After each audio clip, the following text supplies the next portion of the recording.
Table of Contents. Preface. 1. Introduction. The Twilight of Unions. 5. Chapter 1. The Labor Movement. What is it? 17. Chapter 2. Timeline of the American Labor Movement. 43. Chapter 3. The Forgotten War. The History of Class Struggle in America. 57. Chapter 4. The Civil War and Beyond. 73. Chapter 5. The 20th Century. 103. Chapter 6. The Decline of Unions and the Conservative Resurgence. 131. Chapter 7. Occupy Wall Street in the 21st Century Resurgence of the People's Movements. 159. Appendix. Rules for Radicals. 106. Preface. This book is being written at a time of tremendous social upheaval in America and around the world. America seems to have reached the proverbial tipping point when one movement reaches its limit and the pendulum begins to swing back in the opposite direction. 30 years after the Reagan Revolution started the trend toward the rich getting richer and corporations gaining ever more power over American life, the people have started to push back. Every day things are happening that seem to have the potential to affect the course of history. The Occupy Wall Street movement against the economic injustice of the global corporate system that began in Lower Manhattan is spreading around the world. These events will continue to play out after this book goes to press and no one can predict their future course. It does seem, however, that certain trends are set and are not likely to be reversed. After a long period of ascendance of corporate power in America, people are fighting back. When confronted by the same problems approached by working people in the Gilded Age 100 years previously, people are returning to some of the same solutions they turned to in those days.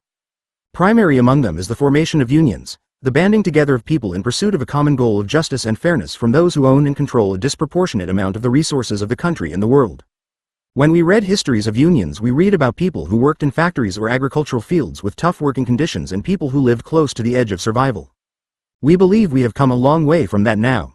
We have fewer people in factories, more in office jobs. But the crash of 2008 put millions out of work and/or out of their homes and into poverty, while Wall Street banking firms, whose irresponsible practices brought on the crash, received taxpayer bailouts and then their profits soared. We see that many of the same problems that came down on working people 100 years ago are back, though wearing different clothing. Under the surface of changing times and styles, the issues are much the same for office workers as for factory workers: low pay, lack of benefits, too much work for too little share of the profits. In the first decade of the 21st century, as the wealth of the country has fallen under the control of a smaller and smaller elite group, regular people have been grasping at straws trying to figure out how to fight back, how to recover a foothold in the economic system. As much of the middle class has fallen through the cracks into unemployment, poverty and homelessness, many have nothing better to do anymore than to take to the streets and finally confront the economic and political problems in an existential way, with their own bodies. Many Americans now find that their backs are to the wall, and they have few options. The natural inclination of human beings in trouble is to band together with others in the same predicament to fight for their rights, freedom from oppression, fairness and justice. And that brings us to the story of labor unions. Unions are based on people joining forces to fight against oppression and for their fair share. It's a long and varied story, a broad tapestry of human history with its own heroes and villains. Unions have not always been good for their members or their communities. Sometimes they have gone off the tracks in terms of ethical and responsible behavior. Union leaders have sometimes failed their memberships, or have been corrupted by their power and taken too much from the membership in return for too little. All the frailties of human nature apply to unions as they do in other spheres of life. Mainly unions have helped to improve the lives of millions of people, including those who are not members of unions but still benefited from the rising standards of working conditions.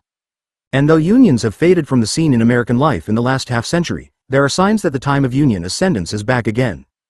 Chris Hedges, a Pulitzer Prize-winning reporter who was a war correspondent for the New York Times for 15 years, attended the Occupy Wall Street protests in Lower Manhattan a week or so after. They began September 17, 2011. In an interview from the scene, he explained why he was there, why the gathering of people to protest is so important, and why America's working people, including its middle class, must again band together in unions to protect themselves against an assault by the power elite of the country. "I just got back from Immokalee, Florida," said Hedges, where the coalition of Immokalee workers is about to begin a campaign against supermarkets like Trader Joe's, Stop and Shop, and Giant, which is extremely important because if it succeeds it will probably double the wages, which run between $8,000 and $10,000 for agricultural workers in the fields who work in horrific conditions at best and at worst conditions that resemble slavery. "But I've been following what's been happening here, and this is really where the hope of America lies. And all of the efforts of intimidation that we've seen by the police in New York, the disproportionate amount of force and the disproportionate numbers that have been deployed to contain the protests here, for me illustrate that the real people who are scared are the power elite. Of course they're trying to make you scared and scared, but I can tell you, having been a reporter for the New York Times, that inside they're very, very frightened. They do not want movements like this to grow.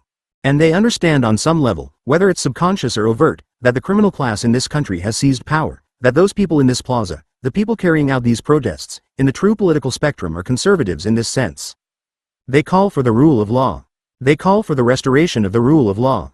And what's happened is that the real radicals have seized power, and they are decimating all impediments to the creation of a neo-feudalistic corporate city, one in which there is a rapacious oligarchic class, a thin managerial elite, and 2/3 of this country live in conditions that increasingly push families to the subsistence level. And one of the reasons I went to Immokalee, and the reasons Immokalee is important, is because in this race to the bottom, Immokalee is the bottom. It's where they want the working and even the middle class to end up, and that is a place where they have no rights, where because of massive unemployment and work that is part-time, poorly paid work, they can reduce the working class to a status equivalent to serfdom, where there are no pensions, no health benefits. Collective bargaining in Florida is illegal, a legacy of Jim Crow. And Immokalee isn't just a horrific pocket of essentially third world abuse, but is the vision of what the corporate state wants to impose upon the rest of us. What they want is for us to remain passive and to remain frightened. As long as we remain passive and frightened and entranced by their electronic hallucinations, we are not a threat. The moment people come out and do this, the corporate state is terrified, and if you doubt me, look around you at the huge numbers of cops, and not only that, the brutality they have visited on peaceful protesters. Introduction. The Twilight of the Unions.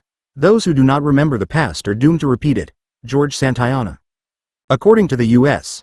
Bureau of Labor Statistics, in 2010 the percentage of wage and salary workers who were members of unions was 11.9%, down from 12.3% the previous year. Union membership reached its peak in the late 1950s, when about 1/3 of American workers were members of unions. In 1955, the rate of union membership in the public sector was 36.2%, 7.6 million. In the private sector it was only 6.9%, 7.1 million. E. J. Dion, a writer for the Washington Post, writes, "Even worse than the falling membership numbers is the extent to which the ethos animating organized labor is increasingly foreign to American culture. The union movement has always been attached to a set of values, solidarity being the most important, the sense that each should look out for the interests of all. This promoted other commitments, to mutual assistance, to a rough and ready sense of equality, to a disdain for elitism, to a belief that democracy and individual rights did not stop at the plant gate or the office reception room." George Santayana. In 2011, after a Republican sweep in the mid-year elections during Obama's presidency, Republican governors joined together in an effort to squash unions in the public sector across the country. It started in Wisconsin and swept across the Republican-controlled states. Governor Scott Walker of Wisconsin and his Republican-controlled state legislature passed legislation that took away the right of public employees to be represented by collective bargaining. Soon after passing the law, Walker started replacing state workers with prison inmates. This coordinated assault on unions and on the right of workers to be represented collectively came at a time of great economic pressure following the crash of 2008 and what came to be known as the Great Recession, which settled in and would not go away. Major banks and financial institutions, whose irresponsible behavior brought on the financial collapse, were bailed out with taxpayer money. Wall Street and the financial sector bounced back quickly to its former trend of soaring profits and huge salaries and bonuses. Meanwhile, for the vast majority of Americans, things did not improve much from the depths of the recession. Unemployment stayed historically high.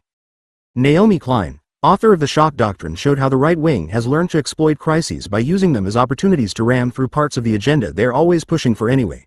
It should not be in any way surprising that we are seeing right-wing ideologues across the country using economic crisis as a pretext to really wage a kind of a final battle in a 50-year war against trade unions, where we've seen membership in trade unions drop precipitously, she said in an interview.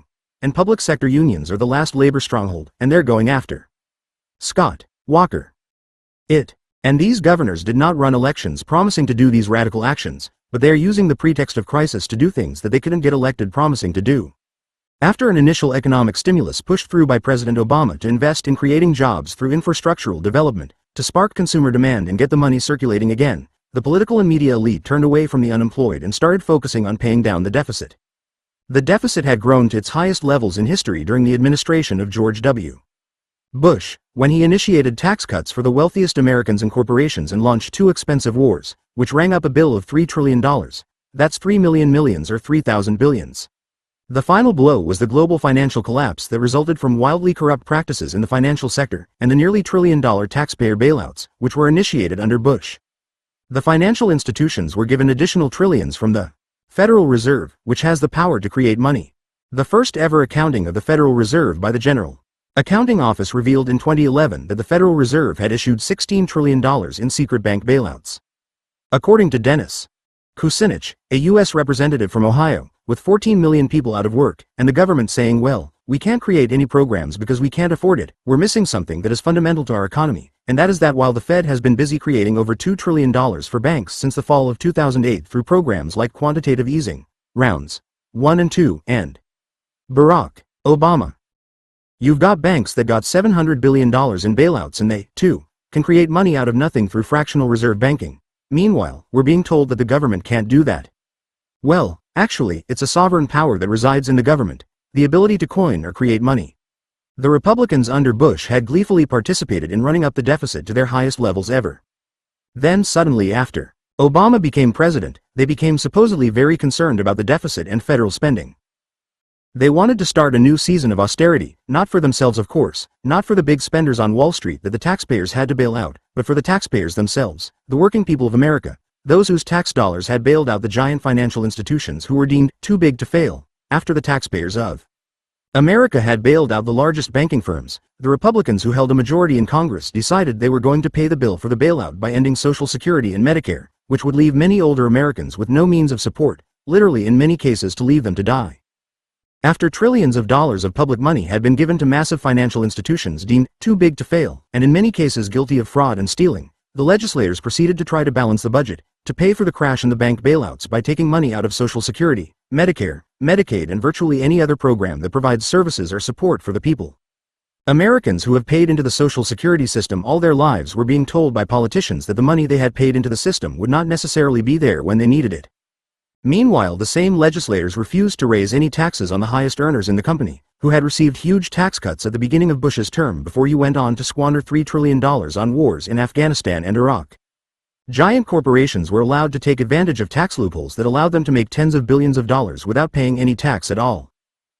A group of citizen activists calling themselves Occupy Washington, D.C. produced an alternative budget proposal in November 2011. It was a way to balance the budget without cutting essential services like Social Security and Medicare. The report outlined the tax rates in America since 1944.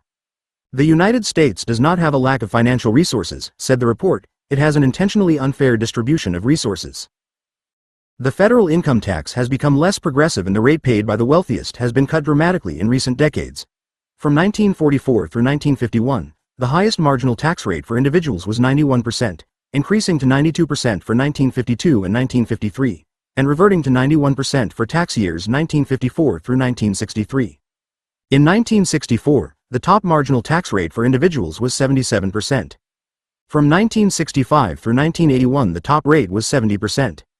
The top marginal tax rate was lowered to 50% for tax years 1982 through 1986 and today it is just 35%. The tax on investment income, capital gains, has also been dramatically reduced.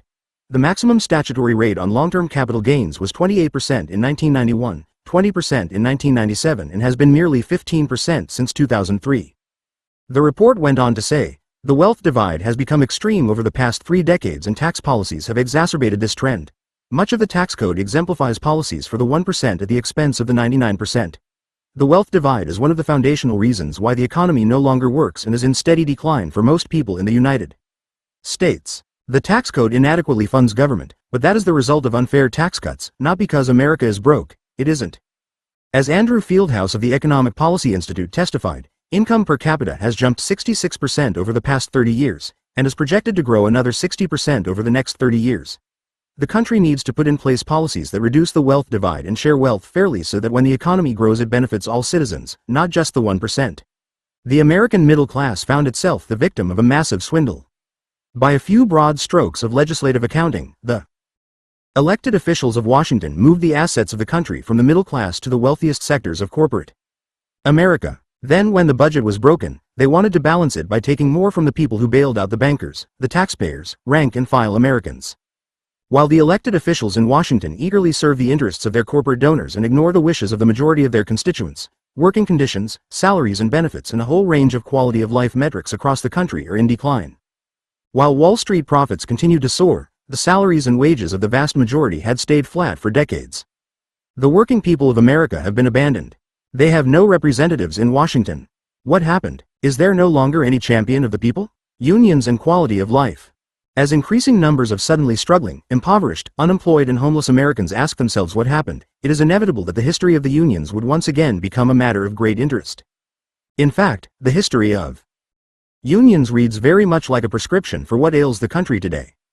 The history of labor unions and their contribution to the quality of life of Americans and to the growth of a strong middle class is practically forgotten. Few people today seem to even know what unions are, or were, and what their significance has been in American history. As the unions have declined in influence, the quality of life of the majority of Americans has also declined.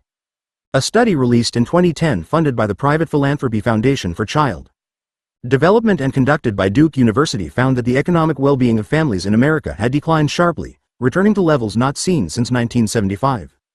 Kenneth Land, the project coordinator and professor of sociology and demography at Duke University told CNN, virtually all of that progress is wiped out through job losses, through declines in real income, and other aspects of family economic well-being. The study was based on predictions about 28 indicators that include economic well-being, social relationships, community engagement, educational attainment and health. In 2010, 500,000 children were homeless, 750,000 were living in food-insecure homes.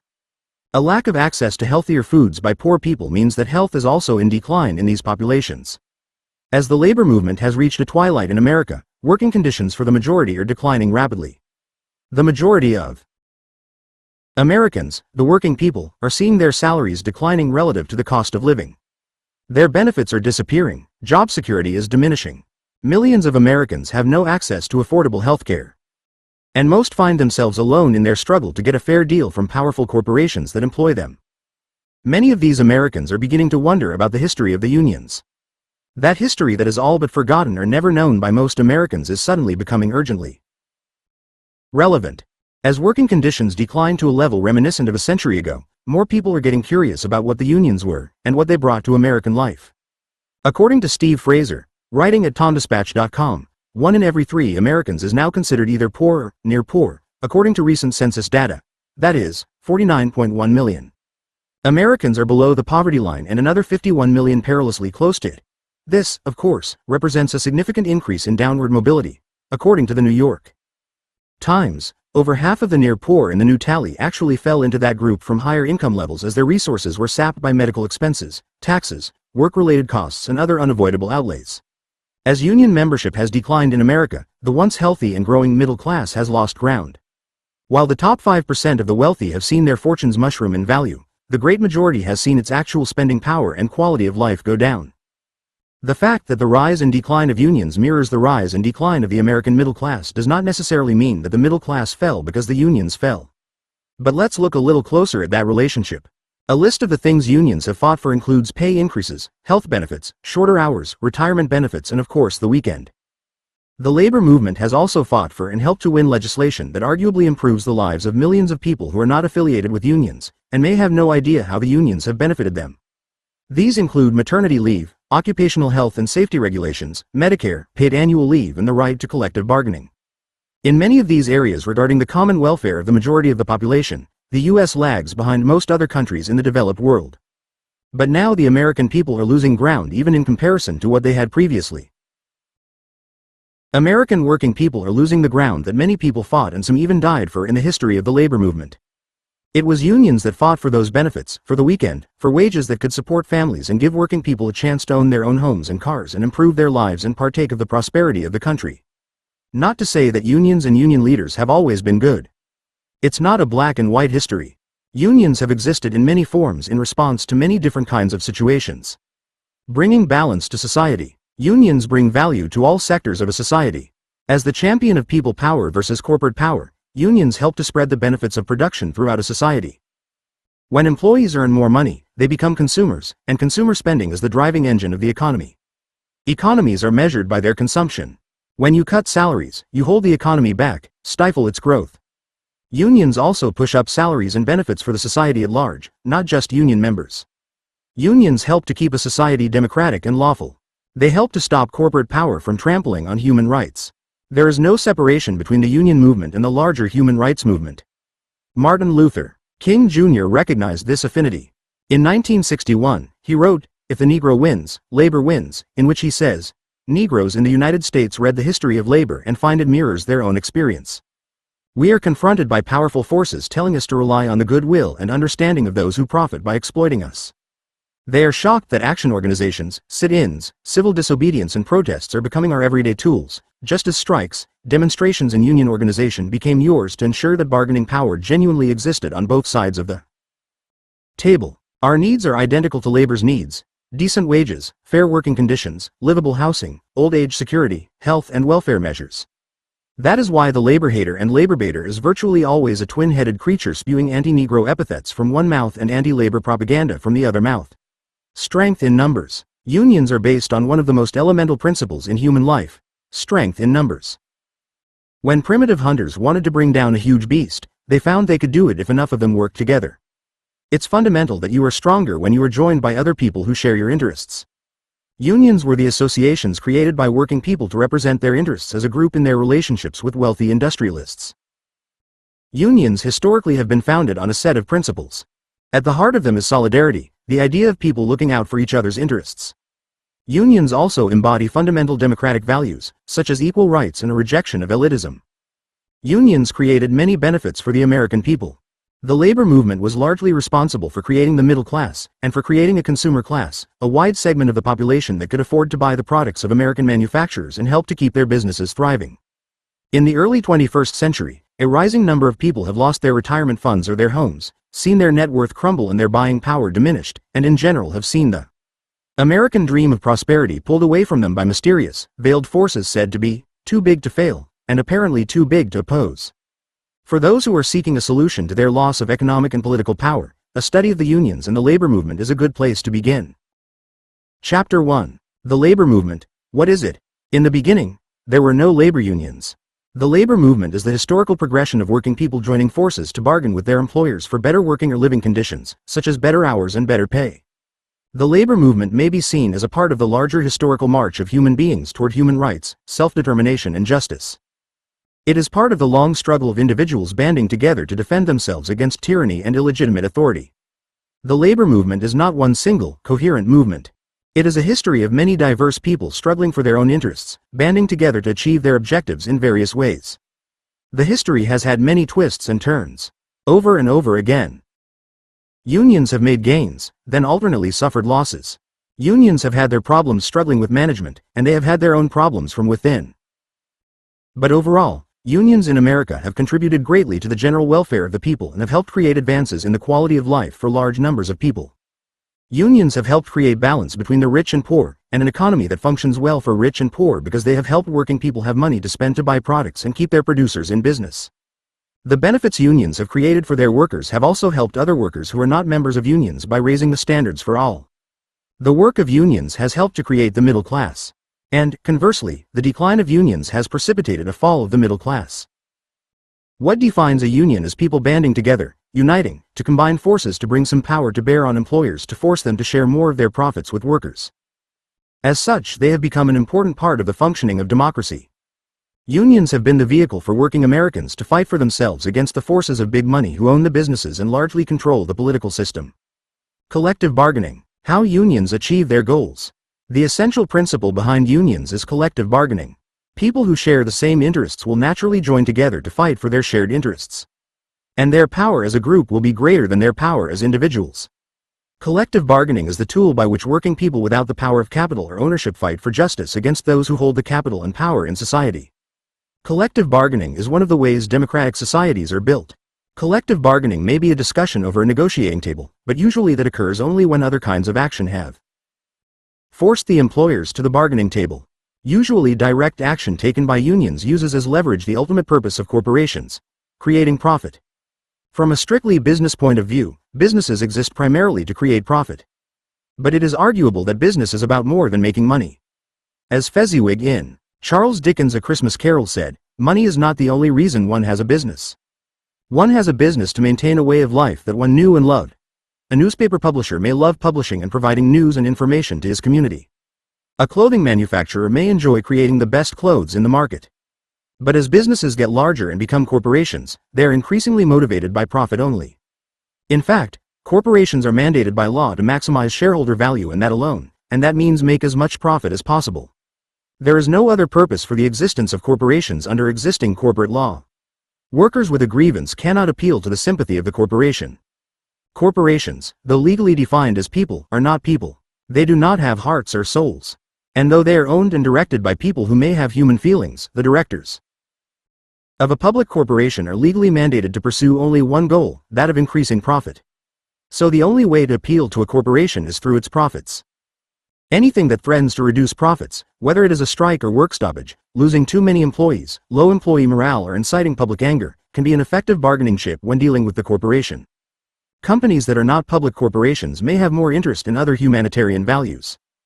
And when they do, there is seldom a need for unions or collective bargaining actions. But for the most part, profit is what business is about in a capitalist society, and profit is the primary fulcrum upon which workers can exert power over employers. A pillar of democracy. The U.S.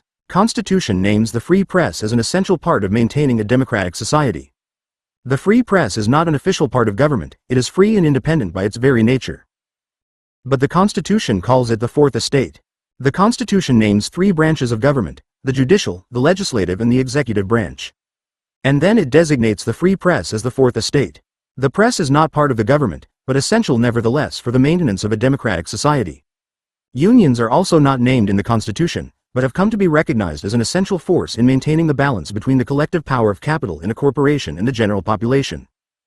As such, unions are an essential part of maintaining what the Constitution names in its opening paragraph as one of the essential reasons for the creation of a government: promoting the general welfare. Unions and the general welfare. The purpose of government is defined by the document that created the U.S. government, the U.S. Constitution. The first paragraph of the Constitution says, "We the people of the United States, in order to form a more perfect union, establish justice, ensure domestic tranquility, provide for the common defense, promote the general welfare, and secure the blessings of liberty to ourselves and our posterity, do ordain and establish this Constitution for the United States of America." As the country evolved and corporations became stronger and wielded more power in society, they became more oppressive. Power corrupts. To defend themselves, working people banded together. Unions became an important part of the maintenance of economic democracy, without which there can be no political democracy.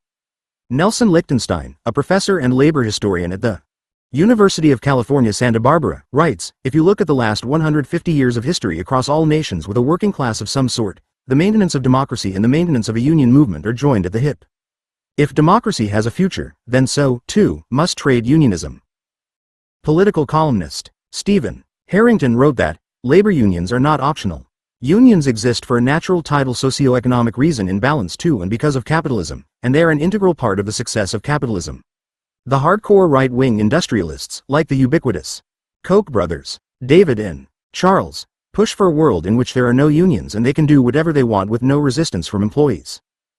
But in fact, the big capitalists would also suffer from a collapse of economic balance in society. If the workers have no money to spend, the big capitalists have no one to buy their products. In the early 21st century, multinational corporations no longer have as much stake in maintaining a middle class in America because they can find markets in the rich sectors of other countries. But as the Great Recession kicked off by the global financial meltdown enveloped the world, the economic slowdown took over virtually the whole planet. As Republicans try to enrich their rich donors by destroying union resistance to their profit-seeking activities, and to protect the rich from having to pay taxes, they are tearing apart the foundations of civil and economic society. If people are poor, they only buy staples, explains Harrington. If governments are poor, they can't accomplish collective goals. Commerce is layered on top of these two fundamental behaviors of peoples. You may want to create something wonderful, but without a public sufficiently wealthy to buy it, your iPad will be a street corner vendor's curiosity show instead of a multi-billion-dollar market. This is the underlying problem with the Great Recession of 2008. The American middle class has fallen so far in spending power, Nelson Lichtenstein, and has used up all its credit, so that it is no longer able to drive the economy through consumer spending. For multinational corporations, the failure of the U.S. economy is not a problem unless it affects their profits adversely. And so far during Great Recession they have shown that it doesn't. As the middle class collapses, corporate profits continue to soar. Major corporations have no national loyalties. They are multinational by definition and seek only profit, according to the corporate mandate. However, for the American people, for whom the state of the economy and general welfare does matter, the destruction of the unions is disastrous. According to Harrington, economies are measured by what they consume. There is no other measure because there is no other reality. The highest median consuming publics, the largest economies, are those in which the populations are more highly paid. Economies are built on the median income of their citizens. It's not rational to believe otherwise. But the combined forces of increasingly irrational capitalism, including a dyspeptic legion of economic hired guns, seem hell-bent to prove otherwise. The natural counterbalance for capitalist irrationality is unions. That's not to say that in some other epoch that unions will or have not been irrational in their demands, it's just that the balance of economic power has so shifted to capital that unions are, once again, a countervailing force that is prudent and necessary. Nouriel Roubini, chairman of Roubini Global Economics, professor of economics at the Stern School of Business, New York University, and co-author of the book Crisis Economics, writes, mediocre income growth for everyone but the rich in the last few decades opened a gap between incomes and spending aspirations, which led to the Nouriel Roubini downturn in which businesses in the advanced economies of the world were cutting jobs because of inadequate demand leading to excess capacity. Cutting jobs weakens demand and weakens the economy further. The problem is not new, writes Roubini. Karl Marx oversold socialism, but he was right in claiming that globalization, unfettered financial capitalism, and redistribution of income and wealth from labor to capital could lead capitalism to self-destruct. As he argued, unregulated capitalism can lead to regular bouts of overcapacity, underconsumption, and the recurrence of destructive financial crises, fueled by credit bubbles and asset price booms and busts. Even before the Great Depression, Europe's enlightened, bourgeois, classes recognized that, to avoid revolution, workers' rights needed to be protected, wage and labor conditions improved, and a welfare state created to redistribute wealth and finance public goods, education, healthcare, and a social safety net. The push towards a modern welfare state accelerated after the Great Depression, when the state took on the responsibility for macroeconomic stabilization, a role that required the maintenance of a large middle class by widening the provision of public goods through progressive taxation of incomes and wealth and fostering economic opportunity for all. The rise of the social welfare state was a response of market-oriented liberal democracies to the threat of popular revolutions, socialism, and communism that would recur during the periodic severe depressions of unregulated capitalism. After regulations on the financial industries were instituted under President Franklin Roosevelt, the cruel boom and bust cycles of laissez-faire capitalism were Franklin Roosevelt somewhat tamed. Although the Supreme Court and conservative forces in the country blocked many of Roosevelt's initiatives to spur the economy, World War II ushered in a war economy. America had no arms industry. Roosevelt told the car manufacturers, "You're going to make tanks now." It was the opposite of a laissez-faire, hands-off free market, it was a command economy. But as a side effect of mounting a war effort, the economy was churned into productivity that produced a high standard of living in America in the post-World War II years. From the late 1940s to the mid-1970s, the U.S. enjoyed a period of relative calm in regard to the cruel boom and bust cycles that plagued capitalism of the previous 2 centuries. That cycle too played out, and then came the 1980s and the rise of Reagan-Thatcher conservatism with its determination to slash regulation everywhere that it might hamper the profit-seeking enterprises. It was a reaction to the excesses and failures of a bloated welfare state in Europe, which led, according to Roubini, to yawning fiscal deficits, regulatory overkill, and a lack of economic dynamism that led to sclerotic growth then and the Eurozone's sovereign debt crisis now. Thatcher went so far as to deny the very existence of society. On October 31, 1987, in an interview with Women's Own magazine, Thatcher said, "I think we've been through a period where too many people have been given to understand that if they have a problem, it's the government's job to cope with it. I have a problem. I'll get a grant. I'm homeless, the government must house me." Margaret Thatcher and Ronald Reagan. They're casting their problem on society. And, there's no such thing as society. There are individual men and women, and there are families. And no government can do anything except through people, and people must look to themselves first. It's our duty to look after ourselves and then, also to look after our neighbor. People have got the entitlements too much in mind, without the obligations. There's no such thing as entitlement, unless someone has first met an obligation, italics added. Now at the dawn of the 21st century, the pendulum has swung back to the other extreme, and the underlying principles of the Reagan-Thatcher revolution have become dead dogma, an empty ideology that no longer addresses the problems of contemporary society. 30 years after the advent of Reaganism, Robini says, the laissez-faire Anglo-Saxon model has also now failed miserably. To stabilize market-oriented economies requires a return to the right balance between markets and provision of public goods. That means moving away from both the Anglo-Saxon model of unregulated markets and the continental European model of deficit-driven welfare states. According to Robini, this is a very serious problem. Any economic model that does not properly address inequality will eventually face a crisis of legitimacy. Unless the relative economic roles of the market and the state are rebalanced, the protests of 2011 will become more severe, with social and political instability eventually harming long-term economic growth and welfare.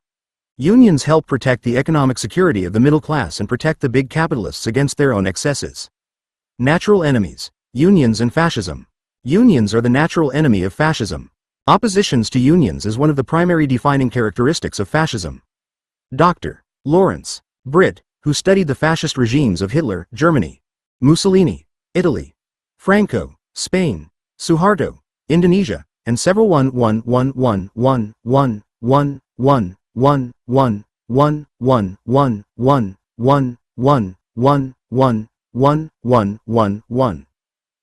Latin American regimes, found 14 defining characteristics common to all of them. Number 10 in that list says that under fascist regimes, labor power is suppressed. Because the organizing power of labor is the only real threat to a fascist government, labor unions are either eliminated entirely, or are severely suppressed. Remember, the creator of the first fascist state, Benito Mussolini, said, "Fascism might well be called corporatism because it is the merging of corporate and state power. Fascism is the takeover of government by corporate power." Unions are the only real threat to a fascist government. Get the picture? According to Bertram Gross, in Friendly Fascism, in their march to power in Germany, Italy, and Japan, the classic fascists were not stupid enough to concentrate on subverting the democratic machinery alone. They aimed their main attack, rather, against the non-government organizations most active in using and improving that machinery, namely, the labor movement and the political parties rooted in it. In Germany, where these organizations seemed immensely powerful, many German leaders thought that even with Adolf Hitler as chancellor, fascism could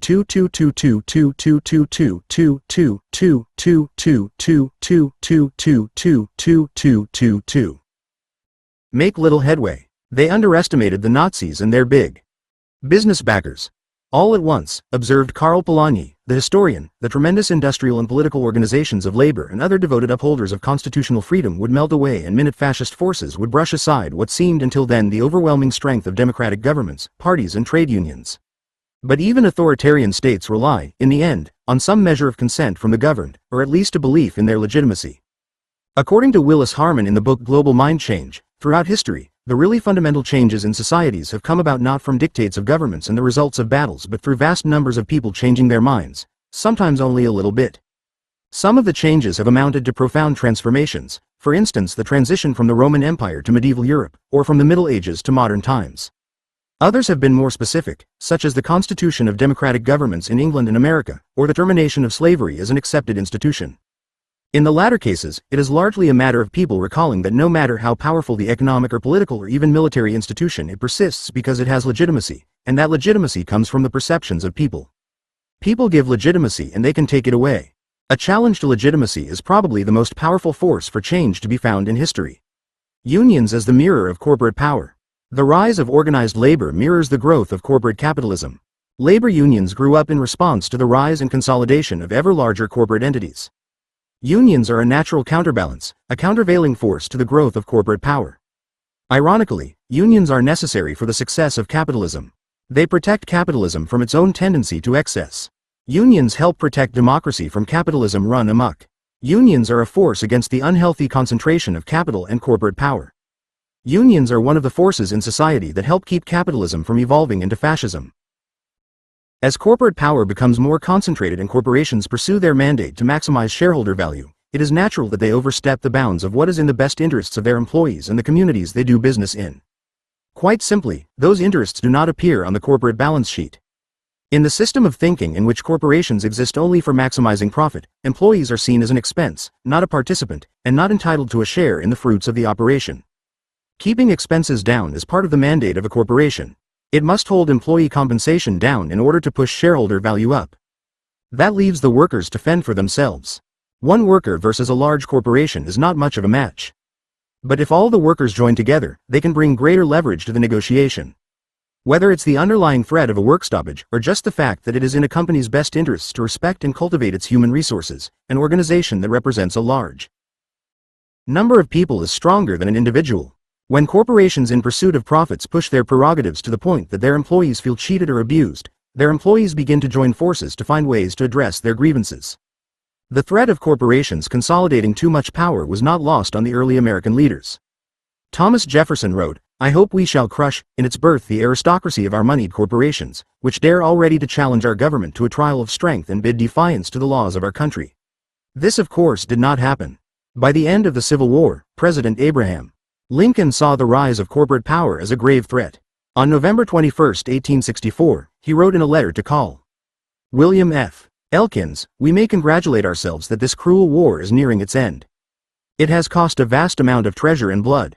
It has indeed been a trying hour for the Republic, but I see in the near future a crisis approaching that unnerves me and causes me to tremble for the safety of my country. As a result of the war, corporations have been enthroned and an era of corruption in high places will follow, and the money power of the country will endeavor to prolong its reign by working upon the prejudices of the people until all wealth is aggregated in a few hands and the Republic is destroyed. I feel at this moment more anxiety for the safety of my country than ever before, even in the midst of war. God grant that my suspicions may prove groundless." In 1888, President Grover Cleveland said, "As we view the achievements of aggregated capital, we discover the existence of trusts, combinations, and monopolies, while the citizen is struggling far in the rear or is trampled to death beneath an iron heel. Corporations, which should be the carefully restrained Abraham Lincoln creatures of the law and the servants of the people, are fast becoming the people's masters." Franklin D. Roosevelt, in an April 29, 1938, message to Congress, warned that the growth of private power could lead to fascism. "The liberty of a democracy is not safe if the people tolerate the growth of private power to a point where it becomes stronger than their democratic state itself," he said. That, in its essence, is fascism, ownership of government by an individual, by a group, or by any other controlling private power. In his farewell address, his last message to the people as president, Dwight D. Eisenhower warned of unwarranted influence of a group of business interests based on war. He called that network of companies the military-industrial complex. The 20th century, then only half over, had already seen 3 major wars that involved the U.S. That necessitated the creation of a permanent arms industry, Eisenhower said, which was unprecedented in America. Until the latest of our world conflicts, the United States had no armaments industry, he said. This conjunction of an immense military establishment and a large arms industry is new in the American experience. The total influence, economic, political, even spiritual, is felt in every city, every statehouse, every office of the federal government. We recognize the imperative need for this development. Yet we must not fail to comprehend its grave implications.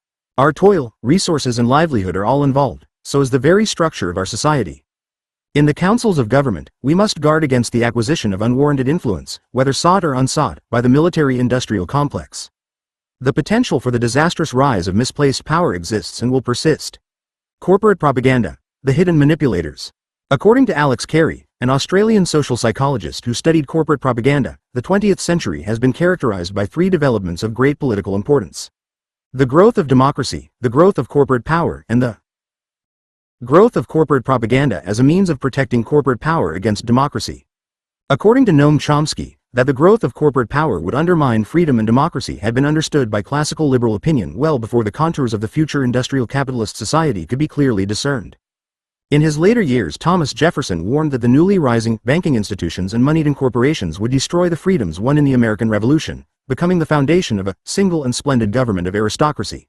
Noam Chomsky. Corporate law was shaped by the elite for the elite, not by expression of popular will through legislative processes, but by courts and lawyers acting in technocratic insulation from the public, as the World Bank describes its own recommended modus operandi.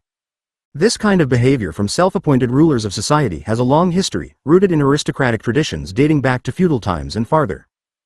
According to Chomsky, at the time of the first modern democratic revolution in 17th century England, the self-described men of best quality expressed concern that the rascal multitude might seek to enter the public arena, aroused by pamphleteers, itinerant preachers and other riffraff who had made the people thereby so curious and so arrogant that they will never find humility enough to submit to a civil rule. The power of the propaganda system. Few people are aware of the extent to which their thoughts and the thoughts of others are influenced by propaganda, that is, messages that are devised primarily for the purposes of persuasion. Often the messages transmitted through propaganda are transmitted subliminally, hidden under the overt message.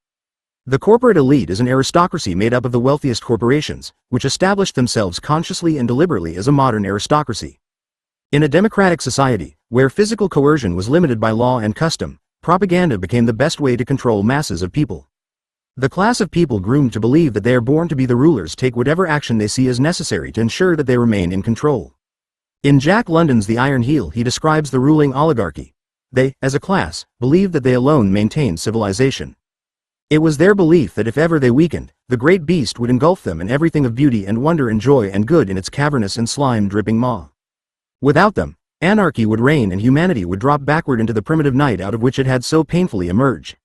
One of the means by which self-appointed rulers maintain control of their subjects is by the use of propaganda. Theories of persuasion date back at least as far as 500 BC in Greece. But with the emergence of an industrial society with mass communications, many new possibilities were opened in the art of mass persuasion. In the 20th century, techniques of propaganda developed a degree of sophistication never seen before. Persuasion and manipulation became a science. Consumers were studied scientifically in terms of what they wanted and what kind of symbols and techniques of persuasion they would respond to. With the coming of the First World War, the new techniques of mass propaganda were explored for the first time to rally people to the cause, to engender hate for the people targeted as the enemy, and sympathy for those who were to be allies. For the first time, mass propaganda became a central tool of politics and war. As Noam Chomsky has pointed out, propaganda is even more important in democratic societies than in authoritarian societies, where brute force can be used openly to suppress dissent and manage societies. As the techniques of wartime propaganda were adapted to peacetime use, the practices became known as public relations. Propaganda in a democratic society. Although we are taught in school that we live in a democratic country ruled by the will of the people, according to Noam Chomsky, propaganda is even more important to the dominant forces in a free society than in an autocratic society. Since the power elite of a free society cannot freely use naked force to make the people comply, it is important to use persuasion to make people comply voluntarily. In a dictatorship, it doesn't matter as much what people think, because they can be forced to obey. Robert Brady, who studied corporate propaganda in 1943, said, "The importance of public relations decreases as one moves away from countries with long and deep-seated liberal, democratic and parliamentary institutions. Italy and Japan had the most primitive propaganda. Germany, which had more of a democratic tradition, had propaganda that was better organized, more vociferous and more versatile. And the countries with the longest experience of liberal, democratic institutions have always had the most sophisticated, subtle and effective propaganda. The country with the most effective, nuanced and ubiquitous techniques of subliminal persuasion is the United States.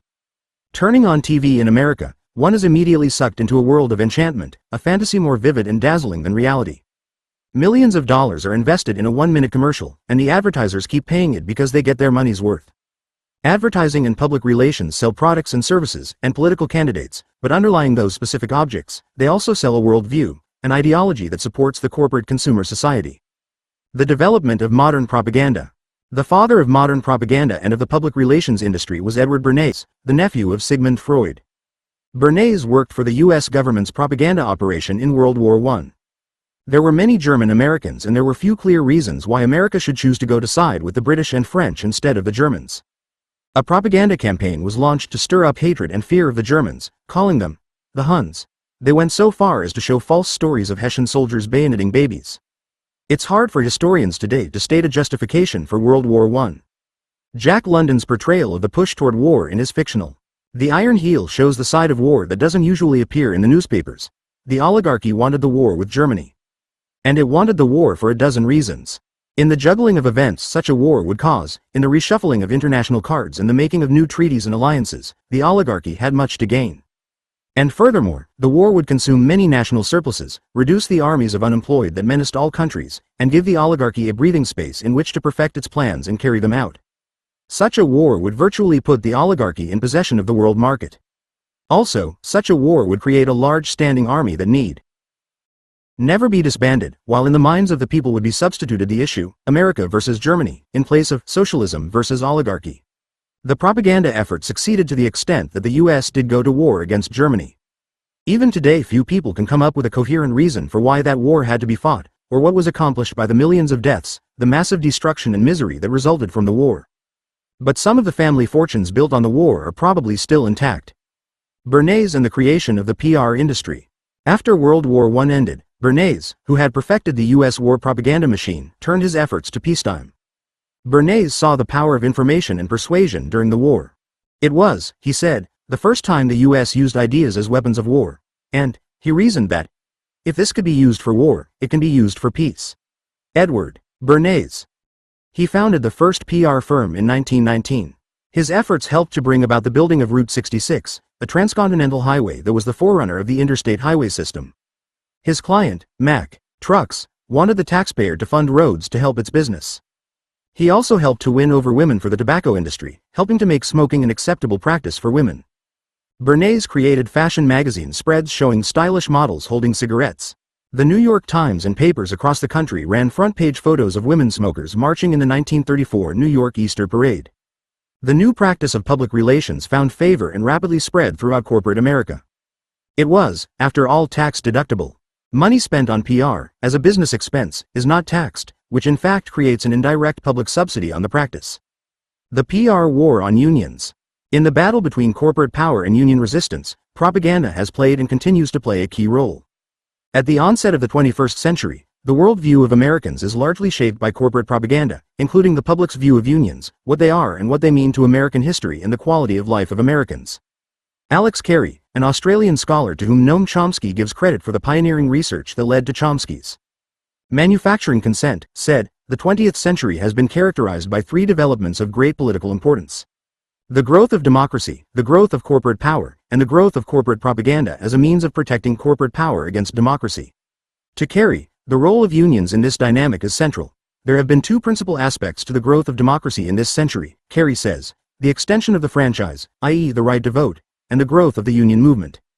These developments have presented corporations with potential threats to their power from the people at large, i.e. from public opinion, and from organized labor. American corporations have met this threat by learning to use propaganda, both inside and outside the corporation, as an effective weapon for managing governments and public opinion. They have thereby been able to subordinate the expression of democratic aspirations and the interests of larger public purposes to their own narrow corporate purposes. Carey defines propaganda as communications where the form and content is selected with the single-minded purpose of bringing some target audience to adopt the attitudes and beliefs chosen in advance by the sponsors of the communications. Corporate propaganda, or what is known as corporate communications, is targeted in two directions: within, to employees of the corporation, and without, to the public at large. That which is focused on the public has two objectives. One is to identify the free market system in popular consciousness with every cherished value of the culture. The other is to identify the adversaries of corporate power with tyranny, oppression, and even subversion. The adversaries the corporate state recognizes and targets are interventionist governments and strong unions, the only agencies capable of checking the complete domination of society by the corporations. According to Carey, corporations direct propaganda to employees that is designed to undermine their relationships with and their confidence in their unions. The techniques used are deceptively titled human relations, employee participation, and employee communications, from the beginning of the 20th century. American businesses have mounted large-scale, professionally coordinated propaganda campaigns. The widespread use of these techniques over a long period has brought into being a large complex of institutions that are involved in this process, specializing in social research and propaganda. This amounts to what Carey calls a 75-year multi-billion-dollar social engineering project on a national scale. For 50 years U.S. businesses refined and perfected these practices, and in the 1970s the practices started moving overseas to other countries. In the 1930s and 1940s, Carey says, the battleground between corporations and unions shifted from the field of direct action and picket line organizing to the field of public opinion using the weapons of mass media. In this realm, corporations had a great advantage because of their superior resources and capital. The expert skills of public relations went to work undermining the public opinion about unions. The turning point was the Steel Strike of 1919. Propaganda and the Steel Strike of 1919. The corporatocracy's first test of business employing propaganda as a peacetime weapon, public relations, came in 1919. At the outset, public opinion favored the strikers, who worked 84-hour weeks under notoriously bad conditions, said Carey. But 5 days after the strike began, the Steel Corporation launched a campaign with full-page ads urging strikers to return to work, saying union leaders were trying to establish the red rule of anarchy and Bolshevism, that the strike was un-American, and that the Huns had a hand in fomenting the strike. The Huns were the current villain in mass propaganda, and the idea of the Germans as the enemy had already been driven hard by tremendous war propaganda campaigns. The strike was monitored by the Interchurch World Movement, IWM, which was made up of 26 Protestant churches. The organization produced a 2-volume report that said that the strike was defeated by the strike-breaking methods of the steel companies and their effective mobilization of public opinion against the strikers through charges of radicalism, Bolshevism and the closed shop, none of which were justified by the facts, and through the hostility of the press giving biased and colored news. According to historian Robert Murray, when the strike ended in 1920 the men had gained not a single concession, 20 lives had been sacrificed and $112 million lost in wages. Backed by a favorable public opinion which was based on an exaggerated fear of Bolshevism, this corporation proved that not even 350,000 striking workers could prevail against it. It was a turning point. The battle for power between corporations and unions had shifted. When legislation had proven ineffective against unfair labor practices, unions had moved to collective bargaining, direct action. But the breaking of the steel strike in 1920 proved that those methods had now been rendered ineffective by more sophisticated techniques of propaganda employed by the corporations. Mightier than the sword. In 1935, when the U.S. government got around to recognizing some rights of working people, the corporate world put aside physical force and turned to propaganda and public relations to achieve its ends. Beginning in 1945, Carey said, the post-war conservative assault on public opinion revived the two dominant themes of the 1930s. 1. Identification of the traditional American free enterprise system with social harmony, freedom, democracy, family, church and patriotism, and 2. Identification of all government regulation of affairs of business, and all liberals who supported such interference, with communism and subversion. Chapter 2. Timeline of the American Labor Movement. The history of unions and the labor movement in America is the story of a vast social movement, made up of countless individual stories, struggles rising up separately in communities across the country. The history of labor is diverse, made up of a broad and varied tapestry of events that could fill many volumes. So before dropping down to look at some of its major events close up, here is a bird's eye view in the form of a timeline to give an overview of that history in the rocky progression of the labor movement. 1619. North America's first recorded labor uprising takes place in Jamestown, Virginia, when Polish craftsmen, who produced tar, pitch and glass, strike to protest their lack of 1797. Profit sharing introduced at Albert Gallatin's Glass Works in New Geneva, Pennsylvania. 1800. Strikers are found guilty of conspiracy for trying to bargain collectively to get a pay raise in the case Commonwealth v. Pullis. 1806. The Union of Philadelphia Journeymen Cordwainers become the first union to be tried and convicted of criminal conspiracy for striking for higher wages. The fines they were forced to pay bankrupted the union and forced it to disband. 1823. Hatters in New York City are tried for going on strike and convicted of conspiracy. 1825. Carpenters in Boston become the first to strike for the 10-hour workday. 1827. Tailors in Philadelphia go on strike to protest the firing of fellow workers who asked for a raise. They were tried for conspiracy and convicted with the verdict citing injury to trade. 1831. Nat Turner leads a slave rebellion in Virginia. He is captured and executed. 1838. One-third of the nation's workers become unemployed in the recession following the Panic of 1837. 1835. Children working at the silk mills in Paterson, New Jersey, go on strike for an 11-hour day and 6-day week. The first federal government employee work stoppage begins when workers at the Washington and Philadelphia Navy Yards launch the first strike of federal employees when they strike for a 10-hour day and a redress of their grievances. 1837. The Panic of 1837 destroys the national trades union and most other unions.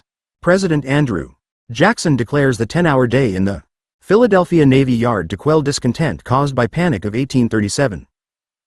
1840. President Martin Van Buren proclaims the 10-hour workday without reduction in pay for federal employees on public works. 1842. The Massachusetts Supreme Court rules in the case Commonwealth v. Hunt that labor unions are not in themselves illegal conspiracies and that workers have the right to organize and strike for better wages. Connecticut and Massachusetts pass laws prohibiting children from working more than a 10-hour workday. 1848. An anti-child labor law is passed in Pennsylvania making the minimum 12 years age for workers in commercial occupations.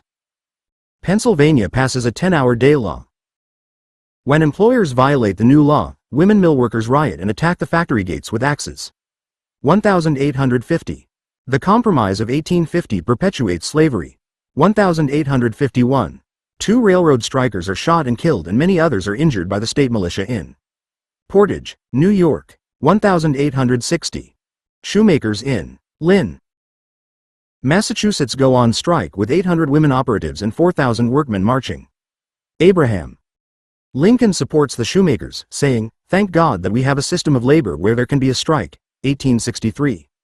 Lincoln issued the Emancipation Proclamation, which frees slaves in the southern areas that Union forces occupied. The first railroad labor union, the Brotherhood of the Footboard, later renamed the Brotherhood of Locomotive Engineers, is formed in Marshall, Michigan. 1864. The legality of importing immigrants by holding a portion of their wages or property is upheld in the contract. Labor law. The practice was outlawed with the Foreign Act of 1885. 1868. The federal government establishes the 8th workday for government employees. 1869. The Black National Labor Union was founded in Washington, D.C. under the leadership of Isaac Myers. 7 members of the Philadelphia Tailors Union, led by Uriah Smith Stevens and James L. Wright, organize a new secret union known as the Noble Order of the Knights of Labor in Philadelphia. Daughters of St. Crispin, the first national female union, is organized with a convention in Lynn, Massachusetts, that elects Carrie Wilson president. 1870. Coal miners and coal mine operators signed the first written labor contract. 1867. Chicago trade unions hold a general strike demanding an 8-hour day. 1865. The 13th Amendment to the Constitution bans slavery in U.S. 1866. The National Labor Union is formed, the first national labor federation in the U.S. 1870. Con. T. Battle of Viaduct. The Great Railroad Strike was a general strike to protest a cut in wages in which federal troops were called in. 30 workers were killed during the protest. 1873. The Panic of 1873 sets off an economic slump that wipes out most national unions. The Brotherhood of Locomotive Firemen was established. In 1906 it became the Brotherhood of Locomotive Firemen and Enginemen. 1877. On June 21, 10 coal mining activists known as Molly Maguires are hanged in Pennsylvania. On July 14, a railroad strike spread state to state, bringing railroad traffic nationally practically to a halt. Some state militias side with strikers, so federal troops are called out to stop the strikes. At the Battle of the Viaduct in Chicago, federal troops who had recently returned from an Indian massacre killed 30 workers and wounded more than 100. 1874, 1870? Unemployed workers demonstrate in Tompkins Square Park in New York City. Mounted police charge into the crowd, beating men, women and children with billy clubs and causing hundreds of casualties. Police Commissioner Abram Durkee says, "It was the most glorious sight I ever saw." New York City police injured dozens of unemployed people at a rally. 1882. The first Labor Day celebration was held in New York City with 30,000 workers marching in a parade. 1884. The Federal Bureau of Labor established as part of Department of the Interior. The Federation of Organized Trades and Labor Unions, a forerunner of the AFL, passed a resolution stating that 8 hours shall constitute a legal day's work from and after May 1, 1886. Though the Federation did not intend to stimulate a mass insurgency, its resolution had precisely that effect. 1886. In Columbus, Ohio, a group of workers under the leadership of Samuel Gompers formed the American Federation of Labor. Hundreds of thousands of American workers protest to demand the 8-hour day. Chicago manufacturing was brought to a standstill.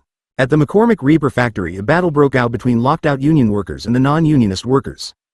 Heavily armed Chicago police move in with clubs and guns, leaving 4 union workers dead and many others wounded. 1885. The Foreign Act outlaws immigration of laborers on contract. 14 coal mining activists are hung in Pennsylvania, Molly Maguires. Hundreds of thousands of workers joined a young labor organization, the Knights of Labor. Early the next year they will take to the streets to demand the 8-hour day. 1892. During the Homestead strike in Homestead, Pennsylvania, Pinkerton guards fire on striking Carnegie Mill steel workers. 7 guards and 11 strikers and bystanders were shot to death. The Amalgamated Association of Iron, Steel, and Tin Workers lose the fight over Carnegie Steel's attempt to break the union. Miners on strike in Coeur d'Alene, Idaho, dynamite the Frisco Mill, destroying it. 1893. The first of several bloody mining strikes takes place at Cripple Creek, Colorado. Workers went on strike against the Pullman Palace Car Company in protest of a pay cut, and during the strike the 1892 World's Columbian Exposition in Chicago's Jackson Park was set on fire, with 7 buildings destroyed. The mob continued burning and looting railroad cars and fighting police until 14,000 federal and state troops moved in to stop the strike. Unions helped win the passage of the Safety Appliance Act, which outlaws some dangerous equipment used by railroad companies. 1894, the 21st of April to June 1894, United States, bituminous coal miners' strike of 1894. Miners of hard coal in the United States stage a 2-month nationwide strike known as bituminous coal miners' strike. The strike was unsuccessful and led almost to the destruction of the United Mine Workers Union. 1886, Con. T. At Haymarket Square in Chicago, a rally in support of the 8-hour day becomes a riot after an explosion kills several people, including policemen, and injures 67 others. In the ensuing hysteria, city and state government officials rounded up 8 anarchists, tried them for murder, and sentenced them to death. Later, the incident becomes the basis of May Day celebrations in honor of labor. In the Great Southwest Railroad strike, 200,000 employees of the Pacific and Missouri Pacific Railroads go on strike. Pinkerton detectives are called in to beat strikers. Missouri and Texas bring in state militias. In the Bayview Massacre, 2,000 Polish workers go on strike in Milwaukee to call for an 8th day. Workers from other factories joined them. All but one factory is closed down and 16,000 protesters gathered at Rolling Hills. The governor calls up the state militia and orders them to fire on the crowd, which they do, killing 7 people, including a child. The Milwaukee Journal reported that 8 more would die within 24 hours, and commended the governor for his quick action. 1887.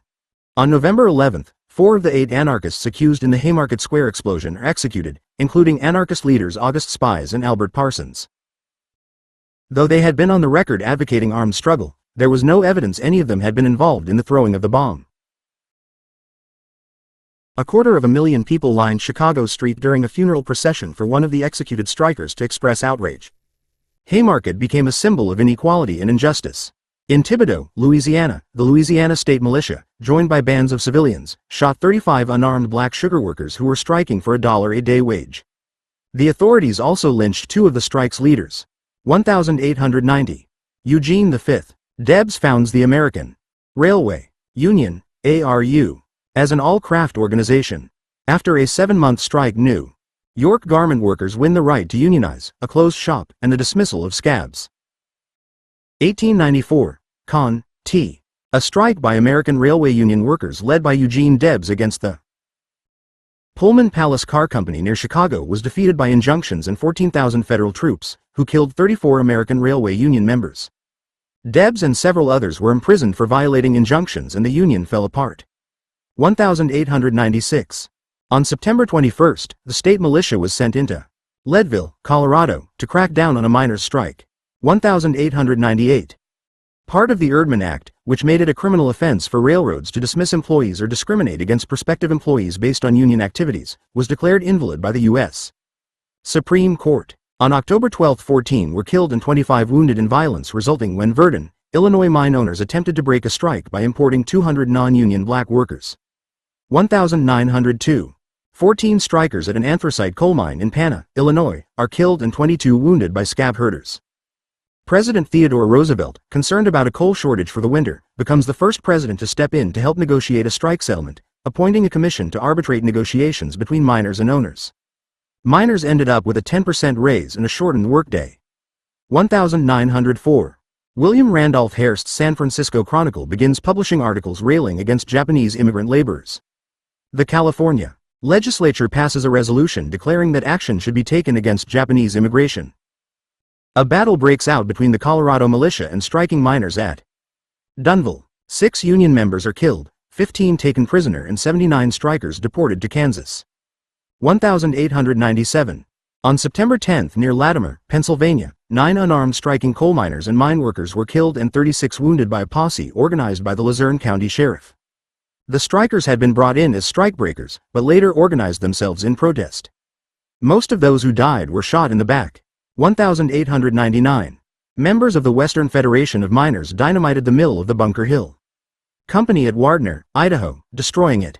President McKinley sent in black soldiers from Brownsville, Texas, who rounded up thousands of miners and imprisoned them in bullpens. U.S. Army troops occupied the Coeur d'Alene mining region in Idaho through 1901. 1903. The Department of Commerce and Labor is established. Troops are sent into Cripple Creek, Colorado, to control rioting by striking coal miners. Organizer Mother Jones, Mary Harris Jones, leads the March of the Mill Children to President Roosevelt's home in New York as part of efforts to demand a 55-hour workweek. Many of the children were victims of industrial accidents. 1905. The Supreme Court rules that a law limiting the number of hours New York bakery workers could work is unconstitutional under the Due Process Clause of the 14th Amendment. 1911. The Supreme Court ordered the American Federation of Labor to stop supporting a boycott against the Bucks Stove and Range Company, affirming a lower court order.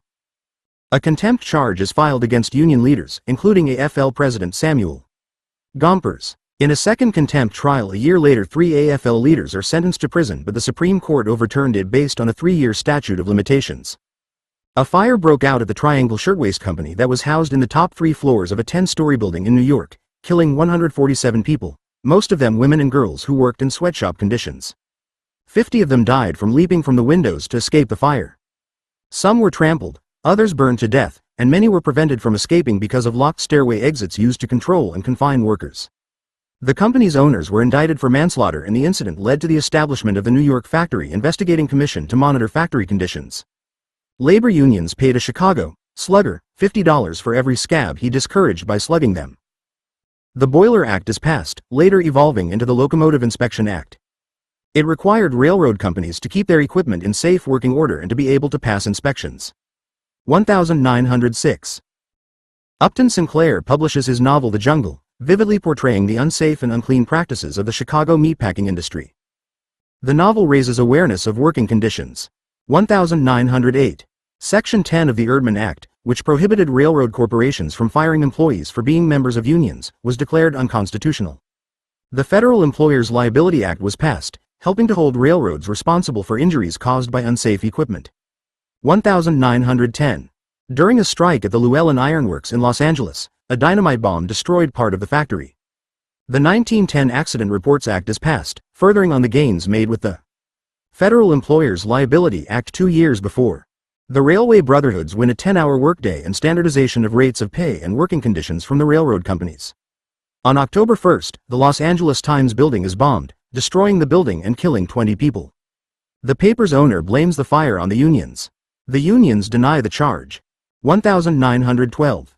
A textile strike took place in Lawrence, Massachusetts, known as the Bread and Roses strike because it is said that women carried signs saying, "We want bread, but we want roses too." The action was led primarily by women workers. Many different immigrant communities joined forces with the support of the industrial workers of the world. The strike is known for originating the moving picket line, a tactic designed to avoid strikers being charged with loitering. The strike lasted 2 months, was considered successful, winning a pay increase, time and a quarter pay for overtime, and a promise of no discrimination against strikers. 1909. Female garment workers in New York go on strike in the uprising of the 20,000, resulting in many of them being arrested. 1912. Con. T. The National Guard is called out against striking West Virginia coal miners. Members of the Brotherhood of Timber Workers go on strike, and workers and their supporters become involved in an armed confrontation with the Galloway Lumber Company and its supporters in what was called the Grabo Riot. 4 died and 40 to 50 were wounded. 1913. In a strike against the United Fruit Company in New Orleans, 3 maritime workers were shot and 1 killed by police. The U.S. Department of Labor is established. Secretary of Labor was given the power to act as a mediator and to appoint commissioners of conciliation in labor disputes. 1915. Labor leader Joe Hill is arrested in Salt Lake City, convicted on phony murder charges, and hanged 21 months later despite worldwide protests and 2 attempts of President Woodrow Wilson to intervene. In a letter to Bill Haywood shortly before his death, Joe Hill wrote words that became a mantra for labor: "Don't mourn, organize." Employees of the American Agricultural Chemical Company, the Consumers Fertilizer Company, and Armor & Company went on strike January 4th for a return to a $2 a day wage that had been reduced to $1.60 a day. Consumers Fertilizer met the demands. The others didn't. Armed guards were brought in from New York. They fired on the strikers, killing 1 and wounding 20. The Supreme Court upholds the legality of yellow dog contracts, which forbid membership in labor unions. 1914. Ford raises its starting wage from $2.40 for a 9-hour day to $5 for an 8-hour day. John D. Rockefeller Jr. and other mine owners hired guards to oppose strikers against the Colorado Fuel and Iron Company at Colorado's Ludlow mine field. The guards attacked a Union tent camp with machine guns and set it on fire, killing 5 men, 2 women, and 12 children in what became known as the Ludlow Massacre. The Clayton Act, limiting the use of injunctions in labor disputes, is passed into law. After an unsuccessful strike by the United Mine Workers, the president appointed the Colorado Coal Commission to investigate the Ludlow Massacre and labor conditions in the mines. The militia in Butte, Montana, crush a strike by the Western Federation of Miners. The Commission on Industrial Relations issues a report stating that approximately 35,000 workers were killed and 700,000 workers injured in industrial accidents in the U.S. 1916. Federal employees win the right to receive workers' compensation insurance. Railroad workers win the 8-hour day with the passage of the Adamson Act, passed in time to avert a nationwide strike. A federal child labor law is enacted but later declared unconstitutional. A bomb is set off during a Preparedness Day parade in San Francisco, killing 10 and injuring 40 more. Labor organizer Thomas J. Mooney and shoe worker Warren K. Billings were convicted of first-degree and second-degree murder, respectively, then pardoned in 1939. 1920. The U.S. Bureau of Investigation launched a nationwide assault against labor in a campaign that became known as the Palmer Raids, in which agents seized labor leaders and literature. Some were turned over to state officials for prosecution under anti-anarchy statutes. The Women's Suffrage Amendment was ratified. In Mattawan, West Virginia, the local mining company and 13 company managers hired Baldwin Felts detectives to evict miners and their families from the Stone Mountain mine camp, leading to what became known as the Battle of Mattawan. The police chief, a former miner, and the mayor tried to protect the miners in their Union Drive, but a gun battle left 7 detectives, the mayor and 2 strikers dead. 15 months later, Baldwin Felts detectives assassinated the police chief, setting off an armed rebellion of 10,000 West Virginia coal miners at the Battle of Blair Mountain. Army troops intervened. The battle has been called the largest insurrection in America since the Civil War. 1919. Company guards shoot United Mine Worker organizer Fanny Sellins dead in Brackenridge, Pennsylvania. Looting and rioting break out in Boston after 1,117 Boston policemen declared a work stoppage after failed attempts to affiliate with the American Federation of Labor. Massachusetts Governor Calvin Coolidge called out the state militia to put down the strike. Legionnaires attack a Centralia, Washington, IWW Hall during an Armistice Day celebration. 4 legionnaires were shot and killed by members of IWW, after which legionnaires lynched IWW organizer Wesley Everest. In the Great Steel Strike, 350,000 steelworkers walk off the job demanding recognition of their union. 3 months later, the AFL Iron and Steel Organizing Committee call off the strike without achieving their goals. 250 union activists are deported to Russia as the Red Scare takes hold in America. 1916. Con. T. The owner of Everett Mills, in Everett, Washington, hired strikebreakers who attacked and beat strikers while police watched, refusing to intervene because they said it was federal land and outside their jurisdiction. But when strikers fought back, police intervened, claiming that the picketers had crossed the line of jurisdiction. When union members tried to speak at a local crossroads, vigilantes captured them and subjected them to running the gauntlet, running through a line of soldiers while each is throwing blows, whipping, kicking and being impaled against a spiked cattle guard. Violence continued for months, with many killed, wounded or missing. 1917. Organizer Frank Little of the Industrial Workers of the World is lynched in Butte, Montana. Federal agents raid IWW headquarters in 48 cities. At the copper mines in Bisbee, Arizona, Sheriff Harry Wheeler organized a deportation of 1,185 workers who had gone on strike for improvements to safety and working conditions, an end to discrimination against labor organizations, discrimination against foreign and minority workers, and for a fair wage system. Thousands of vigilantes forced the men into manure-covered boxcars and sent them to the New Mexico desert. 1918. United Mine Workers organizer Ginger Goodwin is shot by a hired police officer near Cumberland, British Columbia. 1921. The Supreme Court ruled that the Clayton Act did not legalize secondary boycotts or protect unions against injunctions brought against them for conspiracy in restraint of trade. In Truax v. Corrigan, the Supreme Court ruled that an Arizona law allowing strikes and forbidding injunctions in labor disputes was unconstitutional under the 14th Amendment. 1922. In the case Coronado Coal Company v. UMA, the United Mine Workers was not held responsible for local strike action, which was ruled to be not a conspiracy to restrain trade within the Sherman Antitrust Act. In Herrin, Illinois, 3 Union miners are killed. In retaliation, miners kill 20 guards and strikebreakers are killed in what became known as the Herrin Massacre. 1923. During a maritime strike in San Pedro, California, the IWW Union Hall is raided and demolished. 1925. Philip Randolph joined with other porters to found the Brotherhood of Sleeping Car Porters, the first African-American union. The Pullman Company called Randolph a communist and recruited middle-class African-American leaders to oppose the union on the grounds that organizers were troublemakers and their work was not in the best interests of African-Americans.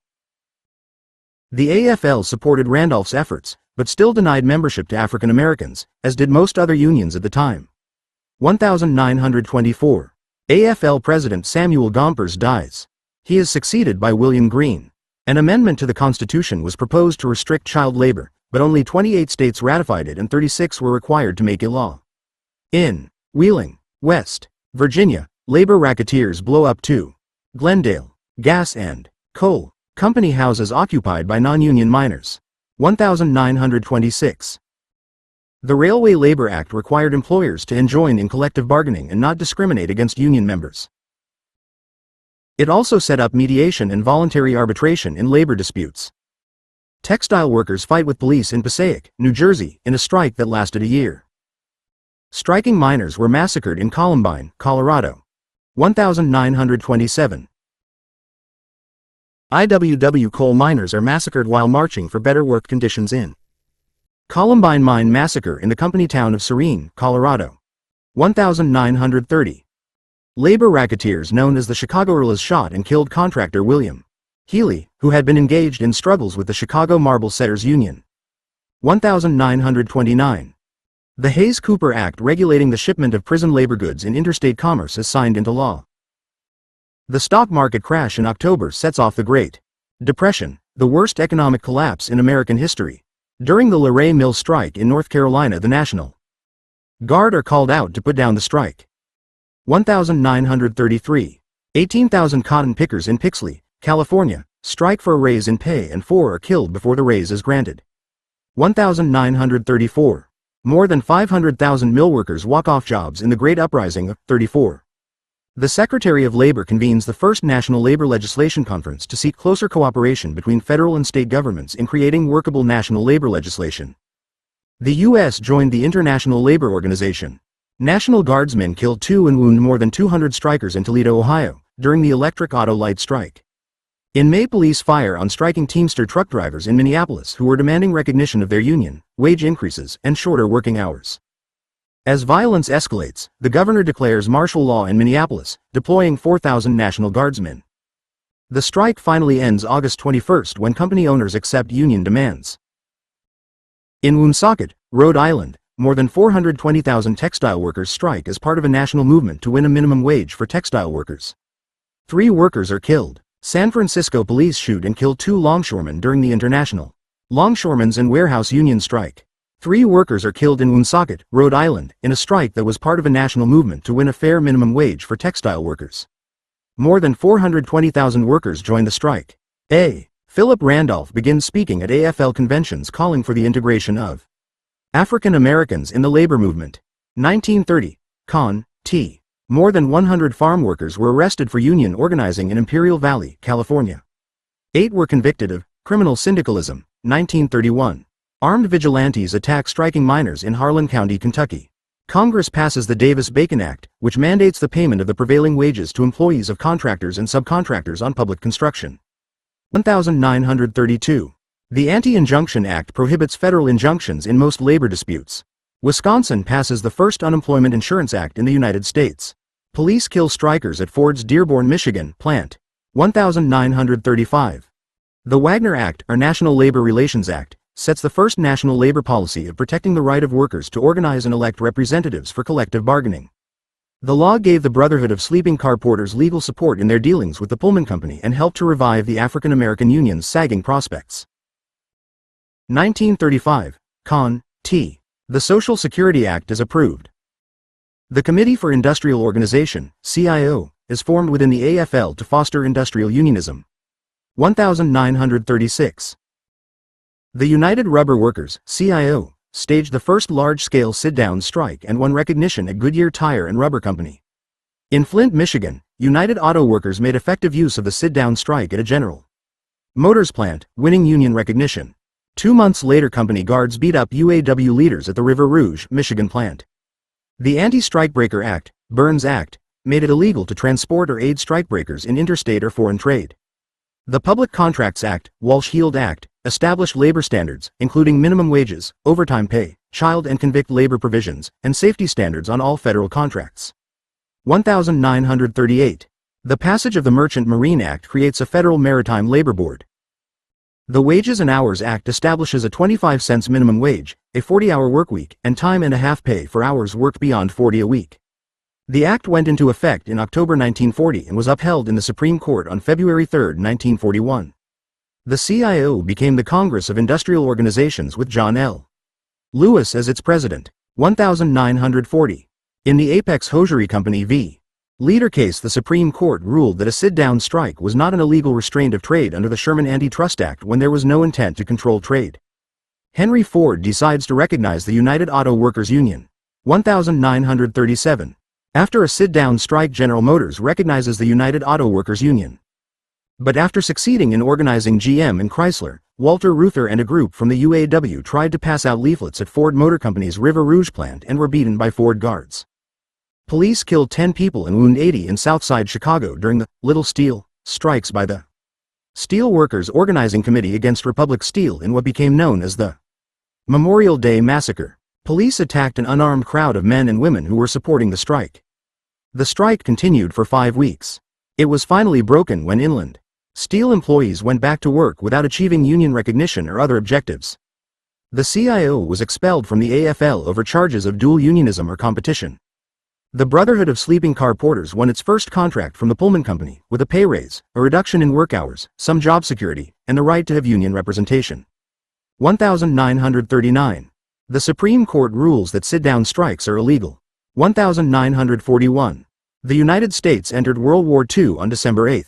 The AFL and the CIO announced a no-strike pledge for the duration of the war. 1945. World War II ended. 1945. Con. T.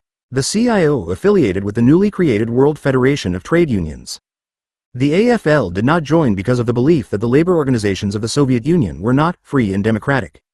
President Franklin D. Roosevelt ordered the Army to seize the executive offices of Montgomery Ward after it violated a National War Labor Board directive regarding union shops. 1946. The end of World War II ends wartime controls and unleashes frustrations that were pent up during the war, setting off the largest strike wave in history. Packing house workers went on strike nationwide. More than 400,000 mine workers across the country went on strike. U.S. troops seized railroads and coal mines. The U.S. Navy seized oil refineries in order to break a strike that spread across 20 states. Workers in packing houses go on strike across the country. 1947. Congress passes the Taft-Hartley Act, restricting union activities and allowing states to pass right-to-work laws that prohibit closed union shops. President Harry Truman vetoed it, but Congress overrode the veto. 1949. An amendment to the Fair Labor Standards Act of 1938 is signed into law that directly prohibits child labor for the first time. The CIO expels 2 unions at its annual convention on the grounds that they have communist leanings, and goes on to expel 9 others by the mid-1950s during the Red Scare hysteria. Unions from democratic countries withdrew from the World Federation of Trade Unions on the basis of its being dominated by communists. The International Confederation of Free Trade Unions was formed in London by labor representatives of 51 countries. 1955. The AFL merges with the CIO to form one of the largest labor organizations with membership estimated at 15 million. In New Bedford and Fall River, Massachusetts, textile workers strike for a 5-cent raise. Union President Manuel Manny Fernandez Jr. leads the strike and successfully negotiates the nickel raise. 1948. Labor leader Walter Reuther is shot and seriously injured. 1950. President Truman orders the U.S. Army to seize all of the railroads to prevent a general strike. The railroads were kept under government control for 2 years. 1952. In April, Truman orders the U.S. Army to seize the steel mills to avert a strike. In June, the Supreme Court rules Truman's seizure illegal. 1956. A hitman blinds columnist Victor Riesel, who had fought against labor racketeers in New York City. 1957. AFL-CIO expels bakery workers, laundry workers and teamsters for corruption. 1973. The major steel companies and the United Steelworkers of America approved an experimental negotiation agreement through which the union gave up the right to strike in favor of binding arbitration. The companies agreed to end stockpiling of products. Washington becomes the first state to allow the union shop for civil service employees. 1964. The Civil Rights Act is passed prohibiting discrimination in employment based on race, color, religion, sex or national origin. 1970. A walkout of postal carriers in Brooklyn and Manhattan begins the first mass postal strike in U.S. Postal Service history, eventually involving 210,000 of the nation's 750,000 postal employees. Mail service was paralyzed in New York, Detroit, and Philadelphia. President Nixon declared a state of emergency and assigned military units to New York City post offices. The standoff culminated 2 weeks later. Hawaii became the first state to allow its state and local officials the right to strike. Joseph A. Yablonsky, a reform candidate who tried unsuccessfully to unseat Tough Tony Boyle as president of the United Mine Workers, is murdered, along with his wife and daughter, in their home in Clarksville, Pennsylvania by hit men acting on Boyle's orders. Boyle was later convicted of the killing. The next day, West Virginia miners go on strike in protest. Congress passes the Occupational Safety and Health Act, OSHA, mandating. The United Farm Workers win an agreement with California grape growers after a 5-year strike. 1959. Congress passes the Landrum-Griffin Act, Labor Management Reporting and Disclosure Act, which regulated the internal affairs of unions in an attempt to rein in corruption. The Supreme Court invokes the Taft-Hartley Act to break a steel strike. 1962. President John F. Kennedy signs an executive order to give federal employees' unions the right to bargain collectively with government agencies, opening the way for expansion of public sector bargaining rights in all levels of government. 1963. The longest newspaper strike in U.S. history ends, 100 days after the 9 major newspapers in New York City had ceased publication. Congress passes the Equal Pay Act prohibiting wage differences for workers based on sex. 1968. The Age Discrimination in Employment Act becomes law, making it illegal to discriminate in hiring or firing person between 40 to 65 on the basis of age. The UAW leaves the AFL-CIO and joined the Teamsters in forming the Alliance for Labor Action, ALA. Members of 4 railroad unions vote overwhelmingly to merge, creating the largest union merger in the railroad industry, known as the United Transportation Union, UTU. 1986. More than 1,700 female flight attendants win $37 million in damages against United Airlines for firing them for getting married. 1987. The 35-member Executive Council of the AFL-CIO decide unanimously to readmit the 1.6 million-member Teamsters Union to its ranks, which had been expelled from the Federation in 1957. President Jackie Presser was awaiting trial at the time, and the U.S. Justice Department was considering removal of the union's leadership because of possible links to organized crime. 1974. The Coalition of Labor Union Women is formed in Chicago. Congress passes the Employee Retirement Income Security Act, regulating the administration of pension funds. The AFL-CIO created a public employee department in response to the growth of public employee unionism. 1984. A strike against Hormel meat fails to win its objectives. 1975. More than 80,000 members of the American Federation of State, County and Municipal Employees, AFSCME, mount the first legal large-scale strike of public employees. 1980. Joyce Miller becomes the first woman appointed to the AFL-CIO Executive Board. 1981. Federal air traffic controllers launch a nationwide strike after their union rejects the government's final offer for a new contract.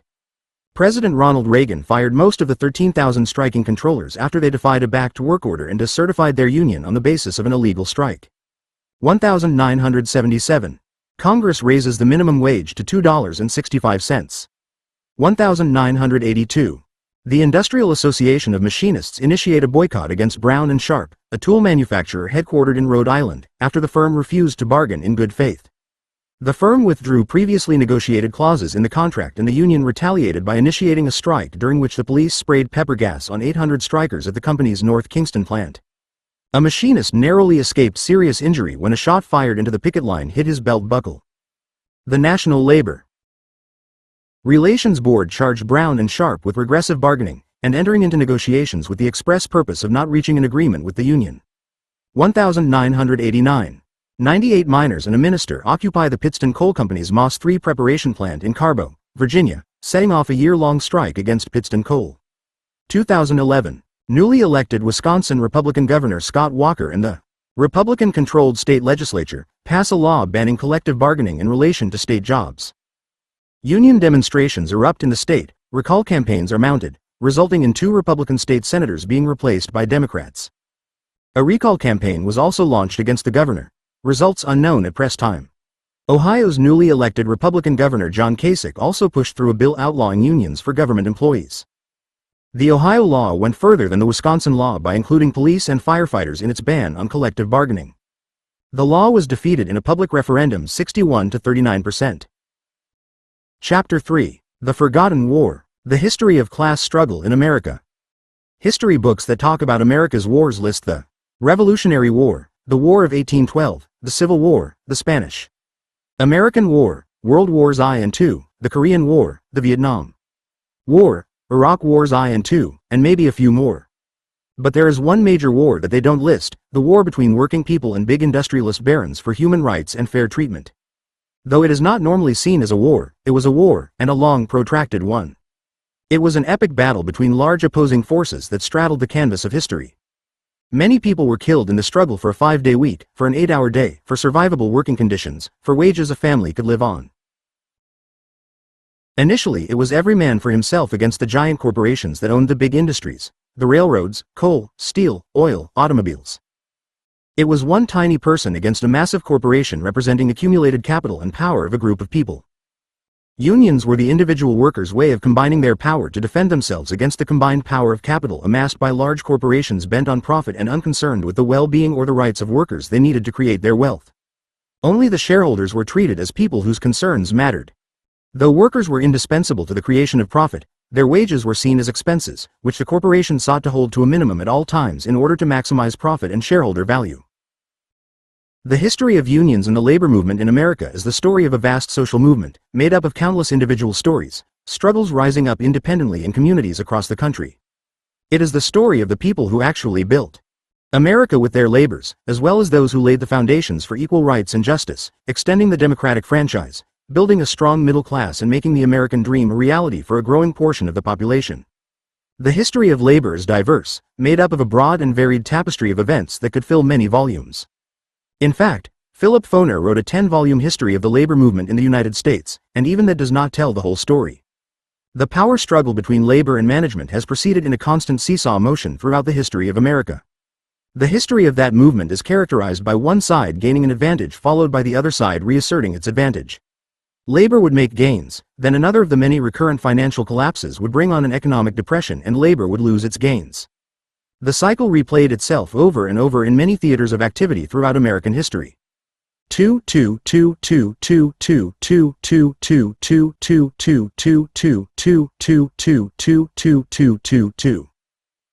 Labor in early America. Slaves and indentured servants. The American colonies that became the foundation of the United States were founded on largely free labor. In the cases of either slavery or indentured servitude, the workers were almost totally at the mercy of their bosses. In the case of slaves, they were deemed animals with no rights and were totally under the control of those who claimed to own them. Just as in managing livestock, a slaveholder would have to provide enough in terms of food and lodging to keep his slaves alive and productive. Besides that, virtually nothing limited the whims of the captor in terms of how he dealt with his slaves. In the case of indentured servitude, the boss had almost total control over the servants and would often try to extend the period of servitude based on some claim against the servant alleging that the terms of the agreement were not kept.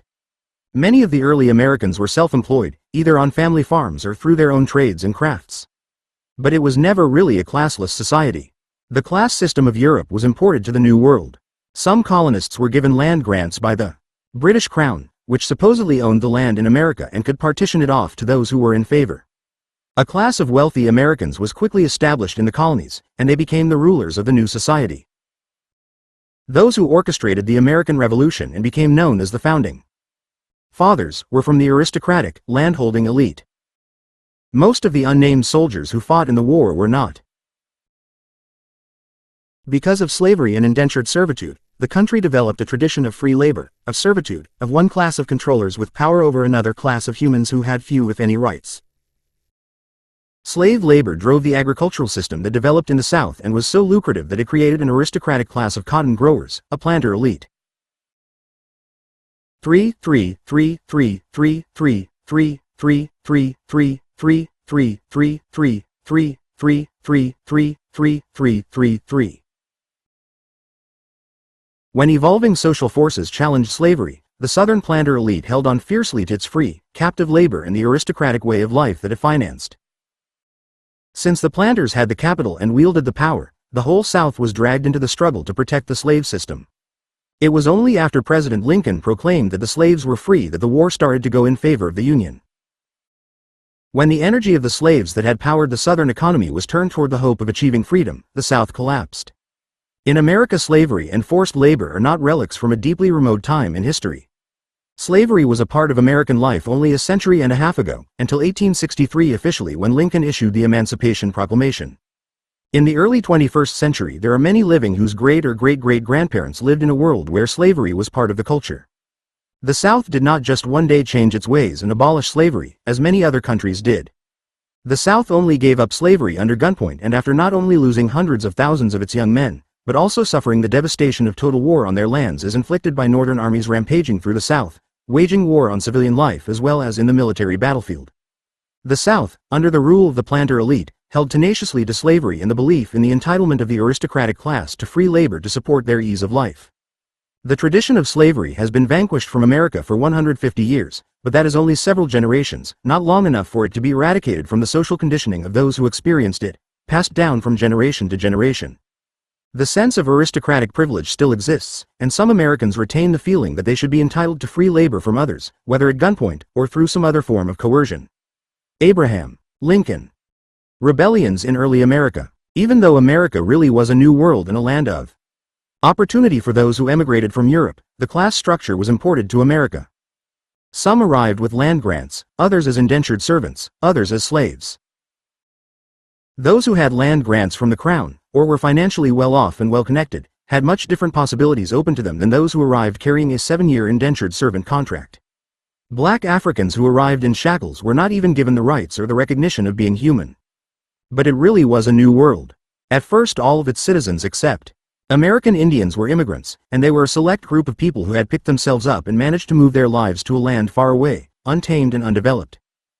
To have made the voyage, they must have shared some qualities of adventurousness, fortitude, will, aspiration and courage. They landed in a place that was wide open, cut loose from the old, established societies of Europe. When the aristocratic classes of the landed gentry tried to continue the behavior of the class culture of the Old World in America, they encountered a rowdy bunch. The Anti-Renter Rebellion. As early as the 1600s there were rebellions against the Dutch patroonship culture, which had been transplanted into the Hudson Valley through the Dutch colony of New Amsterdam. Under the patroonship system, a few families aligned by intermarriage ruled over 300,000 people and 2 million acres of land. The largest landholder was the Rensselaer family, which ruled 80,000 tenants and had a fortune of approximately $41 million. One of the periodic financial crises hit in 1837 and left many people unemployed. To make matters worse, there were many layoffs after the completion of the Erie Canal. In summer 1839 tenants of the Rensselaer estate gathered for a mass meeting and proclaimed, "We will take up the ball of the revolution where our fathers stopped it and roll it to the final consummation of freedom and independence of the masses." Thousands of farmers joined together and formed an anti-renter association to stand together and prevent the landlords from evicting them. They put on Indian costumes in emulation of the Boston Tea Party, and 10,000 men were trained and ready. When a sheriff approached the area in fall of 1839 to collect back rents, he got a letter saying the group would no longer pay rent until they could be redressed of their grievances, and that the tenants would now assume the right of doing to their landlord as he had to them, as they please. And, the letter added, this was not children's play, and, if you come out in your official capacity, I would not pledge for your safe return. A deputy brought writs demanding rent payments and the tenants seized the writs and burned them. He returned with a mounted posse of 500 and they were met by 1,800 farmers blocking their path and 600 more blocking their rear, on horseback, armed with clubs and pitchforks, blowing tin horns. The sheriff's posse decided to turn back. A petition for an anti-rent bill with 25,000 signers was put before the legislature, but the bill was defeated.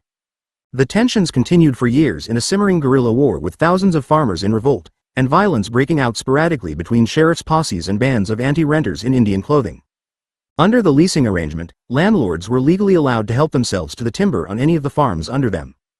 But during the tensions, one of the men sent to get lumber was killed. When a deputy sheriff tried to collect $60 back rent by selling the farmer's livestock, he was killed. The governor of New York declared a state of rebellion and sent 300 troops, who captured and imprisoned nearly 100 anti-renters. Those who had been armed at the scene of the deputy's death were declared guilty of murder. 2 were hanged and 6 were sentenced to life in prison. 2 of the leaders escaped heavy sentences by agreeing to write letters urging other anti-renters to disband. The movement was finally crushed. The authorities convinced the rebels they could not win with physical force. They turned their energies to Thomas Dorr political organizing and managed to get 14 of their candidates elected to the state legislature. In 1846, the new governor was elected with anti-renter support, and he made good on a promise to pardon the convicted anti-renters. Court decisions in the 1850s placed some limits on the prerogatives of the landlords of the manorial system, but left the system in place. Tensions and sporadic uprisings continued for years. By 1869, anti-renters were still thwarting the efforts of sheriffs acting on behalf of the big landowners. In the 1880s, only 2,000 of the 12,000 farmers who had been under lease in the 1840s were still under lease, but the system was still in place. Dorr's Rebellion. Around the same time as the anti-rent movement, a rebellion broke out in Rhode Island that came to be known as Dorr's Rebellion. The anger of the rebels focused on the fact that Rhode Island's charter allowed only landholders to vote. As the population grew from people moving into the city from the farms and new immigrants coming from Europe, the number of disenfranchised grew, and with it the rancor and discontentment of the unrepresented masses. In 1833, Seth Luther, acting as a spokesman for working people, wrote the Address on the Right of Free Suffrage, and denounced the monopoly of power held by the mushroom lordlings, sprigs of nobility, and small potato aristocrats. He advocated non-cooperation with the government and refusal to pay taxes or serve in the militia. He posed the question, why should 12,000 without the right to vote have to serve 5,000 who have land and can vote? The rebellion gained momentum and came to be known as Dorr's Rebellion in honor of Thomas Dorr, a lawyer from an affluent family who became a leader of the suffrage movement, which advocated the expanding the right to vote. Working people formed the Rhode Island Suffrage Association and organized their own People's Convention, which produced an alternative state constitution that did not include land owning as a qualification for the right to vote. In 1842, they held their own vote and 14,000 people voted for the new constitution, including 5,000 who were landowners, a majority of the legal voters under the official charter. They also held an unofficial election in which Dorr was elected governor with 6,000 votes. Meanwhile, the real governor of Rhode Island got President John Tyler to commit to sending troops in case of a rebellion. The Dorr forces continued to go through the motions of establishing their own alternative state. On May 3, 1842, they held an inauguration with a parade of supporters marching through Providence. They convened their people's legislature, and Dorr mounted an attack on the state's arsenal, which turned out to be a joke, with his cannon misfiring. The official governor ordered Dorr's arrest and he went into hiding. Since the alternative charter had retained the qualification of white for voters over Dorr's objections, the African Americans the area joined militia of the Law and Order Coalition, which promised a new constitution that would give them the right to vote. Dorr left the state to try to raise military support, but when he returned to Rhode Island, his hundreds of followers who were willing to fight for the people's constitution were greatly outnumbered by thousands on the side of the state militia. The resistance collapsed and Dorr fled Rhode Island again. 100 or so of the rebel militia were captured and imprisoned. A new constitution extended the vote to those who would pay a $1 poll tax. When Dorr returned to the state in fall 1843, he was arrested and tried for treason. He was found guilty and sentenced to life in prison with hard labor. After Dorr had spent 20 months in prison, the new Law and Order Party governor pardoned him. The Dorr people took their case to the Supreme Court through a trespass suit against law and order militiamen. The case asserted that the alternative government was the real government of Rhode Island, but the Supreme Court ruled against it. The court accepted the argument of Daniel Webster, who argued the case against the Dorite. If anyone can claim a constitutional right to overthrow an existing government, Webster had said, there would be chaos and anarchy. The first American unions The earliest unions appeared in the 1790s, started by craft journeymen and shoemakers in Philadelphia, cabinet makers and printers in New York City, and tailors in Baltimore. In the early 1800s, organizing spread into other professions, including carpenters, tailors and masons in New York, shoemakers in Baltimore and Pittsburgh, and printers in 7 cities from Boston to New Orleans. They challenged the number of work hours and tried to get jobs for members and members only. But the new U.S. government had adopted laws based on English law that considered union organizing to be criminal conspiracy. So whenever some progress was made, organizers were charged with conspiracy and convicted.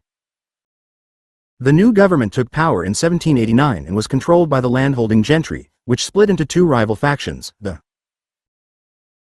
Federalists, dominated by wealthy financiers and merchants, and the Democratic Republicans, founded by Jefferson, which represented farmers, planters and artisans. The election of Jefferson in 1800 initiated 24 years of Democratic-Republican rule. During that period, the Democratic franchise grew as the elitist Federalists lost their grip on power in state and local governments, which began to provide public education and expand the number of offices that were elected rather than appointed. In the mid-1820s, the Federalists collapsed, and the rival factions of the Democratic Republicans split into the Whigs and the Democrats. By 1825, all but 3 states, Louisiana, Rhode Island and Virginia, granted voting rights to all white male citizens. All states except South Carolina and Delaware chose presidential electors by votes of the people, not state legislators. White servitude diminished.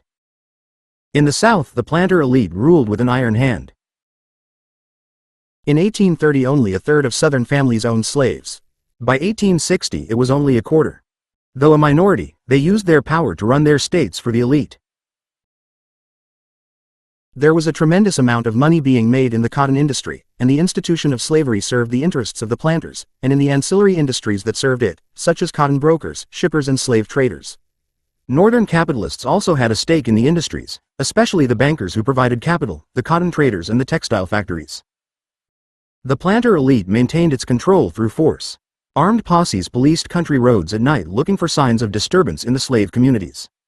Sentries patrolled the urban areas and state militias backed them up. Abolitionists were suppressed, intimidated or chased out. Workers were suppressed. Those who tried to organize were crushed by force backed up by court decisions. In 1827, Philadelphia's craft unions formed the Mechanics' Union of Trade Associations. It was the first American labor organization that encompassed various trades. In 1828, its member unions formed the Working Men's Party, which ran candidates for public office. By the early 1830s, similar parties appeared in more than 60 cities and towns. They advocated improved public education, an end to militia musters and a repeal of conspiracy laws against union organizing. The Democratic Party adopted the positions, co-opting the independent labor parties. But union members continued to organize for political action. Between 1833 and 1836, craft unions established federations in 13 cities, coordinating efforts through the National Trades Union organized in 1834. They published newspapers, mobilized strikes, and advocated reforms, such as the reduction of the workday from 12 or more hours to 10. The NTU worked from the top down, petitioning the government to establish the 10-hour day, while local unions organized strikes making the same demands. In June 1835, the Philadelphia Trades Union organized the first general strike in U.S. history, with workers from 17 trades participating. After 3 weeks, the city council gave municipal workers the 10-hour day with no reduction in pay. Private employers then did the same. The movement spread through craft unions across the mid-Atlantic states, and most were successful in winning the 10-hour workday. The labor movement at the time went beyond the NTU action of the craft unions. Unskilled laborers and women also agitated for higher pay. Strikes were held by women tailors in New York and Baltimore, shoe binders in New York, Philadelphia and Lynn, Massachusetts, and textile workers in Lowell, Massachusetts. While working men were on general strike in Philadelphia in 1835, more than 500 working women formed a federation called the Female Improvement Society and struck for wage increases for the women who sewed uniforms for the U.S. Army. Irish canal workers held at least 14 strikes in the 1830s. New York dock workers, including coal heavers, stevedores and sailors, held dozens of strikes in the 1830s. Lowell Mill women's strikes, 1834 and 1836. In the early 1830s, an economic boom had created many jobs at good wages, but when economic activity leveled off, the owners of the Lowell mills cut wages 15%. The employees, mostly women, rebelled and stopped working. At the time, the word strike was not even used, but the women improvised such a tactic out of anger. They were not successful in reversing the 15% pay cut, and the women either returned to work at subsistence wages or left town. In 1936, the economy slowed even further.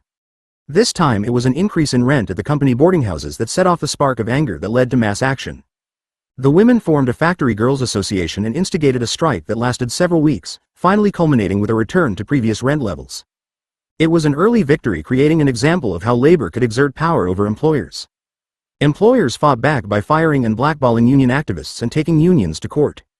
In 1835, New York's Supreme Court ruled against the shoemakers' unions that strikes and unions themselves were illegal under conspiracy law. In 1836, 20 tailors were convicted of criminal conspiracy for strikes against companies that had reneged on wage agreements. Union members were fired, and 27,000 people, about 20% of the population of the city, assembled in City Hall Park to protest the verdict. With the law standing against the right to organize, the leaders of the NTU met to decide how the labor movement should proceed. Some advocated political organizing to try to repeal anti-union laws. Some advocated the establishment of worker-owned cooperative shops. But the financial panic of 1837 threw the country into a 7-year slump, and layoffs were so widespread as to virtually destroy the NTU and nearly all unions. At the same time, labor had become a voting constituency worthy of courting, and Democrat and Whig politicians competed for the labor vote. President Martin Van Buren won labor support for Democrats by instituting the 10-hour day on federal construction projects in 1840. Competing with Democrats for the working-class vote, the Whigs, who wielded power on the Massachusetts Supreme Court, passed a landmark ruling in the case of Commonwealth versus Hunt in 1842. In overturning a conspiracy charge against a bookmakers' union in Boston, the court declared that workers had the right to organize and to strike for useful and honorable purposes. Under the new ruling, workers who shut down production, or tried to form a union, could no longer be charged with conspiracy. But because of the economic depression, the two victories had little impact. The labor movement had been so weakened that there were few strikes and few conspiracy charges that the Massachusetts ruling could apply to. And unions could not force state governments to follow President Van Buren's lead with the 10-hour day. Nevertheless, factory workers in the 1840s and 1850s continued to struggle for the 10-hour day. There was still no national labor organization to represent the laborers' interests, but in Massachusetts an association took root called the New England Workingmen's Association, which served as a galvanizing point around which the various local movements could align themselves. The workers saw the 10-hour day as a beginning of political reform of a broader nature. The idea caught on, spread by the labor press of the time. The organizations launched petition drives and campaigned for voters to demand legislation to limit the workday to 10 hours. Some state legislatures responded to the demands. New Hampshire passed a 10-hour workday law in 1847, followed by Maine and Pennsylvania in 1848, and in the 1850s New Jersey, Connecticut, Rhode Island, Ohio, Georgia, and California. Finding ways around the laws for employers, however, was easy. The laws allowed special contracts to extend the workday beyond 10 hours, and many companies found it easy to force workers in desperate need of work to sign such contracts. After the Depression of 1839 to 1843, a new labor movement rose, but it was more fragmented and locally based than before the Depression. National craft unions were created by workers in various trades, including printers, cigar makers, machinists, and building trades workers. The first of this wave of national crafts unions was the National Typographical Union that was founded in 1852. In 1869, it changed its name to the International Typographical Union. It was a leader in the labor movement and still exists in the 21st century. From 1845 to 1856, a group calling itself the National Industrial Congress met every year and brought together a diverse collection of people, including unionists, land reform advocates, cooperationists, and others who would be considered radicals. In 1850, 46 organizations in New York City joined forces to create a group known as the Industrial Congress, which included not only trade unions, but national reform clubs, Christian labor reform groups, German socialist organizations, and cooperatives. Chapter 4. The Civil War and Beyond. The Civil War was a second birth for the new country. In many ways, the Civil War marks the end of the colonial period and the actual birth of a new nation.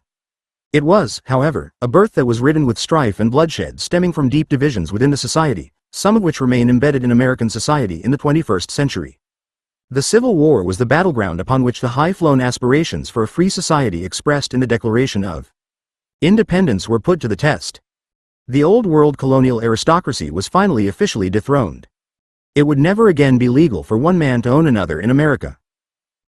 It was a huge step toward fulfilling the promise of a society in which every man would be seen to have essential human rights. But this is only one aspect of the Civil War. It was also an engine of industrialization that drove the growth of corporate power and wealth to heights never before seen. The war created a huge demand for a great many resources and manufactured goods. For some people, war was very good business. It created opportunities for those who managed to find themselves a niche supplying the armed services or some other aspect of the great national war efforts. When the war drew to a close, Lincoln would be able to put his attention on the corporate monster that had been given birth to by the war. But during the war, all considerations had to be put aside until the war was won and the United States was one nation intact. In reaction to the increasing consolidation of power by large corporations, there was a growth of labor resistance to the oppressive and exploitative policies of the industrialists. The balance of power between labor and management seesawed back and forth over and over. Labor organizing gathered force during the Civil War. Its initial focus was on achieving a shortening of the workday. By 1868, several states, including Wisconsin, Illinois, Missouri, Connecticut, Pennsylvania, and New York, had passed laws limiting the workday to 8 hours. The success of the efforts led the unions to increase their demands. More than a dozen new unions sprang up between 1868 and 1873. One was the National Labor Union, which proposed breaking down the large corporations and distributing the wealth more broadly. But the apparent initial success in legislating the 8-hour workday soon proved to be an illusion.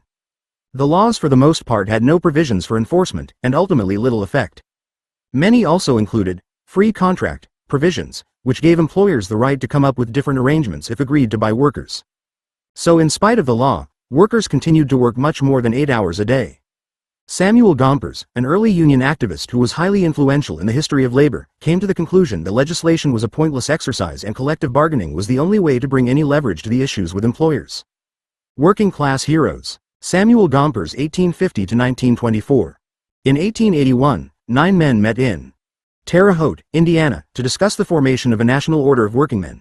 They set a conference in Pittsburgh in the fall, and the attendees of the conference formed the Federated Trades and Labor Council, which later became Samuel Gompers 33333333333333333.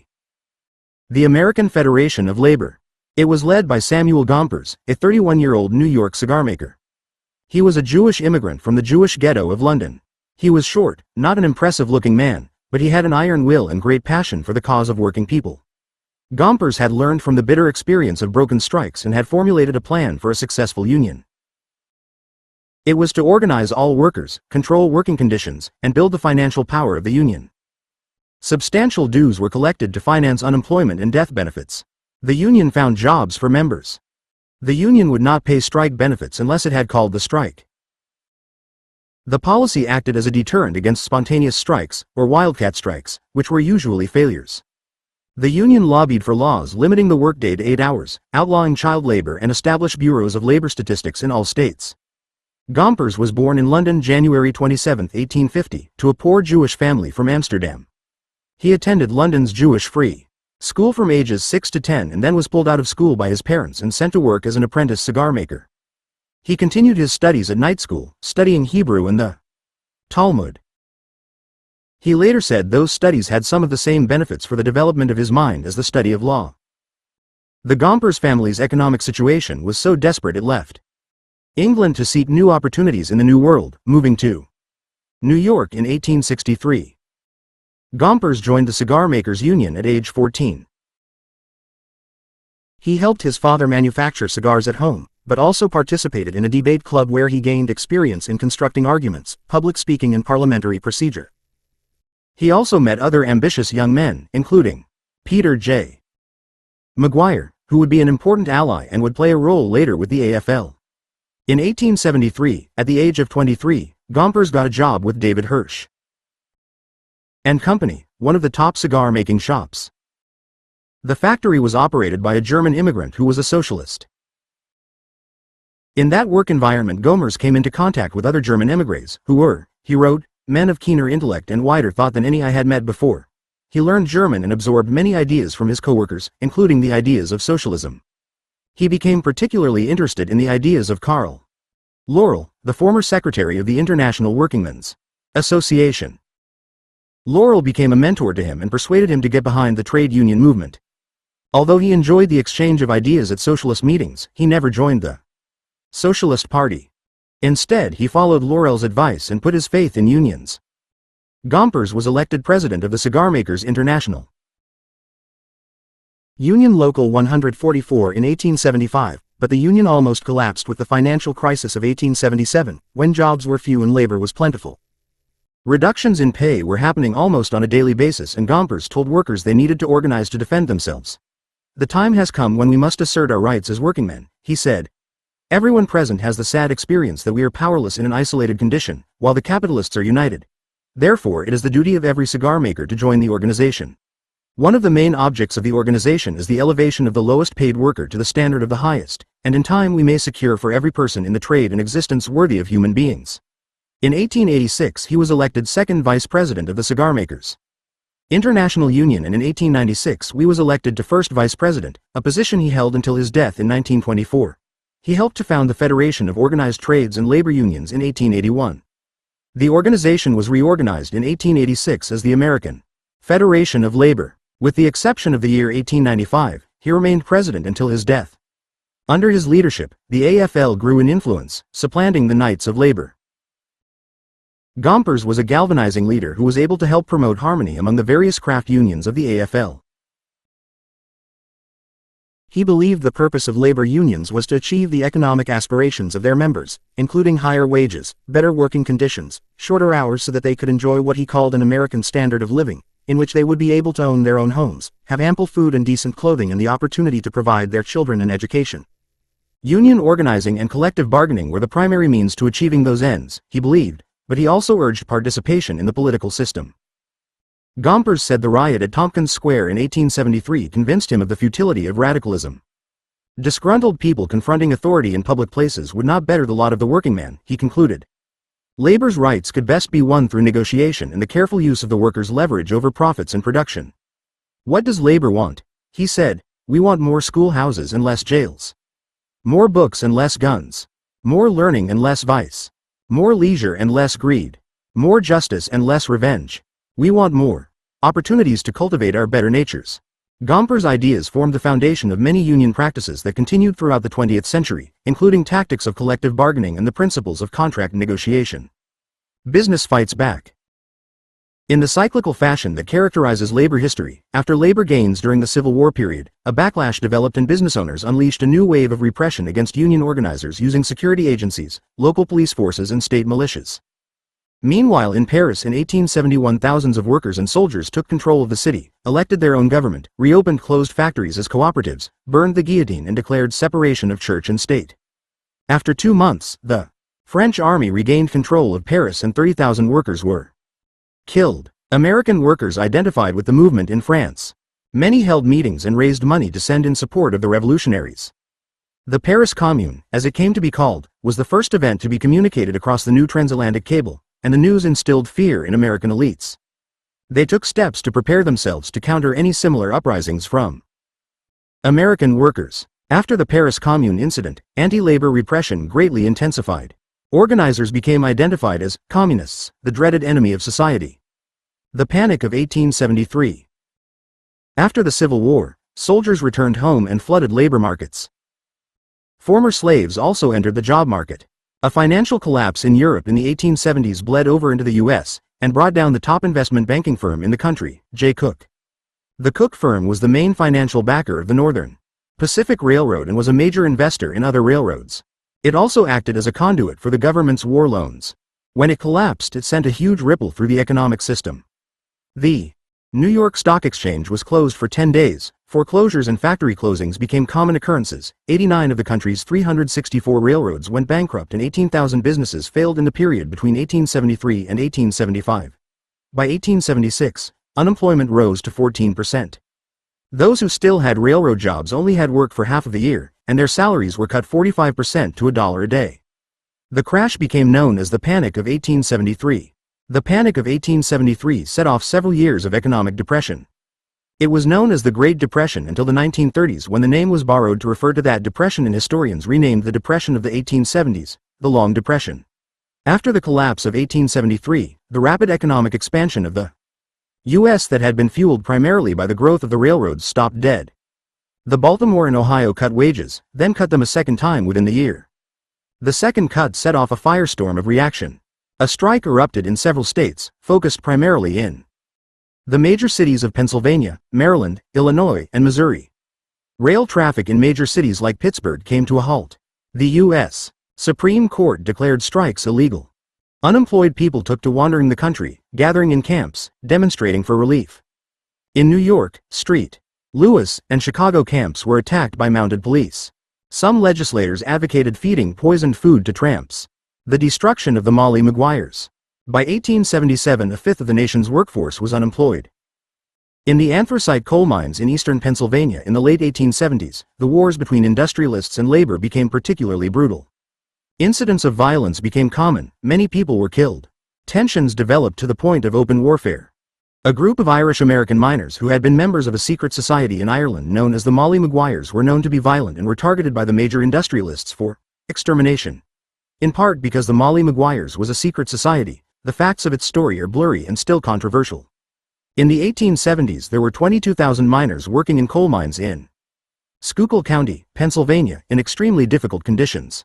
That number included 5,500 children between the ages of 7 and 17 who earned between $1 and $3 a week to separate slate from coal. Wages were low and working conditions were dreary and deadly.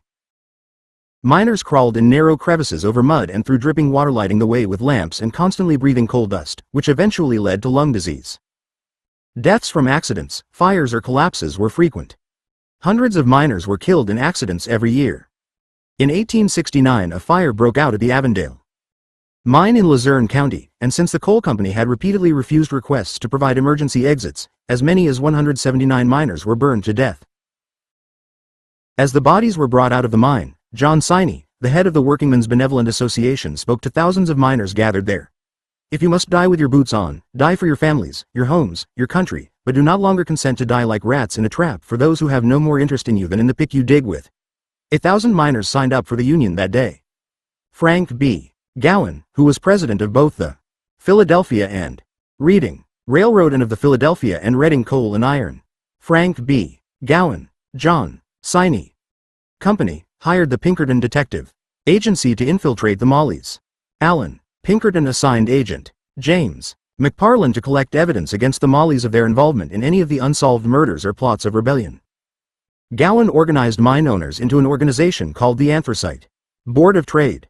When the union grew to a membership of 30,000, 85% of the miners in Pennsylvania, Gowan decided to force a showdown with the union. Some of the members of the union were allegedly members of the Mollies. The Ancient Order of Hibernians was an organization that some historians think was a cover for the Mollies. The Coal Miners Union, the Workingmen's Benevolent Association, was peaceful, and the AOH was also seen as a peaceful fraternal order. But the Pinkertons believed they found a connection between the AOH's membership and violent areas in Ireland. McParland thought the Mollies had merely taken on a new name with the AOH. But while the Mollies were seen to be violent, the union used peaceful methods and had in its 5-year existence improved the relations between labor and management. The Pennsylvania Bureau of Industrial Statistics determined that the union had brought an end to violence that had been ongoing since the Civil War. The union's leaders were opposed to the Molly Maguires. By the time of the Panic of 1873, Gowan was convinced he wanted to break the power of the union and weed out and exterminate its Molly Maguire members. In December 1874, Gowan led a move among the coal mine operators to cut pay by 20%. The miners responded by going on strike on January 1, 1875. War erupted between miners and owners. In March, Edward Coyle, a union leader who was a member of AOH, was murdered. Another, James McParland, member of AOH, was shot dead by a mine superintendent. A mine boss fired into a group of miners. A band of vigilantes attacked a union meeting and killed one miner and wounded several others. Allen Pinkerton decided to hire vigilantes to make examples of the Mollies. In December 1875, masked men attacked 3 men and 2 women who had been identified as Mollies in their home. At least one of the men and a woman, the wife of one of the men, were shot and killed. When McParlin heard that vigilantes had been given the information, he had uncovered and used it not only to kill suspected members of the Mollies, but also a woman he considered an innocent bystander. He resigned. "I am not going to be an accessory to the murder of women and children." The leader of the vigilantes was arrested, then released on bail. Another miner who had been identified by McParlin as a killer was shot and wounded, and later his house was attacked by gunmen. The war continued with more killings and revenge killings on both sides. A man was found with his throat cut, another crucified in the woods, a mining boss mauled, a telegraph office burned, a train derailed. The Union leaders were imprisoned, vigilantes conducted attacks on the strikers, many of the Mollies were killed and the strike was broken. Starving miners went back to work, accepting the pay cut. When murder trials of the alleged Mollies began, Gowan was appointed special prosecutor. Irish Catholics were not allowed to be on the jury, but Welshmen, who had been the enemies of the Irish, were well represented. Most of the prosecution witnesses were employees of the railroad and mining companies that were trying to destroy the Union. Most of the victims of the unsolved murders had been employees of the small railroad companies that had been taken over by the Philadelphia and Reading Railroad Company. The private corporation initiated the investigation through a private detective agency. A private police force arrested the accused and private attorneys prosecuted them. 20 men were convicted of various murders and hanged. In 1883, Gowan retired as president of the company. In 1889, he locked himself into a hotel room and shot himself in the head. In 1979, Pennsylvania Milton Shapp granted a posthumous pardon to Jack Keogh on the recommendation of the Pennsylvania Board of Pardons and proclaimed that the men called Molly Maguires were heroes in the struggle to form a union. Working class heroes. Mother Jones 1837–1930. The person who became known as Mother Jones was born Maria Harris in Cork, Ireland. Her family emigrated to Canada when she was 14 or 15 years old. She attended Toronto Normal School and trained to be a teacher. Her family moved to the U.S. and she took a job teaching in Monroe, Michigan. Then she moved to Mother Jones, Chicago, and worked as a dressmaker, and in 1861 she moved to Memphis, Tennessee, and married George Jones, an iron molder and union organizer. She opened a dress shop in Memphis. Then she lost her entire family to a disease. In 1867, a yellow fever epidemic swept Memphis. She wrote in her autobiography, its victims were mainly among the poor and the workers. The rich and the well-to-do fled the city. Schools and churches were closed. People were not permitted to enter the house of a yellow fever victim without permits. The poor could not afford nurses. Across the street from me, 10 persons lay dead from the plague. The dead surrounded us. They were buried at night quickly and without ceremony. All about my house I could hear weeping and the cries of delirium. One by one my 4 little children sickened and died. I washed their little bodies and got them ready for burial. My husband caught the fever and died. I sat alone through nights of grief. No one came to me. No one could. Other homes were as stricken as mine. All day long, all night long. I heard the grating of the wheels of the death cart. After her family was gone, she got a permit to help nurse the sick and did so until the end of the plague. Then she moved back to Chicago and opened her own sewing business, working for some of the wealthiest families in Chicago. I had ample opportunity to observe the luxury and extravagance of their lives, she wrote. Often while sewing for the lords and barons who lived in the magnificent houses on the Lake Shore Drive, I would look out of the plate glass windows and see the poor, shivering wretches, jobless and hungry, walking along the frozen lake front. The contrast of their condition with that of the tropical comfort of the people for whom I sewed was painful to me. My employers seemed neither to notice or to care. Her seamstress business was destroyed in the Great Chicago Fire in 1871, which destroyed everything she had and left thousands of people homeless. The loss of her business on top of the loss of her family caused her to go through a deep questioning process over her destiny and what she was to do with the rest of her life.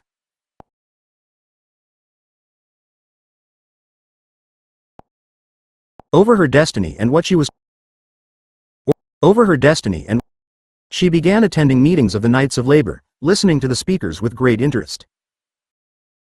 She learned of the formation of the Knights of Labor when at the close of the Civil War men who had recently been fighting as blues, or grays, over the issue of chattel slavery joined together to fight another form of slavery, industrial slavery. Mother Jones joined the Knights and immersed herself in the cause of labor. By 1880, she had devoted herself completely to the welfare of working people.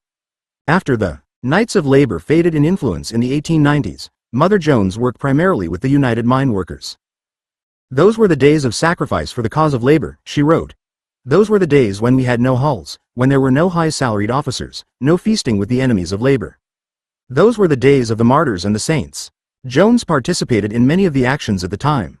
It was a time of widespread turmoil as industrial America got its footing and began to grow up in the ruins of the Civil War. She participated in the Great Railroad Strike of 1877, was present at the Haymarket Incident and countless other important events of the labor movement. These early years saw the beginning of America's industrial life, she wrote. Hand in hand with the growth of factories and the expansion of railroads, with the accumulation of capital and the rise of banks came anti-labor legislation, came strikes, came violence, came the belief in the hearts and minds of workers that legislatures would carry out the will of the industrialists. She was bold and gutsy and seemed to fear nothing. She faced down guns, fists and clubs, and with her courage she shamed her adversaries into impotence. She became a well-known figure, loved by the workers and loathed by the coal mining and railroad companies. Her presence could lift the morale of large numbers of people and catalyze a turning point in a struggle. She improvised unique methods. During the miner strikes she organized miners' wives armed with mops and brooms to guard the mines against scabs. She became known as the most dangerous woman in America, after a West Virginia district attorney gave her that title. She was crafty and resourceful, able to find an unexpected tactic at a difficult moment to turn a situation around. When she was called in to help at a coal miners' strike in Clarksburg, West Virginia, she camped in open fields and held meetings in barns, preaching the gospel of unionism. The Consolidated Coal Company that owned the company town of New England would not allow the distribution of notices of the union meeting and would arrest anyone caught with a notice.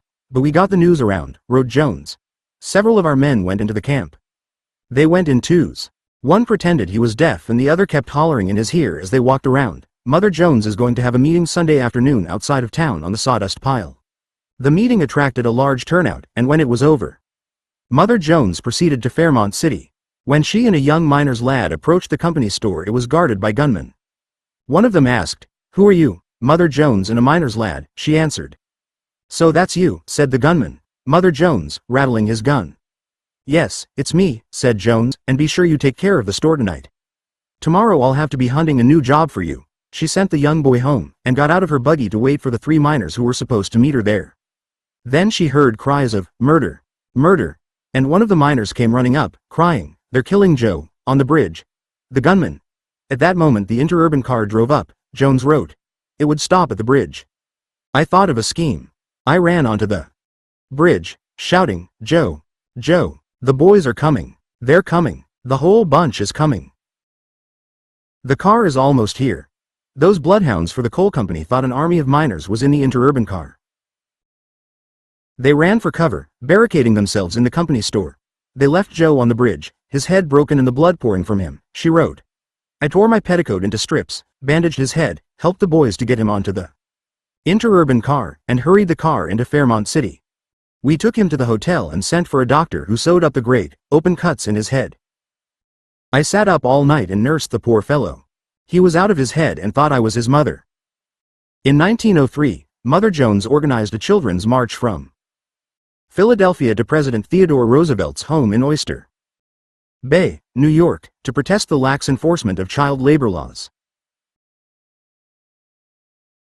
She organized children who were working in the mines and mills, and they marched, carrying banners saying, "We want to go to school and not the mines." She had not been able to get the newspapers to write about the children with their missing fingers and other disabilities from their labors because the mill owners held stock in all the newspapers. So she devised the march as a way to get publicity in spite of the media blackout. In 1905 she was one of the co-founders of the Industrial Workers of the World in Chicago, which attempted to organize all workers together, not keeping them separate as did the AFL. Mother Jones died in 1930 and is buried in the Union Miners Cemetery in Mount Olive, Illinois. The Haymarket Incident. In the 1880s, labor went through another cycle of rise and fall. In 1881 the Knights of Labor, which had been a secret union since its formation in 1869, went public with a declaration of principles that challenged corporate power. The alarming development and aggressiveness of great capitalists and corporations, unless checked, will inevitably lead to the pauperization and hopeless degradation of the toiling masses. It is imperative, if we desire to enjoy the full blessings of life, that a check be placed on the unjust accumulation and the power of evil of aggregated wealth. The association grew from 43,000 members in 1882 to 730,000 in 1886. The group was organized into 15,000 locals around the country. In 1886, members of the Knights struck against J. Gould's railroads in the Southwest, and Gould responded with deadly force. In East Street, Louis, 7 workers were killed by company deputies. On May 1, 1886, the Knights of Labor sponsored a nationwide strike for the 8-hour day. 350,000 workers walked off jobs in 11,000 workplaces. Chicago police fired into a crowd of demonstrators, killing 4. At Haymarket Square, a crowd gathered to protest the shootings, and it led to a tragedy that became known as the Haymarket Riot or the Haymarket Massacre. But it began as an orderly protest until an unknown person dropped a bomb out of a window. The bomb killed a number of people, including 7 police officers. The incident set in motion a wave of hysteria as the public responded angrily to the killing of the policeman, and the newspapers kept the story burning hot while the hysteria rose. Mother Jones describes the incident in her autobiography. After many strikes in the 1880s, workers in Chicago were agitating for an 8-hour day. The trade unions and the Knights of Labor endorsed the movement. Because many of the leaders of the movement were immigrants who had left Europe to escape oppression, the establishment said the movement was foreign or used the cry of anarchism to discredit the movement. Some of the foreign agitators preached ideas of radical reorganization of society, such as socialism or anarchism, but the workers just wanted to shorten the workday to 8 hours and to be paid a wage they could feed their families on. It was a cold winter and the soup kitchens could not handle the number of applicants. People went hungry. On Christmas Day, hundreds of poverty-stricken people clad in rags marched in front of the mansions of the rich on Prairie Avenue. They carried the black flag of anarchism. The presence of the flag aroused fear and anger. The newspapers helped stoke the fear until May 1, when an uprising for the 8-hour day was scheduled. Employers feared revolution. Workers from the McCormick Harvester Works assembled in front of the factory and tensions grew. Those who didn't join the strike were called scabs. Bricks were thrown, windows were broken, so-called scabs were threatened. The police swooped down on the strikers, shooting, clubbing, and trampling workers under horses. A number of them were shot dead and others, including young girls, were clubbed to death. The Pinkerton Detective Agency formed armed bands of hoodlums and ex-convicts and hired them out to the capitalists to picket factories and stir up trouble. On May 4, the anarchists held a meeting in a district that became known as Haymarket Square, only a half-block from the police station. The mayor attended the gathering, found it to be orderly, and instructed the police chief not to send the police. But the chief of police went ahead and sent a large contingent of mounted police to the scene. As one of the anarchists addressed the crowd, someone dropped a bomb from a window. It killed several police. The city went insane and the newspapers did everything to keep it like a madhouse, wrote Mother Jones. The workers' cry for justice was drowned in the shriek for revenge. Bombs were found every 5 minutes. Men went armed and gun stores kept open nights. Hundreds were arrested. But in the end, only those who had agitated for the 8-hour week were tried and a few months later hanged. The Pullman Strike of 1894. Another cycle of labor expansion followed by repression took place in the 1890s. The establishment took to using court injunctions as a weapon in the war against labor. In 1894, Eugene V. Debs organized a sympathy strike in support of workers striking against the Pullman Palace Car Company, and the company's lawyer met with U.S. attorney and succeeded in getting a court injunction against the strike and ordering Debs to stop it. The case used the Sherman Antitrust Act, which had originally been drafted to limit corporate abuses of power, to win the injunction. Pullman argued that the strike disrupted postal service and interstate commerce and damaged the general welfare. With an injunction, there was no need to consult a jury, which might sympathize with workers, and made it possible to imprison union leaders for contempt of court if the strike took place. From 1880 to 1930, more than 4,000 injunctions were declared against strikes. Great Railroad Strike of 1877. At the end of the Civil War, a huge wave in railroad construction began. Between 1866 and 1873, 35,000 miles of track were laid coast to coast. Railroads became the second largest employer after farming. They required huge capital investment and entailed a proportionate amount of risk. It became a good field for speculators, which stimulated overexpansion. J. Cook was investing a large proportion of investors' funds in railroads, helping to set the stage for the collapse. George Pullman. When the collapse of 1873 came, the economic pressure strained employer-employee relationships between railroad corporations and workers. Working conditions became increasingly harsh and predatory. Wages were cut. Workdays were extended. Strikes among the railroad workers began to break out, a number of which brought the trains to a halt. Most of the strikes were crushed by the railroads. The Brotherhood of Locomotive Firemen, the professional association that represented railroad workers, saw itself primarily in an insurance function and didn't recognize strikes as a way to negotiate with employers. Since the BLF was not meeting enough of the needs of the workmen, membership declined. The workers wanted a union that would stop the train wrecks, raise pay, shorten hours and get the boss off the workers' backs. The BLF faded in influence, and by the time the workers did mount a major strike against the railroad in 1877, the BLF had little to do with it. When both the Pennsylvania and Baltimore and Ohio railroads posted notices of pay cuts, the second round in a year, the workers revolted in an explosion of rage. The workers declared that they would not let the trains roll unless the second pay cut was revoked. In Pennsylvania, Maryland and West Virginia, groups of strikers blocked tracks to keep scabs, non-union people who went to work for a company when union workers were on strike, from operating the railroad. The revolt spread to Pittsburgh, where a mob burned several stores. Pinkerton agents and state militia began to move against the strikers, and President Rutherford B. Hayes sent troops into West Virginia and Maryland at the request of state governments. But the local militia refused to fire on the strikers. Soldiers brought in from Philadelphia, however, did not refuse the order, and they killed 26 unarmed people. Members of other unions, the locomotive engineers and the Order of Railway Conductors, went to work for the railroads as strikebreakers. The railroads, state militia, Pinkertons, federal troops and other unions were aligned against the strikers, and they prevailed. They replaced the strikers with new hires. More than 100 strikers were killed. Several hundred were wounded. The strike spread to Chicago and St. Louis, creating more violence and death. Hayes sent troops into city after city to put down the strikes and riots, and finally, 45 days after it had begun, it ended. The strike was broken and the strikers were begging for their jobs back. But strikers were blacklisted and unable to work there anymore. Working class heroes. Eugene V. Debs, 1855 to 1926. Eugene V. Debs was born 5 years before the outbreak of the Civil War to French immigrants in Terre Haute, Indiana. His father was well educated and sophisticated, but struggled hard to gain a foothold in the New World. Eugene was too young when the war was going on to understand the issues at stake, but years later, studying history, he saw a hero in John Brown. History may be searched in vain for an example of noble heroism and sublime self-sacrifice equal to that of old John Brown, he wrote. From Eugene V. Debs. The beginning of his career to its close, he had but one idea and one ideal, and that was to destroy chattel slavery, and in that cause he sealed his devotion with his noble blood. Realizing that his work was done, he passed serenely, almost with joy, from the scenes of men. His calmness upon the gallows was awe-inspiring, his exaltation supreme. Sitting under busts of Voltaire and Rousseau, he listened to his father read from Racine, Corneille, Goethe and Schiller. His favorite work was Victor Hugo's Les Miserables, which he returned to periodically throughout his life. He learned to speak French and German and learned about the democratic traditions of Europe. He worked long hours in his parents' store growing up, and dreamed of going to work for the railroad. In 1870 he quit high school to go to work to help support the family, and to pursue his dream of working on the railroad.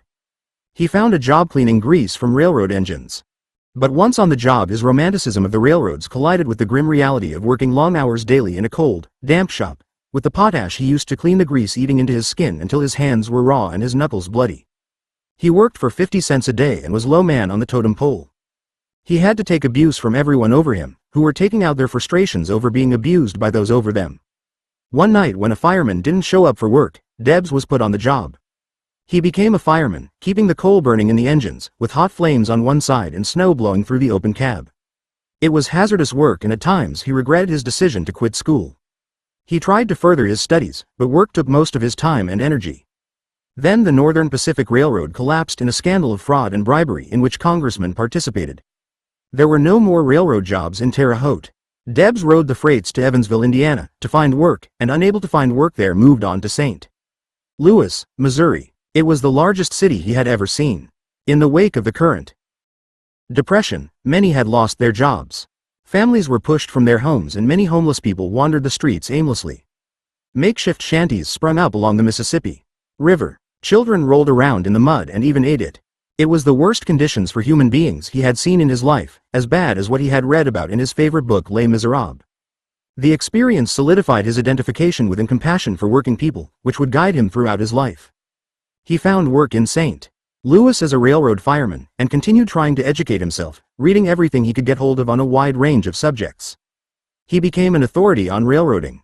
In 1874, at the insistence of his mother, he finally turned his back on working on the railroad. The railroads were becoming increasingly hazardous for workers because the companies were cutting costs by letting equipment wear out. Tracks were not well maintained and frequently broke. Defective boilers exploded, starting fires in the cars. Bridges collapsed. Injuries and deaths were common, and little attention was paid unless those who died were passengers. He was still only 19 years old when he quit. But the experience had molded some of the attitudes he would carry with him throughout his life. Debs returned to Terre Haute and took a job as a billing clerk. But he didn't like the work and he didn't like business very much. One evening when he was in a saloon, he heard that Joshua Leach, the Grand Master of the Brotherhood of Locomotive Firemen, was coming to Terre Haute to organize a union. Though he knew nothing of unions and was not working for the railroad anymore, he went to the meeting and was very inspired by Leach's vision of firemen joining together for a common cause. It reminded him of the spirit of the French Revolution: liberty, equality, fraternity. Debs was initiated into the Vigo Lodge and it ushered in a new way of life for him. It brought together his romantic feelings about railroads, with the ideals he learned at the knee of his father. Debs and the strike of 1877. The railroads consolidated in the 1850s and became increasingly harsh and predatory. Wages were cut, workdays were extended, strikes among the railroad workers began to break out, but most were crushed by the railroads. Debs worked hard and rose quickly to leadership status in the union. But the BLF was not meeting the needs of the workmen and membership was declining. The workers wanted a union that would stop the wrecks, raise pay, shorten hours and get the boss off the workers' backs. The union faded in influence and by the time the workers did mount a strike against the railroad in 1877, the union had little to do with it. The Pennsylvania and Baltimore and Ohio railroads had posted notices of pay cuts and the workers revolted. See below. The failure of the railroad strike of 1877 had a profound effect on Debs. By then he was a national officer in the BLF. He blamed the railroad's oppression for forcing the strike to happen, but was even more concerned with the violence and lawlessness that took place during the strike. In a speech to BLF's National Convention soon after the incident, he proclaimed that the union did not encourage such behavior. The Depression of 1873 put farmers in the squeeze between falling prices for their goods and increasing costs in mortgage rates, farm equipment and price gouging by the railroad. The unions had been effectively squashed by the railroads and working people were looking to the political system for some relief. Debs was swept into the fervor of the moment. He distinguished himself as a powerful public speaker for the causes of the poor and oppressed in the Democratic Party. Local Democratic leaders noticed his talent and offered him the Democratic nomination for Congress. He declined because he didn't want to leave his family. But the next year he was elected city clerk of Terre Haute. Terre Haute's West End was a center of gin mills and prostitution. One of Debs' duties was to go after the fines owed by prostitutes who had been picked up. But Debs couldn't bring himself to come down hard on the struggling working women when the cops had been ineffective in bringing the pimps and racketeers to justice. While city clerk, he kept his association with the BLF and soon found himself challenged to save the organization from collapse, which seemed imminent. The strike of 1877 had all but destroyed the BLF. While the officers were trying to think of ways to save the union, the railroads were looking for ways to destroy it once and for all. But Debs' courage and resolve never faltered. One day a BLF officer was thrown out of the office of the vice president of the Pennsylvania Railroad. When Debs heard about it, he took the officer with him from Terre Haute back to the president's office in Columbus. When they walked into the office, the vice president said, "Before we go any further, I want you to know, Debs, that I don't give a goddamn for the Brotherhood of Locomotive Firemen. Debs came back, and I want you to know that I don't give a goddamn for the Pennsylvania Railroad. I'm not here to get your opinion. I'm here to get courteous treatment for our officials." The two argued furiously for an hour and then the railroad executive offered Debs a job with the railroad. Debs refused. He also refused the offer of a free pass on the Pennsylvania Railroad, but he accepted a ticket back to Terre Haute. There was no more trouble with the railroad for the next few months and the word spread about how Deb had stood up to the VP of the railroad. His reputation grew and drew members into the union. He had shown by example that labor disputes could be solved by reason and compromise. When his second term as city clerk of Terre Haute was done, Debs went on the road helping to set up lodges for BLF across the country. He became known as a labor leader. Men came to him with problems. He investigated every railroad accident and used his findings when proposing legislation for safety. He held on to his belief that labor disputes could be settled with reason, without resorting to strikes. He ignored the more radical Gomper's ideas and said that BLF was an insurance organization, not a trade union. He tried to develop friendly relations with the railroads. But the railroads were hostile, still seeking legislative remedies to labor problems and not strikes. Debs ran for Congress and was elected, taking office in January 1885. He drafted a bill to force railroads to compensate workers for injuries while on duty. It passed the House of Representatives, but was eviscerated in the Senate, so that Debs felt he had failed the railroad workers. He was frustrated in most of his attempts to accomplish anything in Congress, so when his term was up, he didn't go for a second one. Some of the railroads tried to undermine the Brotherhood by setting up compulsory insurance plans that would take away the main reason to join. It forced Debs to alter his position about strikes. He added new features to Brotherhood membership, including written contracts with employers, negotiated through strikes if necessary. The changes were in part a reaction to the success of the AFL, which was gaining members and affirming the popularity of the ideas of Gompers. Debs was deeply embittered by the Homestead Strike, see below, which became a brutal war. In the BLF's The Magazine, he wrote, "If the year 1892 taught the working man any lesson worthy of heed, it was that the capitalist class, like a devilfish, had grasped them with its tentacles and was dragging them down to fathomless depths of degradation. To escape the prehensile clutch of these monsters constitutes a standing challenge to organized labor for 1893 and demands of working men an amount of sentinel duty which must be performed if victory is to perch upon their banners." Efforts were made to create alliances among the labor organizations. The Knights of Labor, by then in decline and a shadow of itself in its heyday, met with the AFL in Philadelphia and again in St. Louis to figure out how to join forces. But they were unable to come to terms. Among the railroad unions the desire to join together was strong. Debs was one of the founders of the American Railway Union, ARU, which was the first industrial union in America. When the union led a strike against the Pullman Car Company in 1894, President Grover Cleveland sent the army to break the strike. As one of the leaders of the union, Debs was imprisoned for refusing to obey an injunction, though he had initially tried to persuade members against going on strike before finally going along with it. While he was in prison, he studied socialism.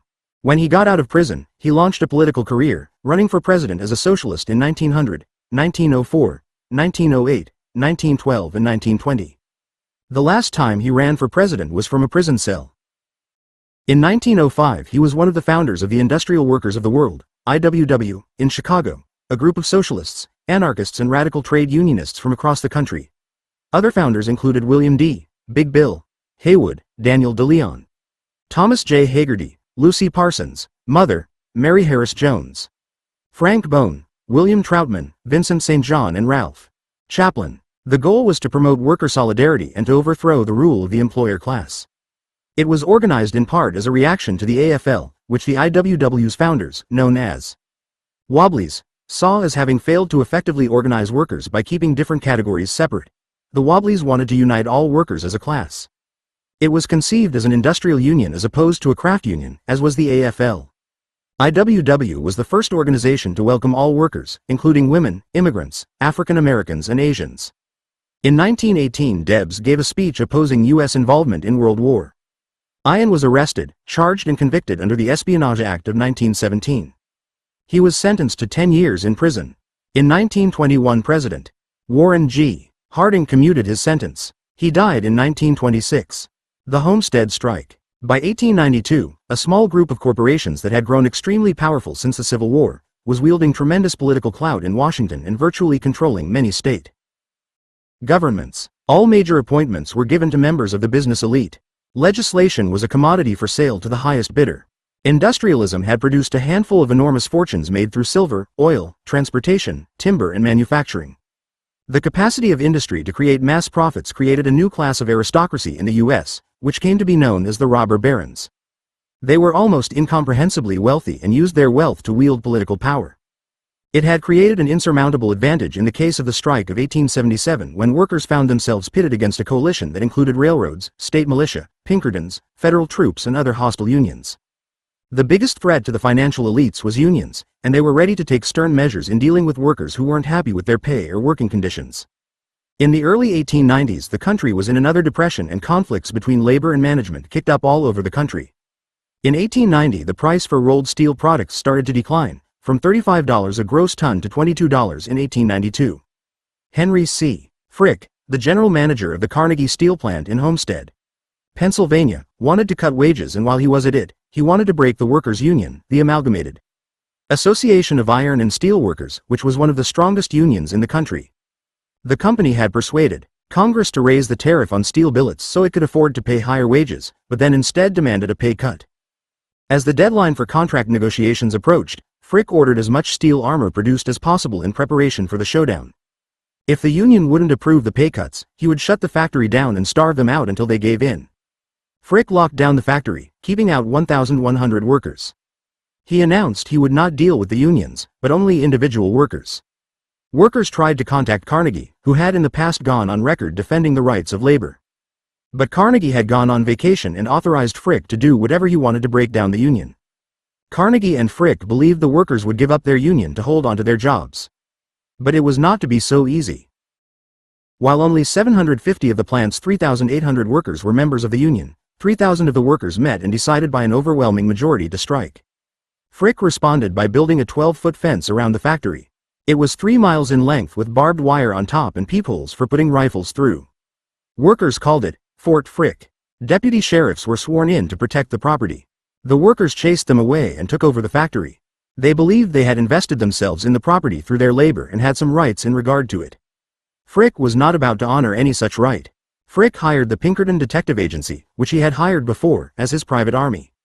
On July 5, tugboats pulled barges up the Monongahela River carrying hundreds of Pinkertons with Winchester rifles to the Homestead factory. But workers spotted the approaching Pinkertons and a horseman rode into the streets of Homestead at 3 a.m. warning that the Pinkertons were coming.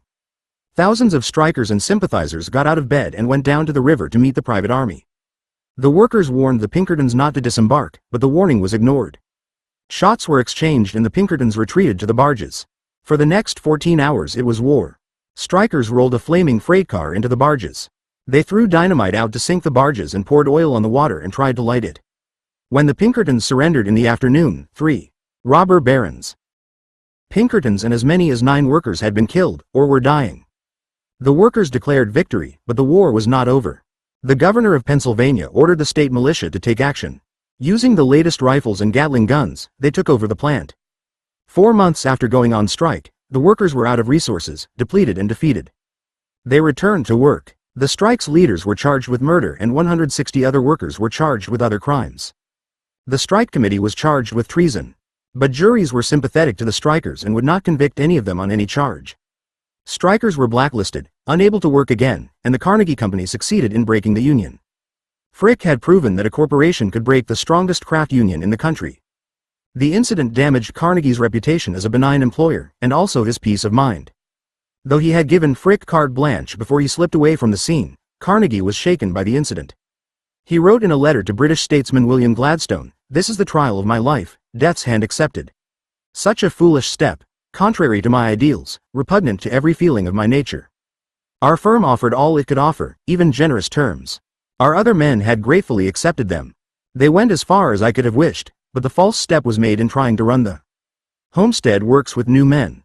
It is a test to which working men should not be subjected. It is expecting too much of poor men to stand by and see their work taken by others. The pain I suffer increases daily. The works are not worth 1 drop of human blood. I wish they had sunk." 6 years later Carnegie returned to Homestead to dedicate a library, a concert hall, a swimming pool, bowling alleys, and a gymnasium. But the pain of Homestead stayed with him. In his autobiography he wrote, "No pangs remain of any wound received in my business career save that of Homestead."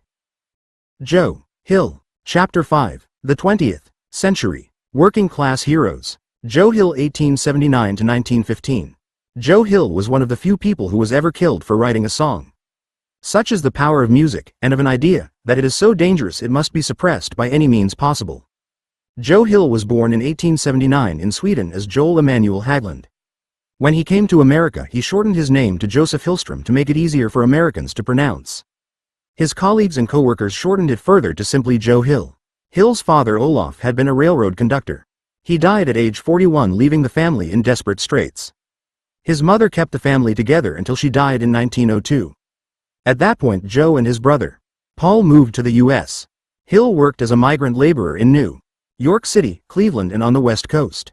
He was in San Francisco, California, at the time of the 1906 earthquake. He learned English in the early 1900s as he worked various jobs. He faced the troubles of working people daily, wrote songs about them and drew cartoons. Some of his songs put new lyrics to familiar melodies of the time. In 1910 he joined the radical union, the Industrial Workers of the World, IWW, whose members were known as Wobblies, and which became known to the establishment as America's damnable enemy. Joe Hill became the Wobblies' chief songwriter.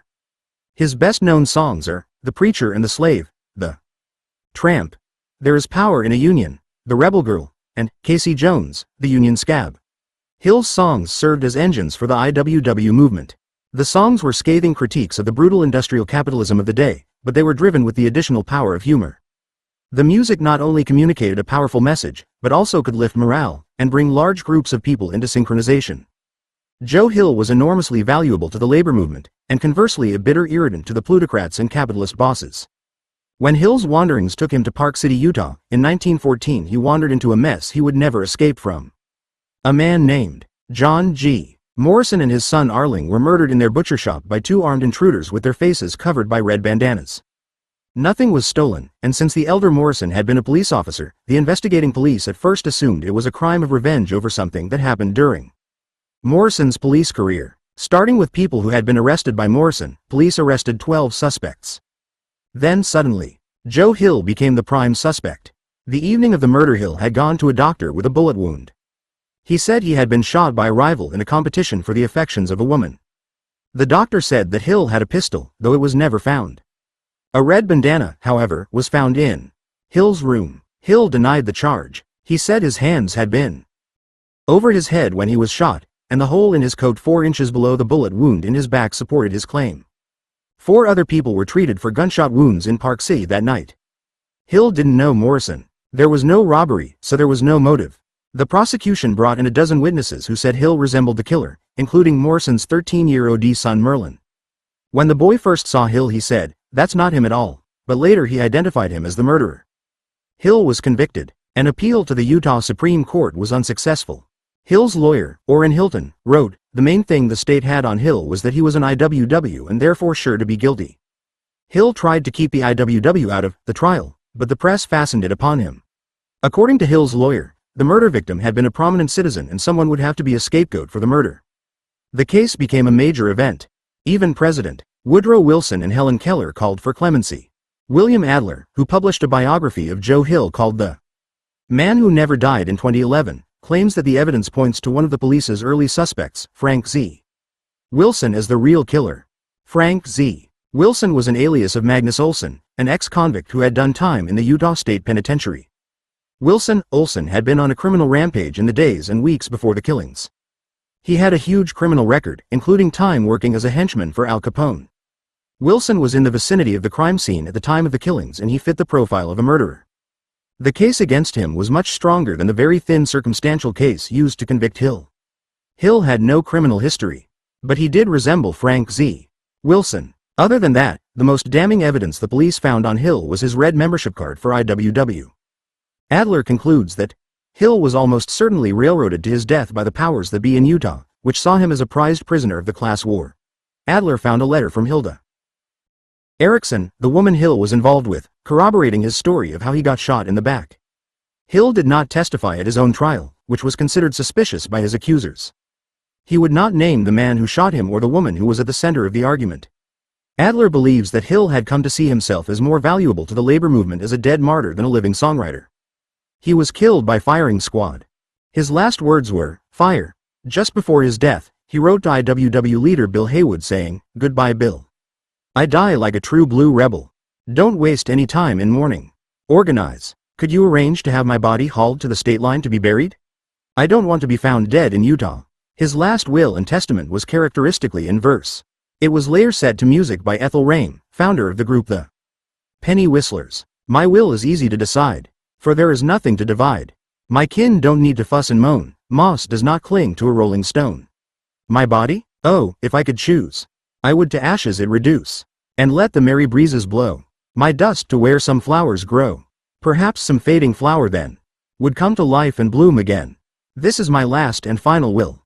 Good luck to all of you." Working class heroes. Big Bill Haywood, 1869 to 1928. William D. Big Bill Haywood was born in Salt Lake City when Utah was still a territory. His father was a Pony Express rider who died of pneumonia when Bill was 3 years old. An injury while he was whittling a slingshot when he was 9 left him with a glass eye. Because of it, he always turned his head for the camera to show his left profile. He was only 9 years old when he went to work in the mines. He received little formal education. For a while he worked as a cowboy, but then returned to the mines. The stories about big news events, such as the destruction of the Molly Maguires, the Haymarket incident in Chicago and the Pullman strike in 1894 aroused his interest in the labor movement. When Ed Boyce, the president of the Western Federation of Miners, spoke in 1896 at the silver mine where Haywood was working, he became inspired and signed on as a union member. He threw himself into work for the union and by 1902 had become its second-in-command as secretary-treasurer of the WFM. That year the union was heavily engaged in struggles in the Cripple Creek mining district, struggles that went on for years and took the lives of 33 workers, both union and non-union. The union launched a series of strikes in opposition to harsh working.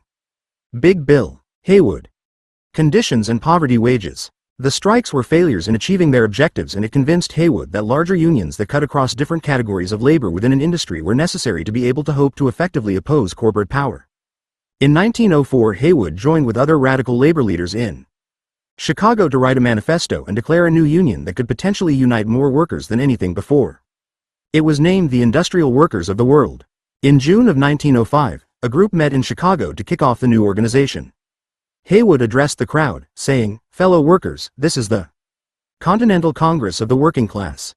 We are here to confederate the workers of this country into a working class movement that shall have for its purpose the emancipation of the working class from the slave bondage of capitalism.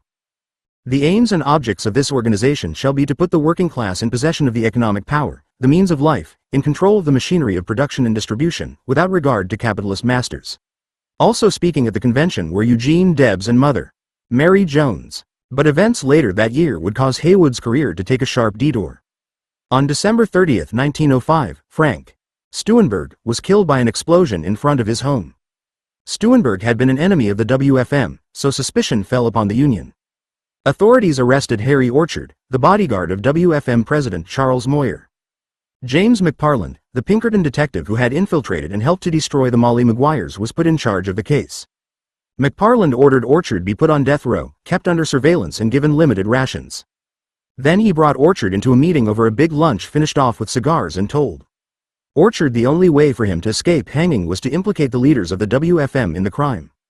He offered Orchard money and other benefits and managed to get a confession out of him.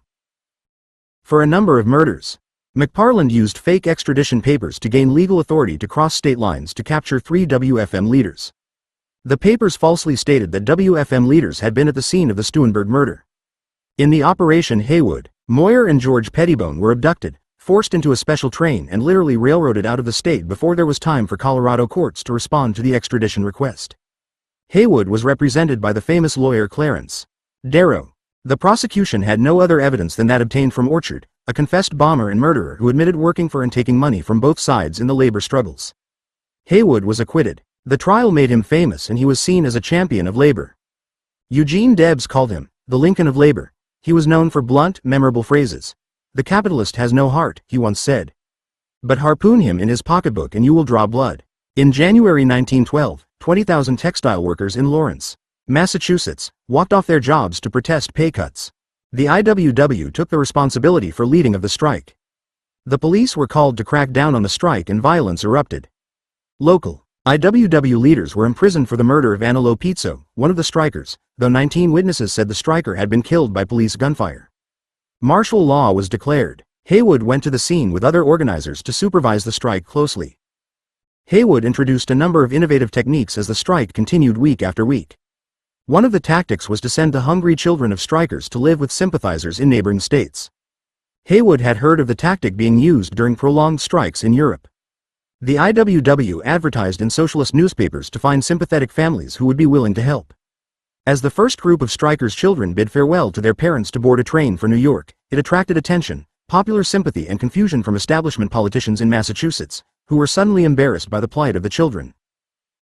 Authorities tried to stop the notorious exoduses of children, sending police to forcibly separate children from their mothers, setting off a wild, violent scene, and imprisoning many workers and their children. It became a national scandal leading to congressional hearings, and the bad publicity forced the mill owners to agree to the workers' demands. Haywood was Marxist in his political views, and was an active member in the Socialist Party for many years. In 1912 he was elected to the party's National Executive Committee. But his aggressiveness and his call for abolishing the wage system and overthrowing capitalism made more moderate members of the Socialist Party nervous.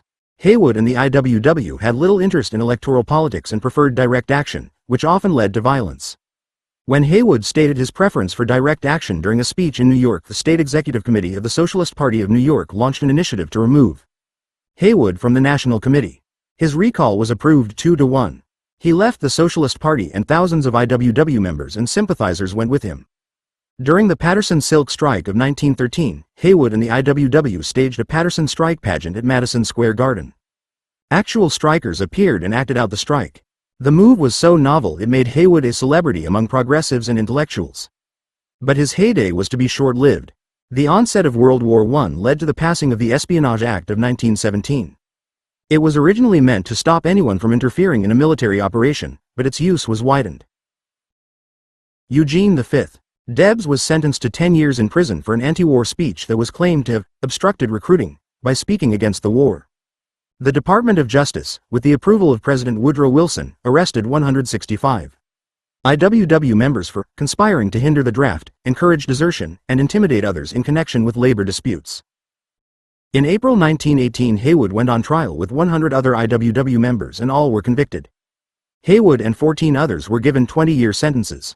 Haywood tried unsuccessfully to overturn the conviction. Then when he was out on bail, he skipped the country. He went to Russia and was given a job as a labor advisor to the new Bolshevik government under Lenin. When Lenin died and Stalin took power, Haywood lost his job as an advisor. He lived his final days in Russia. Visitors in those years describe him as depressed and wishing he could return to America. Haywood died of a stroke in a Moscow hospital on May 18, 1928. The Ludlow Massacre 1913-14. On April 20, 1914, the attention of the world was drawn to the burning of 11 children and 2 women in the Ludlow tent colony near the coal mines in southern Colorado. Coal had been discovered in the late 1800s under the Rockies in southern Colorado, formed by millions of years of pressure of the great weight of the Rocky Mountains. Railroads extended their lines from northern Colorado and New Mexico to meet at the mining area, and a mining town was developed called Trinidad. The Colorado Fuel and Iron Corporation and other mining companies drilled into the mountains, advertised for workers, and lowered them from 200 to 400 feet below the surface to bring the coal out of the earth. In darkness they hacked away at seams of coal with hand picks, loaded it into railroad cars that were hauled through mining shafts by mules, then lifted to the surface. Workers were forced to live in little camps that were ruled like feudal kingdoms. They lived in makeshift huts and shanties cobbled together with newspapers and whatever material was available to block the winds. Workers were ruled with an iron hand. They lived under curfews. Visitors from outside were tightly screened. They were forced to buy their supplies at the company store. The rules were enforced by marshals hired by the coal corporation. The teachers, preachers, and doctors for the community were selected by the corporation.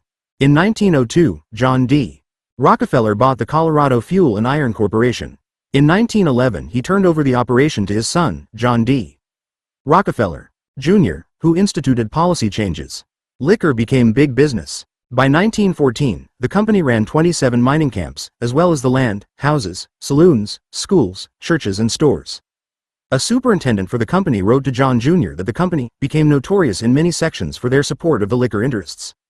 They established saloons everywhere they could. In 1913, the United Mine Workers Union began trying to organize the miners of Trinidad. The union had unsuccessfully tried to lead a strike there a decade before. The union asked the owners to negotiate.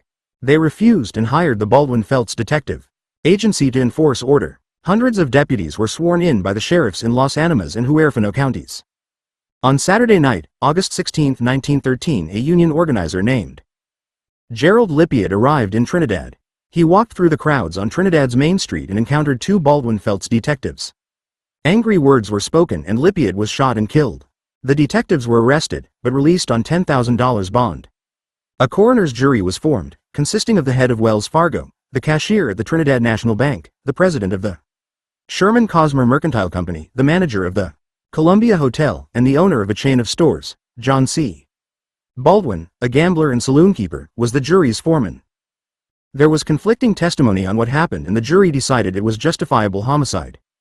The incident fueled more union organizing and the corporation responded by importing hundreds of men under Baldwin-Felts. They brought in men from the saloons of Denver and others from outside the state to break the coming strike. More than 300 men were deputized by the sheriff and on the payroll of the coal company. The miners' union held a convention and miners registered their complaints. They said they were robbed on each ton of coal, beaten or fired for complaints, forced to vote in compliance with their bosses and constantly terrorized by armed guards. Mother Jones spoke at the convention. She told the crowd, "What would the coal in these mines and in these hills be worth unless you put your strength and muscle in to bring them?" She roused the crowds with a long, passionate speech. "Liberty is not dead," she said. "She is only quietly resting, waiting for you to call." When the company refused to negotiate, the workers called a strike for September 23. 11,000 miners gathered their families and moved out of the company camp to new colonies set up by the Union outside of the grounds. The largest camp was Ludlow, a railroad stop a few miles out of Trinidad. 1,000 people, including nearly 300 children, lived in 400 tents there. The company sent a specially armored car in with a Gatling gun, a machine gun, mounted on top. It was called the Death Special. It attacked one of the tent colonies, killed a man and left a boy with 11 bullets in his leg. Armed guards marched 49 strikers to Trinidad with the Death Special pointing its gun at their backs to force them back to work. A number of violent confrontations broke out. A steel-covered railroad car with 190 guards armed with rifles and machine guns headed to Ludlow. It met a group of armed miners and a skirmish ensued that left one guard dead. The guards kept machine guns and searchlights trained on the tents. A state of siege continued for weeks. The governor declared a state of martial law. He prohibited more strike-breaking forces to be imported from outside the state and ordered the National Guard into the strike zone. The strikers hoped that the troops would moderate between the opposing sides, enforce the rule of law. 1,000 of them, wasting away from starvation, lined up to greet the troops, some holding banners they had improvised for the occasion. But the troops proceeded to crack down harshly on the strikers. The miners responded with violence of their own, on a smaller scale. Tensions built, violence escalated, and on April 20th, the National Guard exploded 2 dynamite bombs as a signal for an assault to begin. A machine gun began firing into the tents. Women tried to escape with their children. Several men were killed trying to get to the women to help them. Lieutenant Linderfelt, head of the National Guard contingent, sent word he wanted to meet with the strike leader, a man named Tikas. At first Tikas refused, then agreed. He carried a white flag to meet Linderfelt on the hill. The only witness was an engineer, who said he saw the 2 men talking. Then Linderfelt brought his rifle down on Tikas' head with enough force to break it in 2. Tikas fell forward and the militiamen aimed their rifles at the unconscious man and shot him to death. 2 other unarmed strikers were killed in the same way. The guardsmen kept up their attack until they finally captured the colony, or what was left of it. 26 bodies of strikers were found. The New York Times reported grisly details of the massacre and it ignited a wave of anger. More strikers gathered from other colonies and for a while it was a war, with a series of skirmishes. Word of the state of siege spread and demonstrations were held around the country in support of the miners, attracting high-profile demonstrators like Upton Sinclair, author of The Jungle, who picketed Rockefeller's office in New York. President Woodrow Wilson called in troops to restore order. For 7 months there was talk of negotiations and plans of mediation, but nothing happened. After 7 months the strike petered out. The Union had not achieved recognition. 66 men, women and children had been killed. No militiamen or guards were ever indicted for a crime. In spite of a noble effort, the uprising was crushed. The Great Depression. The Great Depression left many homeless and jobless, threw the country into a state of widespread economic standstill. Large groups of people traveled the country without homes, jobs, income or sufficient food. It set the stage for social unrest. In 1932 New York Governor Franklin D. Roosevelt ran against President Herbert Hoover as a populist, and seized on the issues that were igniting anger across the country, including the concentration of capital and control in a few hands. 600 companies controlled 2/3 of American industry, he said. If the process of concentration goes on at the same rate, at the end of another century we shall have all American industry controlled by a dozen corporations, and run by perhaps 100 men. Put plainly, we are steering a steady course toward economic oligarchy, if we are not there already. Roosevelt defeated Hoover by 7 million votes.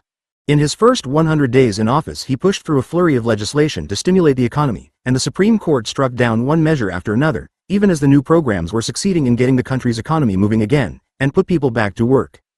Frustrated, Roosevelt asked Congress for the authority to appoint a new Supreme Court justice for everyone who had passed the age of 70 and not retired. It would have given him the power to appoint 6 judges. The idea was rejected by the Senate, but the court did shift and began to allow policies that were supported by a large majority to take effect. One of the justices, Owen Roberts, shifted to the Roosevelt side, giving that side a 1-vote majority. Roberts said that he shifted to supporting Roosevelt's laws out of concern about the spreading social unrest and the fear that if the Roosevelt policies were blocked, even more radical activities may prevail. Auto Light Strike, 1934. In the 1930s there were many strikes that gradually transformed the political landscape.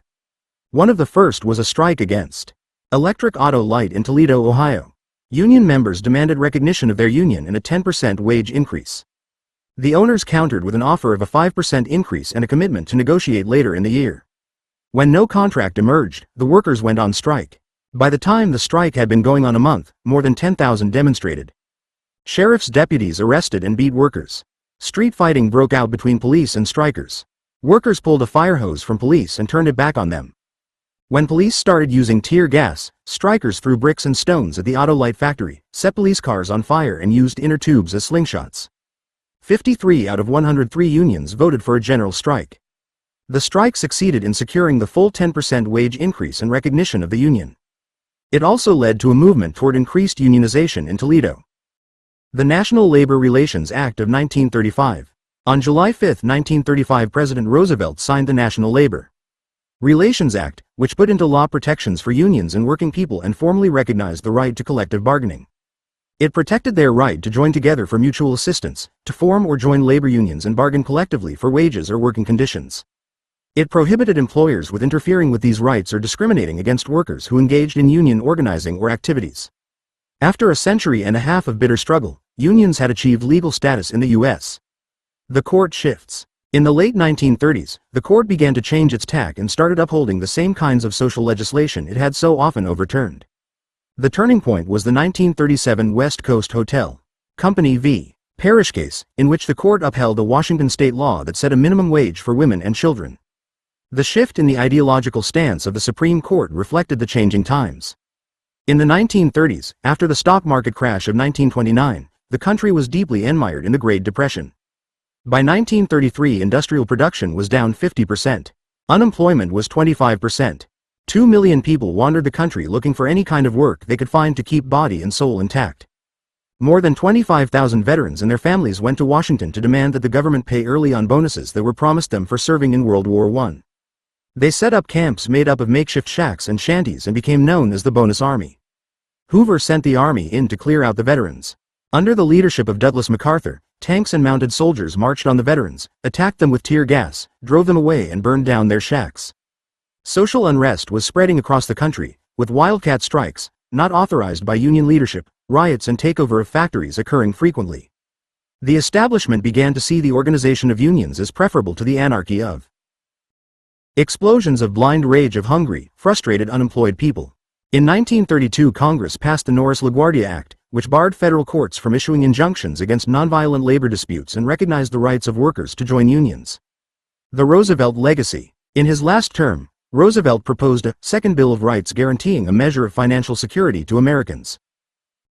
It would guarantee the right to employment at an adequate wage, the right of farmers to a decent return on their products, the right of small businessmen to protection from predatory and monopolistic and unfair business practices, the right of families to own homes, the right to education and medical care and the right of the elderly, the disabled and the unemployed to some basic economic security. It was the culmination of a tendency that began in the 1600s and 1700s with the Enlightenment and the vision articulated by John Locke, Émile Jean-Jacques Rousseau and Voltaire, for the elevation of the individual rather than large institutions.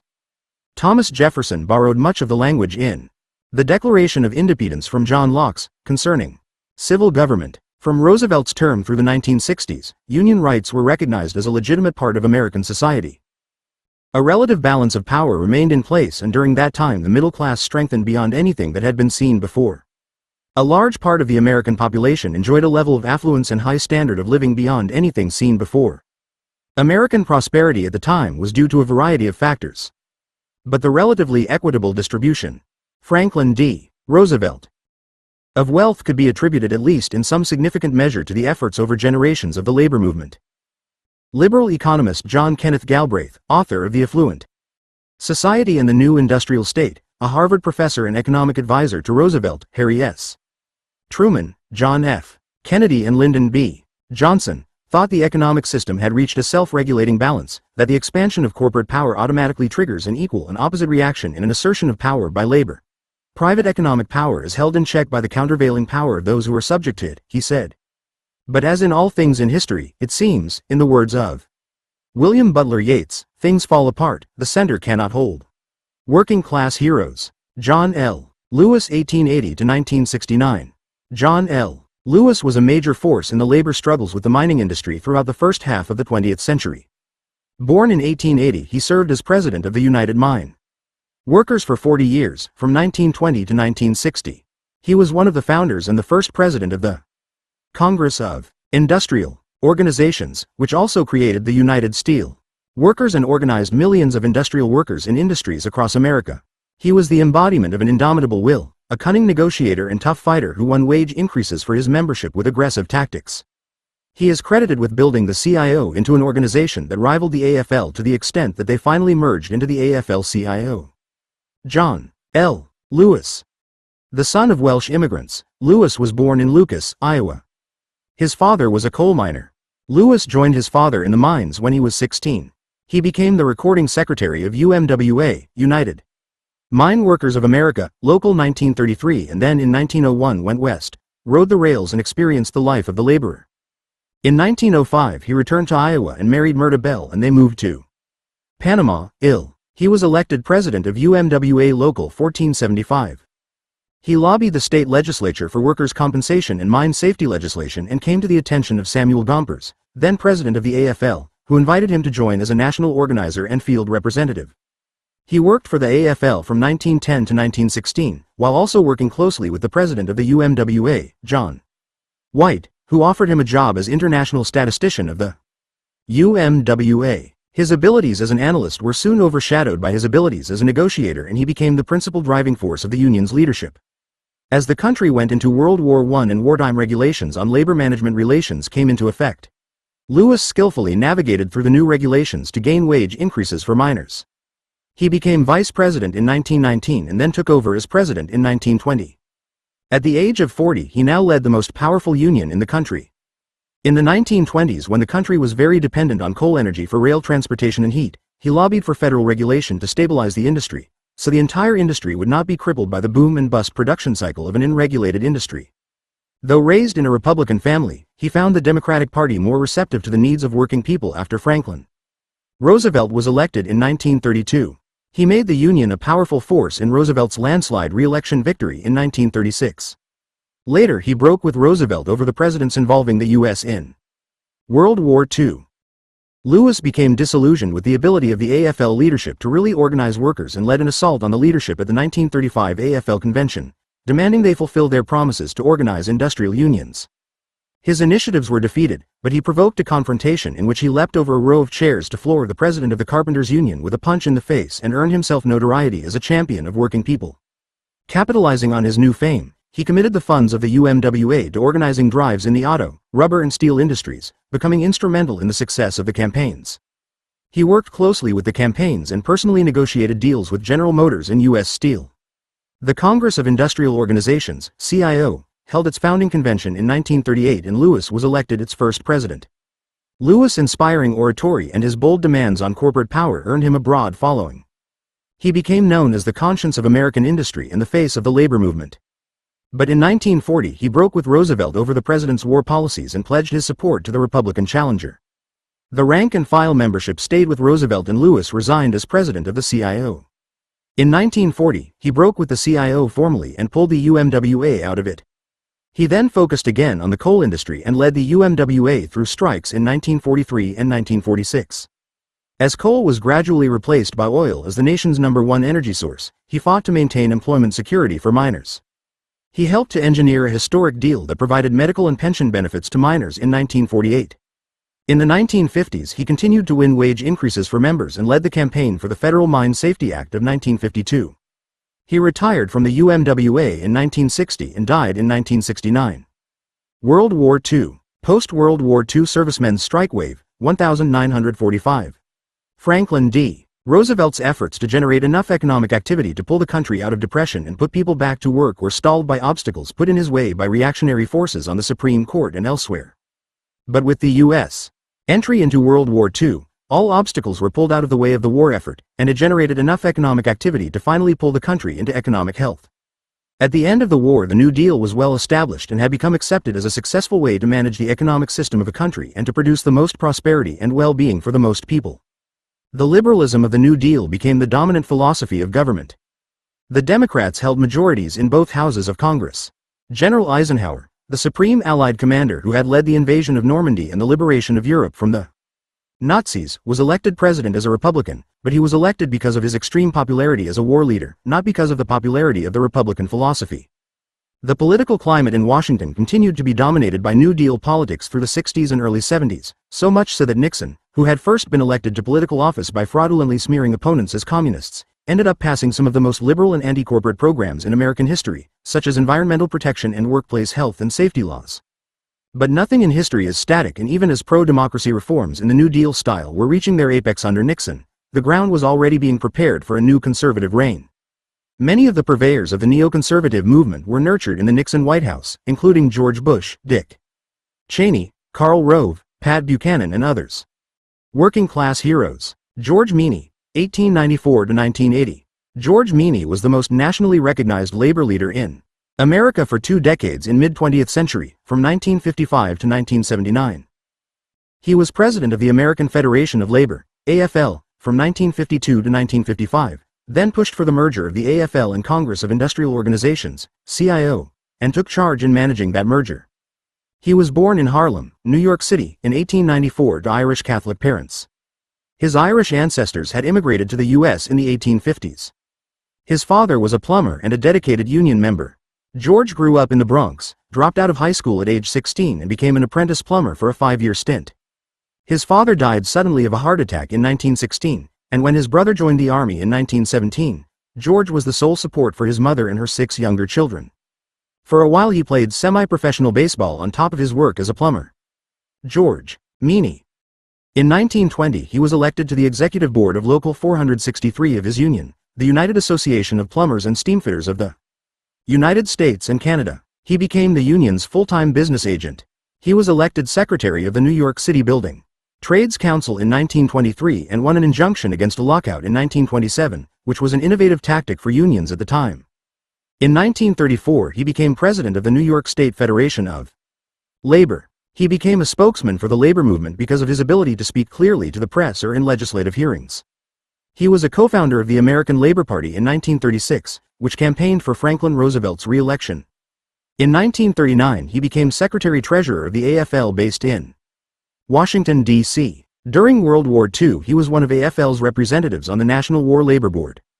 He became aligned with anti-communist leaders of the labor movement and in 1945 led the AFL boycott of the World Federation of Trade Unions, which had allowed Soviet communist labor groups to join. When William Green, the president of the AFL, became ill in 1951, Meany gradually took over his day-to-day responsibilities, and became president in 1952 when Green died. Only a few days before Green died, the president of the CIO, Philip Murray, died, and many were calling for the merger of the two organizations. Walter Reuther had become president of the CIO and he supported the merger. So Meany's first official act as president was to propose the merger. It took 3 years to complete the merger. There was opposition from significant labor leaders, including John L. Lewis of the United Mine Workers and Jimmy Hoffa, second in command of the Teamsters Union. In the mid-1950s concerns arose about the influence of organized crime on the International Brotherhood of Teamsters. There was a battle for power within the union between two factions, one led by Dave Beck and the other by Jimmy Hoffa. The concerns with corruption led Meany to launch an anti-corruption campaign in 1956. Beck was called before the U.S. Senate Select Committee on Improper Activities in Labor and Management, known as the McClellan Committee. Misconduct of both Beck and Hoffa was revealed in the hearings and both were indicted. Hoffa managed to win control of the Teamsters from Beck. The AFL-CIO under Meany initiated a policy under which no union official who had pleaded the Fifth Amendment, exercised his right to remain silent before a congressional committee, could serve in a leadership role. That meant Hoffa. Meany said the Teamsters could continue in the AFL-CIO if Hoffa was ousted. The Teamsters refused, so Meany kicked the union out of the AFL-CIO in late 1957. Meany moved for the adoption of a code of ethics for the AFL-CIO after the Teamsters scandal. In 1965, under President Lyndon Johnson, Meany and the AFL-CIO endorsed a resolution calling for mandatory congressional price hearings for corporations, a technological clearinghouse, and a national planning agency. He supported Johnson's military involvement in Vietnam and criticized labor leaders like Walter Reuther of the United Auto Workers who called for U.S. withdrawal from Vietnam. He believed a communist takeover of South Vietnam would destroy its free trade unions. Division in the country over the Vietnam War also infected the AFL-CIO, and in 1967, when its convention adopted a resolution pledging support for the war effort, Charles Cogan, president of the American Federation of Teachers, opposed Meany for the presidency of the AFL-CIO. Meany continued his support for the war effort until the end. He disliked the anti-war movement and the New Left, and remained staunchly anti-communist and socially conservative. In 1979, he resigned from the AFL-CIO after a 57-year career in organized labor. Working class heroes. Walter Reuther, 1907–1970. Walter Reuther was born in 1907 in Wheeling, West Virginia, the son of a socialist brewery worker who had immigrated from Germany. He joined Ford Motor Company in 1927 as an expert tool and die maker. In 1932, during the Great Depression, he was laid off, and he claimed it was because of his socialist activities. He went with his brothers to Europe and got a job in an auto factory in Gorky, USSR, and became familiar with a different kind of work environment from what he had known. The atmosphere of freedom and security, shop meetings with their proletarian industrial democracy, all these things make an inspiring contrast to what we know as Ford wage slaves in Detroit, he wrote. What we have experienced here has re-educated us along new and practical lines. He did not, however, like the lack of political freedom in the Soviet Union. He returned to the U.S., got a job with General Motors and joined the union, the United Automobile Workers, UAW. He joined the Socialist Party, had some dealings with the Communist Party and cooperated with them in the late 1930s as part of what was called the Popular Front. He agreed with them on practical Walter Reuther matters of the Union but was staunchly anti-Stalin. Impressed by Franklin Roosevelt's efforts to moderate capitalism, Reuther joined the Democratic Party. In 1936, he was elected president of Local 174. He led several strikes during the next few years, was badly beaten by strikebreakers, survived 2 assassination attempts, and his right hand was crippled in an attack in 1948. On May 26, 1937, the United Auto Workers launched a leaflet campaign at the overpass on Miller Road at the Ford plant in Dearborn, Michigan. The union was asking for a 6-hour day at a pay scale of $8 instead of the current 8-hour day at $6. A newspaper photographer asked some of the UAW organizers to pose for a photo, and while they were posing, as many as 40 of Ford's internal security agents jumped them and started to beat them. 7 times they raised me off the concrete and slammed me down on it, Reuther wrote. They pinned my arms. And I was punched and kicked and dragged by my feet to the stairway, thrown down the first flight of steps, picked up, slammed down on the platform and kicked down the second flight. On the ground they beat and kicked me some more. One union organizer's back was broken during the attack. The goons beat women handing out leaflets and reporters and photographers while police stood by passively. The agents tried to destroy the photographic plates, but the Detroit News photographer hid them and turned over blanks instead. Later the photographs were published along with a report of the attack. The photographs of the attack inspired the Pulitzer Committee to create a prize for photography. The head of Ford's security force said, the affair was deliberately provoked by union officials. They simply wanted to trump up a charge of Ford brutality. I know definitely no Ford serviceman or plant police were involved in any way in the fight, but the incident aroused support for the UAW and hurt Ford's reputation. Ford and its security chief were chastised by the National Labor Relations Board, and 3 years later Ford signed a contract with the UAW. As a senior organizer, Reuther helped to win major strikes for union recognition against General Motors in 1940 and Ford in 1941. But he supported the war effort after the onset of World War II and refused to tolerate wildcat strikes that could disrupt weapons production. But after the war was over, he led a 113-day strike against General Motors, which achieved wage increases, but not the power-sharing arrangement he was seeking. In 1946, he was elected head of the UAW and led a purge of communist elements from the organization. He was also active in the CIO at the time and became president of it in 1952. He negotiated a merger of the CIO with the AFL under George Meany in 1955. Reuther managed to win advantageous contracts for his members through skilled negotiating. He would target one of the big 3 automakers at a time. If it would not grant the concession he was seeking, he would lead a strike that would allow the other 2 automakers to capture some of its market share. He won raises in pay, paid vacations, employer-funded pensions, beginning in 1950 with Chrysler, medical insurance, beginning with GM in 1950, and supplementary unemployment benefits, starting with Ford in 1955. Buckminster Fuller, the inventor of the geodesic dome and a union machinist, said Reuther, as head of the UAW, fed data into a computer to ask the question, which will make General Motors more money, to grant or not to grant shorter hours, higher pay, vacation time and health and retirement benefits to its employees? The computer answered that it would make more money by granting. Fuller thought that Ruther probably showed his results to the GM brass because they granted his request with uncharacteristically light resistance. Within 3 years of granting the benefits, GM became the first corporation to make $1 billion after taxes. This is how well it paid off to allow a percentage of accrued profits to fund labor's wider buying power, said Fuller. They made money because mass production cannot exist without mass consumption, and the wider and more persistent the distribution of wealth as buying power, the greater and more persistent the sales and profits to all. General Motors' decision to heed the computers ensured their profits. In his later life he remained an activist, strongly supporting the civil rights movement and participating in the March on Washington for Freedom and Jobs in 1963 and the Selma II Montgomery March in 1965. He stood next to Martin Luther King during the "I Have a Dream" speech at the 1963 March on Washington. Though he was critical of the Vietnam War, he remained an ally of President Johnson, meeting with him weekly in 1964 and 1965, and he supported Hubert Humphrey for president in 1968. Ruther and his brother Victor were almost killed in a small private plane that crashed in October 1968 as it approached Dulles Airport in Washington, D.C.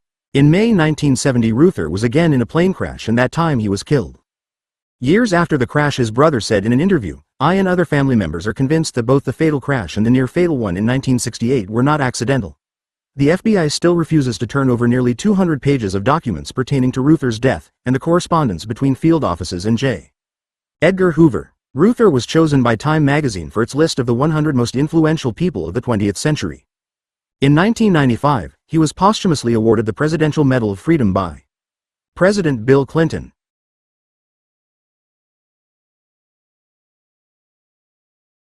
Chapter 6. The Decline of Unions and the Conservative Resurgence. In the 1960s the People's Movement was in ascendancy. Significant progress was made for the civil rights movement. The anti-war movement succeeded in stopping the American military action in Southeast Asia. The women's movement was blossoming, and force was gathering for environmental protection. These were all pro-democracy movements, which had the effect of expanding the democratic franchise, enacting the will and serving the interests of the majority and threatened the power and the principal interests of corporate America.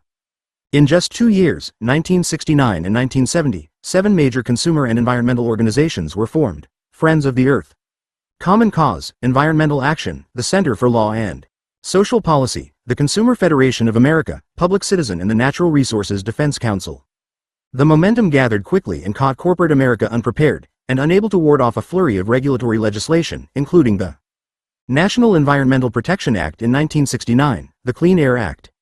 Amendments in 1970, the banning of cigarette commercials from radio and television and the cancellation of funding for the supersonic transport plane in 1970. Corporations joined forces. In 1971 Lewis Powell Jr., a board member of Philip Morris and 10 other corporate boards, wrote a confidential memorandum addressed to the U.S. Chamber of Commerce that came to be known as the Powell Memo. It had an enormous effect on the progression of history in the United States, especially on the struggle between corporate and democratic power. The Powell Memo, entitled Attack on American Free Enterprise System, was in effect a manifesto for corporate America for its takeover of the country. The attack on the free enterprise system that Powell referred to as the rise of regulations and restrictions on what corporations could do that had been put in place since President Franklin Roosevelt's New Deal in the 1930s. It started with Roosevelt, but the trend was sustained through the following presidents: Truman, Eisenhower, Kennedy, Johnson, and Nixon. During that period, working people made tremendous strides. The middle class had grown. The country was economically strong and the wealth was spread around. Regulations were put on the banks to help stop the corrupt practices that had always led to periodic depressions. Unions were empowered to represent workers.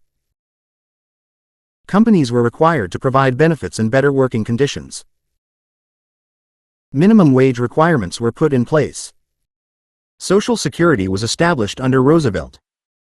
Medicare under Johnson. In the 1970s when Nixon was president, companies were prevented from dumping toxic waste wherever they wanted to. The occupational safety and health regulations were put in place and corporations were required to fulfill them. To Powell and his conservative brethren, all this constituted an attack on the free enterprise system itself. The Powell memo laid out a plan of attack for corporate America to seize back lost ground. 2 months after Powell wrote the memo, President Nixon nominated Powell to the Supreme Court, where he would have great power to put his beliefs into effect through the nation's legal system. Bill Moyers said of the Powell memo, "We look back on it now as a call to arms for class war waged from the top down."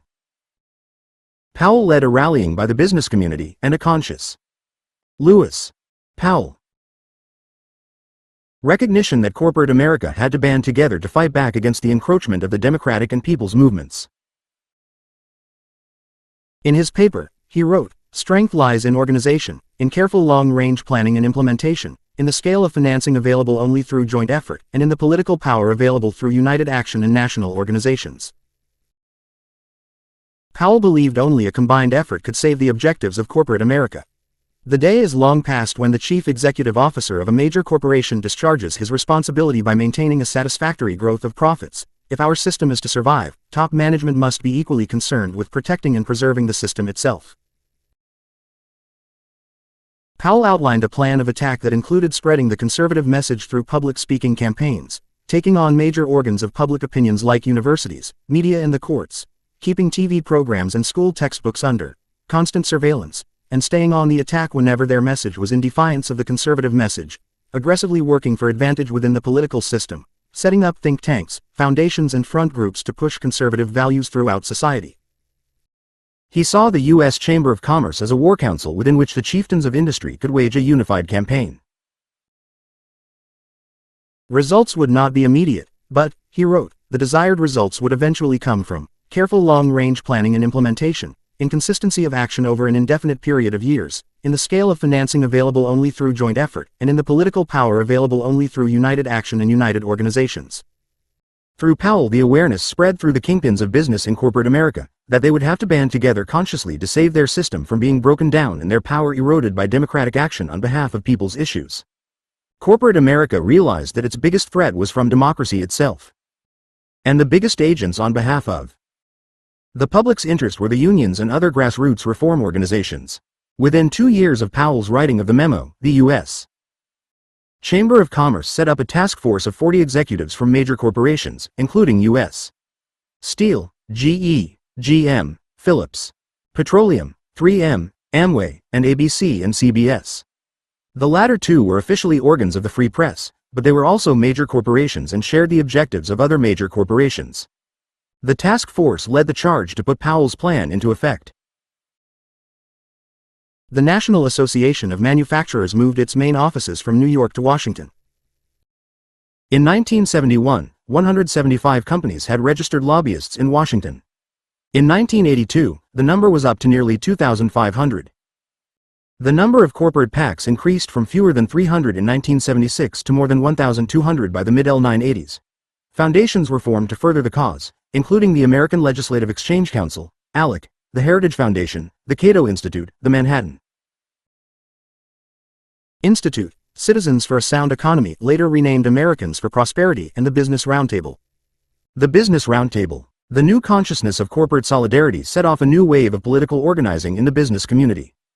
In 1972, Frederick Bork of General Electric and John Harper of Alcoa led the formation of a new organization of CEOs from the top 200 financial, industrial and service organizations.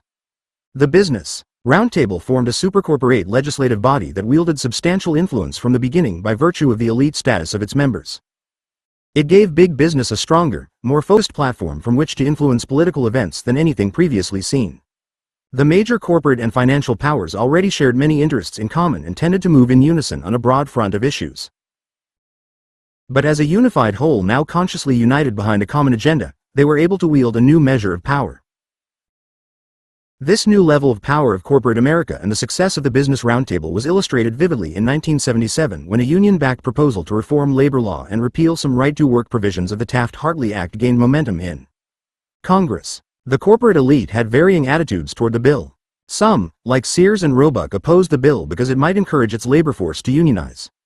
Other companies that were already unionized, such as General Electric and General Motors, were unconcerned about the bill because it would have little effect on their businesses.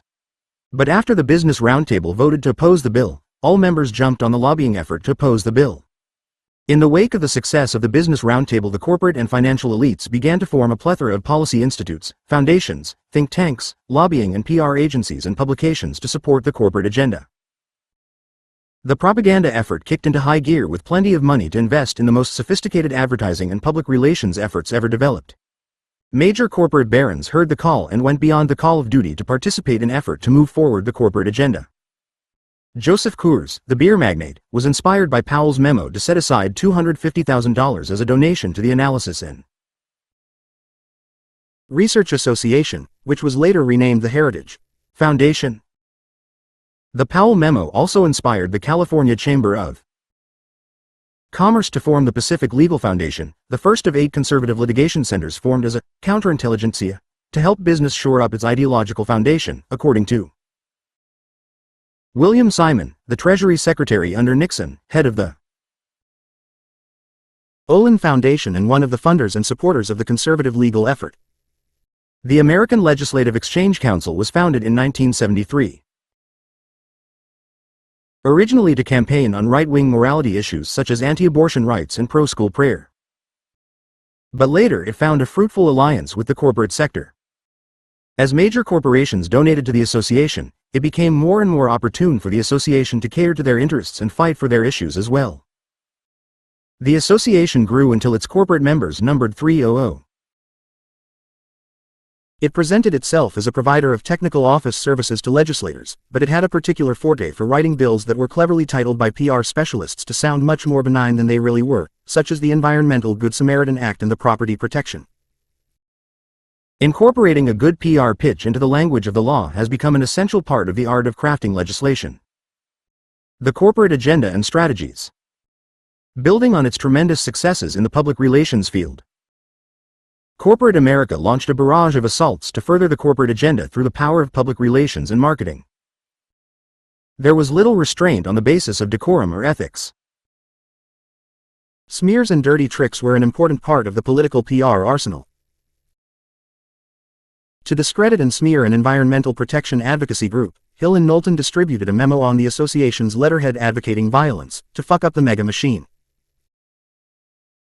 Another technique that became known as astroturfing involved creating shell organizations that appeared to be powered by grassroots support, but were actually fronts for corporate advocacy under false pretenses. With their superior capital strength, major corporations could also intimidate opponents into silence and inaction with lawsuits. Even a lawsuit with no basis can tie up major funds in legal expenses for a small organization and bankrupt it. In 1996, Oprah Winfrey had a guest on her TV show who discussed the fact that American beef producers were feeding cows to other cows, that is, putting dead cow parts into processed livestock feed, a practice that had previously led to an outbreak of mad cow disease in Britain. The Animal Industry Foundation sued for slander.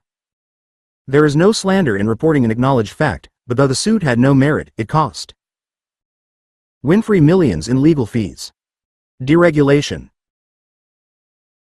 Corporate America in the early 70s rallied against what it saw as the incursion of regulations and people's rights and united to form a formidable campaign to build political power for corporations and those who supported a corporate world order, a society in which corporate power ruled the land. The assault led corporate America to an unprecedented ascendance in power over the lives and minds of millions of Americans. But in the early 70s, corporate America was still restrained in how much it could use money to influence politics. Campaign finance reform had been enacted through the Tillman Act, which was passed under President Theodore Roosevelt in 1907. Roosevelt had called for campaign finance reform after he had been charged with accepting donations in return for access. It was 40 years later that labor unions were also banned from making political donations under the Taft-Hartley Act of 1947. It was the unions who devised the mechanism by which corporate America would eventually get around the campaign finance restrictions. It was through the PAC, Political Action Committee. PACs were a way union members could pool their money for political donations. Corporate PACs were made legal by the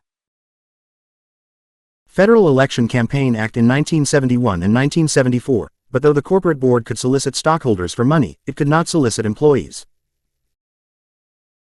This restriction, however, was lifted in 1975 by ruling of the Federal Election Commission. The Sun PAC ruling gave corporations the right to solicit funds from employees for political donations and to use money from their corporate treasuries to operate the PACs. Then in 1978, corporations and unions and wealthy individuals were given the right to donate money for party building activities as long as it was not directly used to influence federal elections. This became another way to funnel money into the political process peripherally, and it became known as soft money. In 2002, Enron, a giant corporation that wielded a heavy hand in Washington through political donations, came tumbling down in a scandal in which it became known that the company had defrauded nearly everyone in the process of building its empire. Enron had provided George W. Bush's private jet during his presidential campaign in 2000 and had given money to many of the major power wielders in the legislature. The rage provoked by the scandal helped create the political environment in which campaign finance regulations could be enacted. The McCain-Feingold Act in the Senate and the similar Shays-Meehan bill in the House of Representatives were combined to create a campaign finance law that banned the use of soft money. But the corporate sector challenged campaign finance in a lawsuit that went to the Supreme Court. It was the conservative Supreme Court that had ruled to stop the counting of votes in Florida and appoint George Bush president in 2000, and its conservative majority was strengthened with 2 conservative appointments during Bush's term. The uber-conservative court handed down what became known as the Citizens United ruling, which said that Congress has no right to prohibit corporations from giving as much money as they want to influence politics. The Reagan Revolution. The year 1980 marks the year of the election of Ronald Reagan and the beginning of what was called the Reagan Revolution, and in this case the political slogan still stands as a credible name for what Reagan's election means for the history of the United States. FDR liberalism reached its apex under, ironically, Richard Nixon, with the passing of environmental protection regulations, health and safety in the workplace and the Occupational Safety and Health Administration, OSHA, was established. The early 1970s consolidated some of the aspirations of the 1960s civil rights and anti-Vietnam War progressive movements. But it also marks the time of the sounding of the alarm among the corporate forces, who rallied and mounted a campaign to recapture lost ground in corporate power. And the campaign was remarkably successful. Under Reagan, economic power and political power quickly moved into the right-wing sphere of business. Tax cuts were given to upper income levels and the distribution of wealth began to move rapidly upward. The trend continued for 30 years until by 2011 a tiny 1% of the population controlled 40% of its wealth. The country was effectively under the control of a clique of 400 billionaires. The Reagan legacy. One of Ronald Reagan's first major acts as president was to fire the Federal Aviation Agency's flight controllers who had gone on strike. Reagan fired them and hired new workers to replace them. Losing the experience of all those workers had far-reaching effects on the effectiveness and safety of the flight control system for years to come. But for Reagan it was a major policy statement. He drew a line in the sand and showed that he would not tolerate strikes and would bust unions who tried to agitate for wage increases or better working conditions. It was one of the central features of Reaganism, which became the prototype of conservative government in the U.S. for the next 30-plus years. Its legacy is not hard to discern. The effects of Reaganism could be seen early on. Noam Chomsky, in year 501, The Conquest Continues, wrote in 1993, a study released by the Economic Policy Institute on Labor Day, 1992, fleshed out the details of what people know from their experience. After a decade of Reaganism, most Americans are working longer hours for lower wages and considerably less security, and the vast majority are, in many ways worse off, than in the late 1970s. From 1987, real wages have declined even for the college-educated. Poverty rates were high by historic standards, and those in poverty in 1989 were significantly poorer than the Noam Chomsky. Poor in 1979. The poverty rate rose further in 1991, the Census Bureau reported. A congressional report released a few days later estimates that hunger has grown by 50% since the mid-1980s to some 30 million people. Other studies show that 1 of 8 children under 12 suffers from hunger, a problem that reappeared in 1982 after having been overcome by government programs from the 1960s. Two researchers report that in New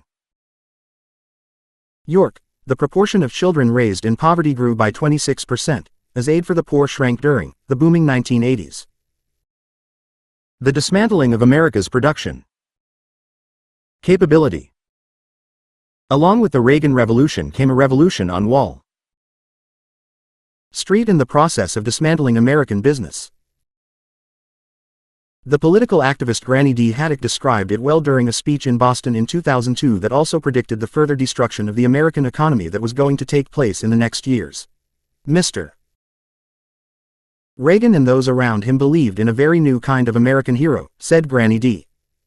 This new hero was a business hero, not the fellow who built up a family furniture store on Main Street and supported the Little League and the Scouts. This new hero was not the woman who worked late hours to create a successful travel agency, nor was this new business hero anything like any of the hard-working Americans who built up our middle class, advanced our standard of living and gave us the resources and leisure for the proper civic life of a democracy. No, the Reagan business hero was the corporate takeover artist. Any regulations that might get in the way of these ruthless new capitalists were removed so that reptiles of uncommon greed and brutality might rule the earth, which they now nearly do. The demands for profit and growth on Wall Street went into a hyper mode. If a company was not meeting growth and profit expectations through its normal activities, it could be dismantled and the parts sold off to meet the requirements. According to Granny D., what soon happened was that all corporations of medium size or larger had to look over their shoulders. How did a corporation protect itself in this environment from a hostile takeover? It had to close down any factories that were not earning obscene profits. Never mind that a factory had served a town well for a century, or that it provided a healthy and regular profit for its stockholders. If it seemed to be underperforming by the new hypergreed standards, or if it could be closed in favor of opening a foreign plant that provided a slightly higher rate of return, then, in this new atmosphere, the company was derelict in its duty to its stockholders if it did not ruthlessly act. Perfectly good and profitable factories were closed. Benefits to employees everywhere were attacked, and staffs were downsized, outsourced, computerized, downsized again, outsourced again to temp agencies that paid no health care or retirement, and on until America became a very different place. The gap between rich and poor is now wider than at any time in our history. Granny D. Haddock. Once corporate America had downsized and dismantled industries and there were no more parts to sell off, it began meeting growth expectations by cheating, faking its results, as Enron did. Then it resorted to extorting bailouts from the public at knife point, under the threat of an economic collapse if Congress didn't come up with the money. The country's biggest banks also engaged in outright fraud and stealing on a wide scale. According to Thomas Friedman in the New York Times, October 29, 2011, Citibank sold a package of toxic mortgage-backed securities to unsuspecting customers.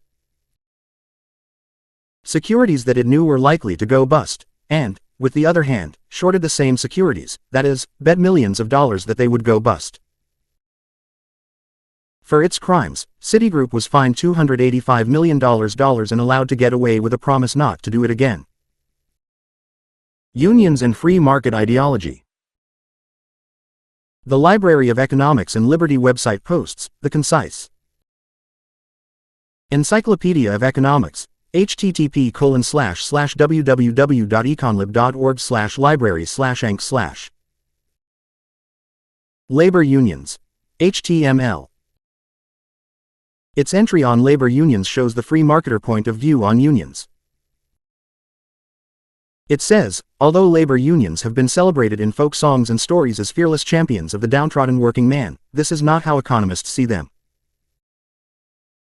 Economists who study unions, including some who are avowedly pro-union, analyze them as cartels that raise wages above competitive levels by restricting the supply of labor to various firms and industries.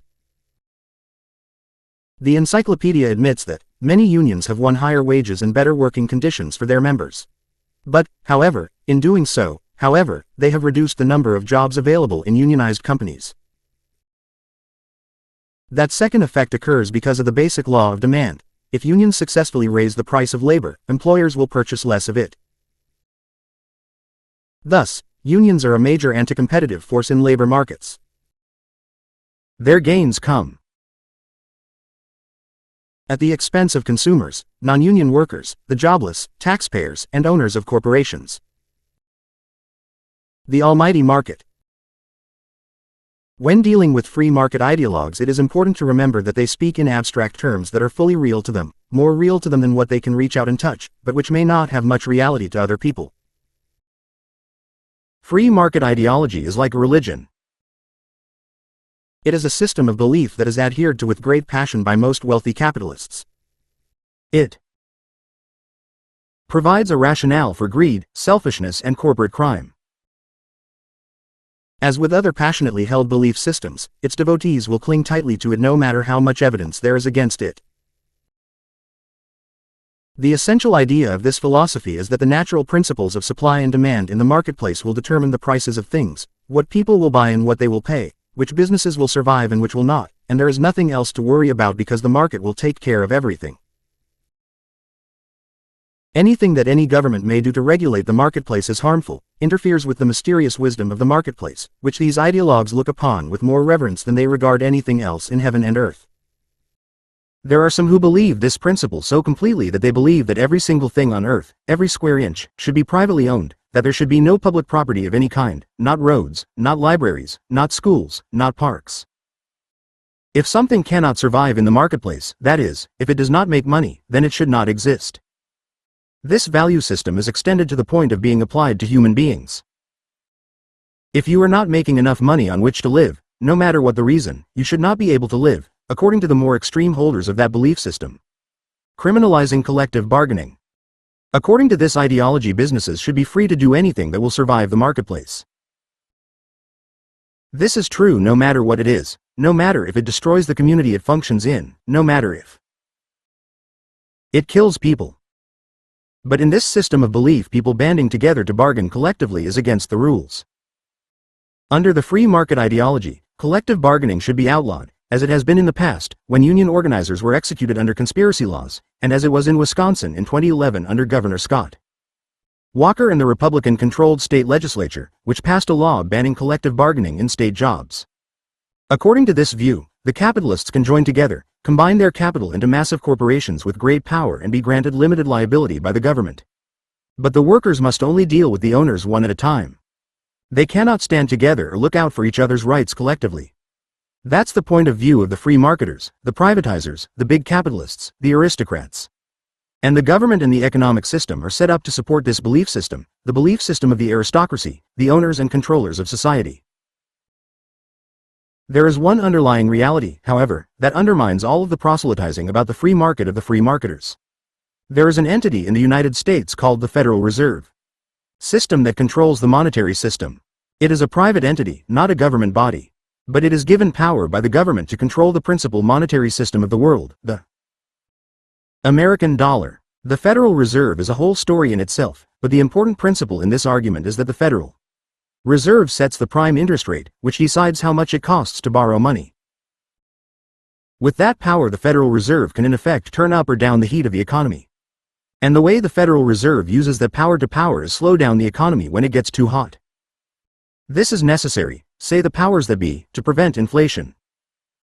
Inflation means that prices rise. No one wants that, we assume, so that's fine. Actually, no one minds when the prices other people pay for his goods or services go up.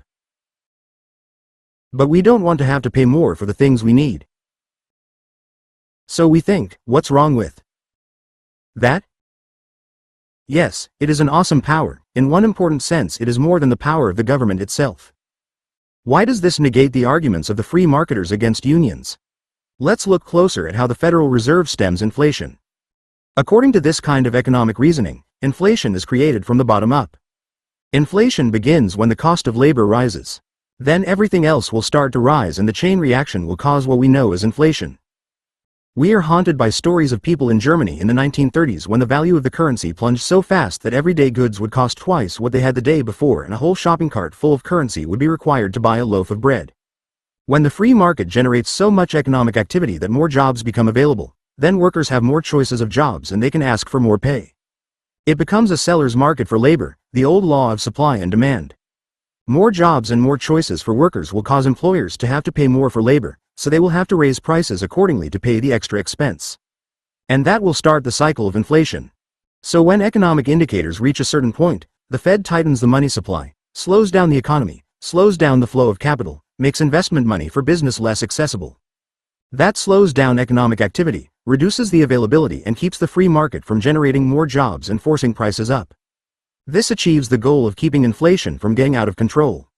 It also keeps unemployment at what the Fed and the aristocrats consider acceptable levels. In plain terms, it does not serve the purposes of the capitalist class to have full employment. It is not acceptable even if stopping it means interfering with the free market. The free marketers do not complain when the free market is interfered with to their benefit. A society that has a mechanism built in to check the growth of the economy when it produces full employment is forcing a certain part of the population to be unemployed. If that same society refuses to provide a safety net for people who are pushed out of work by that mechanism, it then forces those people to take desperate measures to survive even though they have been pushed out of the system. In spite of the underlying fact that the free market is artificially inhibited to the benefit of its rulers, conservatives still parrot the notion that everyone should have a job and if anyone doesn't have a job it's their own fault. And they still fall back on free market principles to justify the situation. But the argument is based on a lie. We do not have a free market and there may in fact be no such thing as a free market in the world. It's a relative notion, too big to fail. The free marketers also don't mind if the free market's wisdom is thwarted in the failure of a huge bank that they deem too big to fail. During the crash of 2008, George W. Bush's parting gift to the country as he slithered back to Texas after 8 years of looting the Treasury, the public was told that if a bunch of very large financial institutions went out of business it would plunge us all into a Great Depression from which we may never recover. It might be the end of the world as we know it. So taxpayers must bail them out. The financial lords will not, however, bail out the taxpayers in return, even when their profits return to all-time highs a year later. Welfare is okay for large corporations that are too big to fail. For the rank-and-file citizen, it is free market discipline. This game is rigged. The financial aristocracy cannot fail. If their own business decisions fail in the marketplace, the citizenry will be called to bail them out, with a knife to its throat.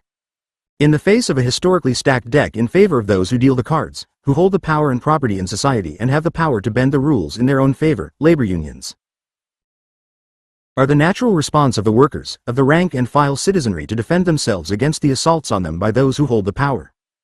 As corporate power has grown, people have had to band together to defend themselves against the naked grab for profit of the unrestrained corporation. As corporate power grows, labor union power should grow too, to create a balance that can protect the people from unrestrained corporate power. The Wonderland World of Corporate Law. According to Marjorie Kelly, author of The Divine Right of Capital, corporate law as it now exists in America has built-in inequities and fallacies that lead to severe social problems. The problems, says Kelly, are clearly spelled out on the balance sheet of a modern corporation. The corporate balance sheet shows an equation that says revenue minus costs equals profits. The costs are defined as labor plus materials. Costs are supposed to be kept low, therefore wages paid to the people who work at the corporation and are instrumental in producing its wealth must be kept to a minimum in order to keep profits to a maximum. This is an arbitrary formulation, according to Kelly. It favors the shareholders and disregards everyone else. It could be structured differently. Corporate law, which has evolved not through legislation but through interpretations of clever corporate lawyers that have been built into the legal system through case law in the courts, mandates that the sole function of a public corporation is to maximize the revenue to shareholders, and that is the extent of its obligation to the community. That leaves out two other parts of the community that are also deeply affected by the activities of the corporation: the people who work for the company, and the community in which the company operates. Under the prevailing system of corporate law, the people who work for the company are considered only as an expense, similarly to the status of the workers on a feudal estate. Wages are kept as low as possible. The community in which a company is based also does not appear on a balance sheet at all. If the work of a company fouls the environment, destroys the resources of the community or makes the environment unlivable for its residents, that is of no concern to the corporation. Cleaning up after itself costs money and reduces profits, so the corporation will not do it unless it's forced to. The corporation would prefer to externalize the cost of cleaning up after itself. If GE pollutes the Hudson River, let the government clean it up, let the taxpayers shoulder the expense. It is standard practice for a corporation to externalize at every expense it can, to get it off the corporate balance sheet in order to increase profits for shareholders and fulfill its mandate. According to Kelly, these biases favor the wealthy and are left over from an earlier age. Alexander de Tocqueville, the author of Democracy in America, said there are two great ages of history, the aristocratic age and the democratic age. Though it was a gradual process with many marking points, the Western world crossed the threshold into the democratic age after the American Revolution, when the English colonists used the ideas of the Enlightenment to structure a new society in which one class no longer automatically had privilege over another, and one in which governmental authority issued from the consent of the governed. The ideals of the revolution were not necessarily followed in the real world. Most of the revolutionaries, the fathers of our country, were slaveholders. That was a wild contradiction with the rhetoric of, all men are created equal. The Declaration of Independence stated an aspiration, not a realization, and many who have followed the founders have worked to push the aspirations of the founding documents farther toward realization. But others have worked to push the world back to the aristocratic period, to try to re-establish the power and legitimacy of an aristocracy. The tension between these opposite poles continues to the present day. The forces who supported slavery as an acceptable practice have their counterparts in today's world. According to Kelly, in the post-Civil War period, the rise of the robber barons coincided with an evolution of corporate law that was rooted in the pre-democratic world. Corporations, which had been strictly limited in what they could do, were gradually altered through the courts to create the basis of a new aristocratic society. In the 19th century, corporations were opposed by conservatives because they undermined both democracy and the free market. The tension between the aristocratic model of society and the democratic one is still with us today. In recent decades, the tension is winding tighter as the extremes of wealth and poverty in the United States grow to resemble those of third world countries. Kelly points out that in the 20th century, two world wars laid waste most of the monarchies of the world, and by the century's end most governments were structured as democratic republics. Although political systems had crossed the line from the aristocratic age to the democratic one, economic systems are still strongly rooted in the pre-democratic world. Kelly suggests ways to restructure corporate law to better balance the wealth among the shareholders, the producers, and the surrounding community. She predicts that political democracy will be followed by political democracy in the 21st century. De Tocqueville, who seemed nearly clairvoyant, predicted as much when he said, "Can it be believed that the democracy that has overthrown the feudal system and vanquished kings will retreat before tradesmen and capitalists?" The conservative reign through Bush I, Clinton, Bush II and Obama. The Reagan Revolution continued under his successors of both parties. Reagan's vice president, George Bush, was elected for one term as president, then defeated by the Democratic challenger Bill Clinton, former governor of Arkansas. But though Clinton was in the George Bush Democratic Party, he was backed generously by Wall Street, the financial industry, and corporate America. Both Bush and Clinton pushed for NAFTA, the North American Free Trade Agreement. There was no candidate representing opposition to NAFTA. But the agreement just gave free rein to multinational corporations to rape the working and middle-class people on both sides of the Mexican border. For Americans, the free trade agreements do nothing but ship jobs overseas to third world countries where the corporations can get labor at dirt cheap prices. Cheap consumer goods are not an adequate compensation for an economy that has been broken apart and sold off for parts. NAFTA has come to be clearly seen by working people of both the US and Mexico as a knife in the back to working people. At that point, the financial kingpins of the country had effectively consolidated power over both major political parties in the US. By 2000, with the election between George W. Bush, the son of the previous President Bush, and Al Gore, the Supreme Court stepped in and ruled that there was no need for the people to vote at all. The justices would save us the trouble by appointing George W. Bush president. After the court essentially struck down the right to vote for the president, the mass media, almost all of which was owned by about 5 corporations, stood by in silent acceptance. Americans who were outraged had nowhere to turn, no representation in the media or in the political system. Bill Clinton. Though Bush campaigned as a compassionate conservative, and did not even win more votes than his opponent, he took office as if he'd been swept into office on a giant wave of extreme right-wing conservatism. He slashed taxes on the rich again, so they were paying less than they had even under Reagan. He launched 2 wars without making arrangements for financing them. $3 trillion were funneled through the wars in Iraq and Afghanistan to major corporations who made billions off lucrative no-bid contracts given to them by their friends in the White House. The nominal vice president, Dick Cheney, had been CEO of Halliburton during his short space of time outside of government, and when he got into the White House, his former company, of which he still owned a substantial share, suddenly received hugely lucrative contracts without having to bid against other applicants. Pouring money into the military-industrial complex made the network of business very wealthy, but did not help mainstream Americans much, who continued to fall behind in income and wealth while the rich made great strides.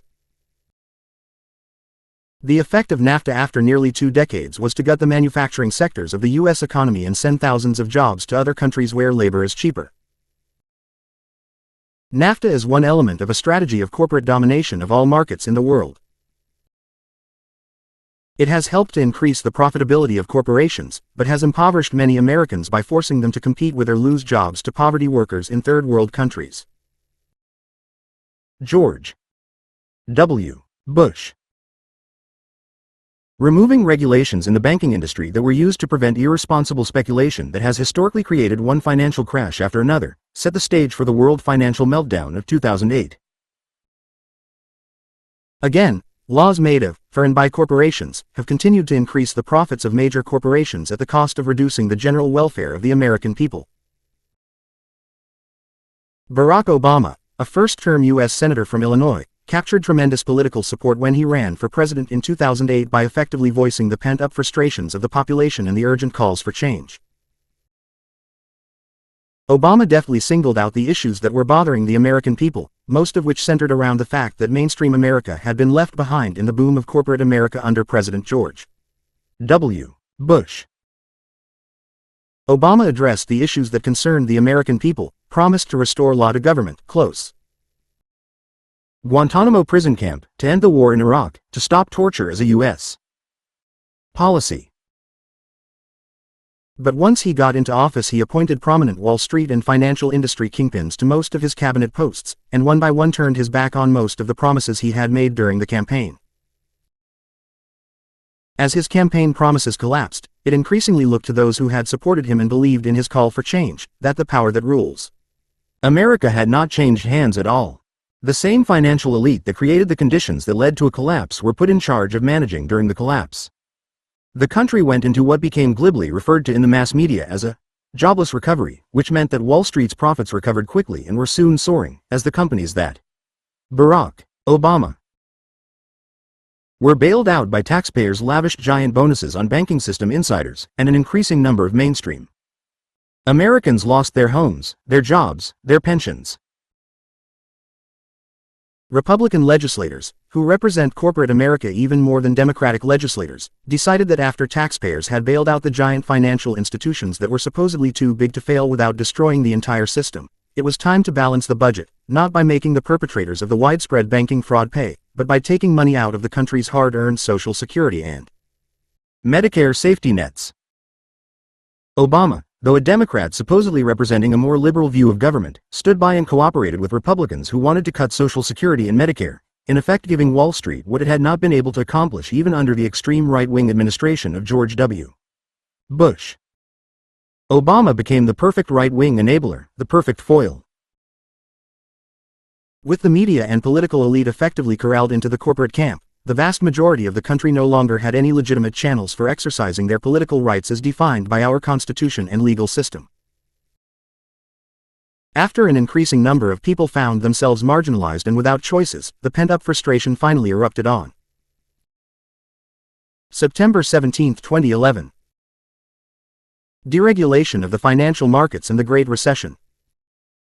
The regulations on financial markets put into effect under Roosevelt were effective in stabilizing financial markets to a high degree. What had been a cycle of devastating depressions in a boom and bust cycle that swung around every decade or so became a more moderate business cycle. After the Great Depression, there were no more depressions, no more cataclysmic financial calamities as had been common under unregulated capitalism. The business cycle was tamer. Recessions came and went periodically, but the devastating financial collapses that happened every decade or so under unregulated capitalism became things of the past. But under the conservative resurgence that started in the 1970s and continued under both Democratic and Republican presidents, the regulations of the New Deal were gradually unraveled. Financial markets became freer and wilder than ever before, leading to a financial calamity in 2008 that was nearly on par with the Great Depression. After 3 years under the Obama administration, little had been done to rein in the excesses of Wall Street and corporate America. In the face of scandalous reports of massive corporate swindles and thievery, none of the criminals went to jail. Almost no action was taken against the outrages of Wall Street. In October 2011, Citibank had to pay a $285 million fine to settle a case in which it had sold toxic mortgage-backed securities to customers under the pretense of their being good investments, and then secretly shorted the securities, which means they bet that the securities would fail in the casino of Wall Street.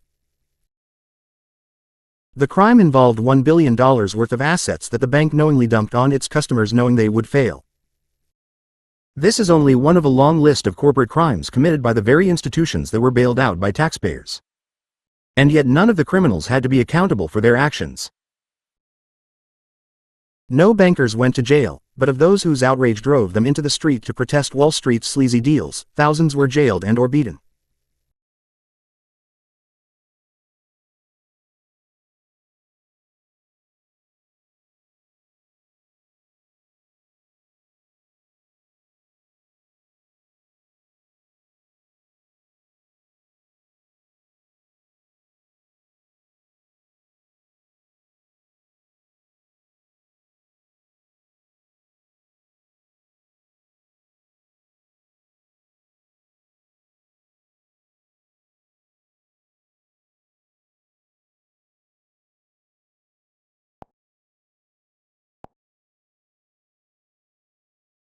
Chapter 7.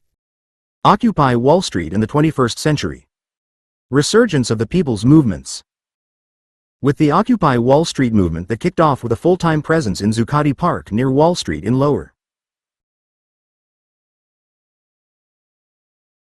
Manhattan on September 17, 2011, the dynamics of labor organizing came together with civil rights and anti-war activism to create a broad-based resistance movement, conceived up as representative of the 99% of the people who have been left behind by the corporate-controlled economic system since the onset of the Reagan Revolution.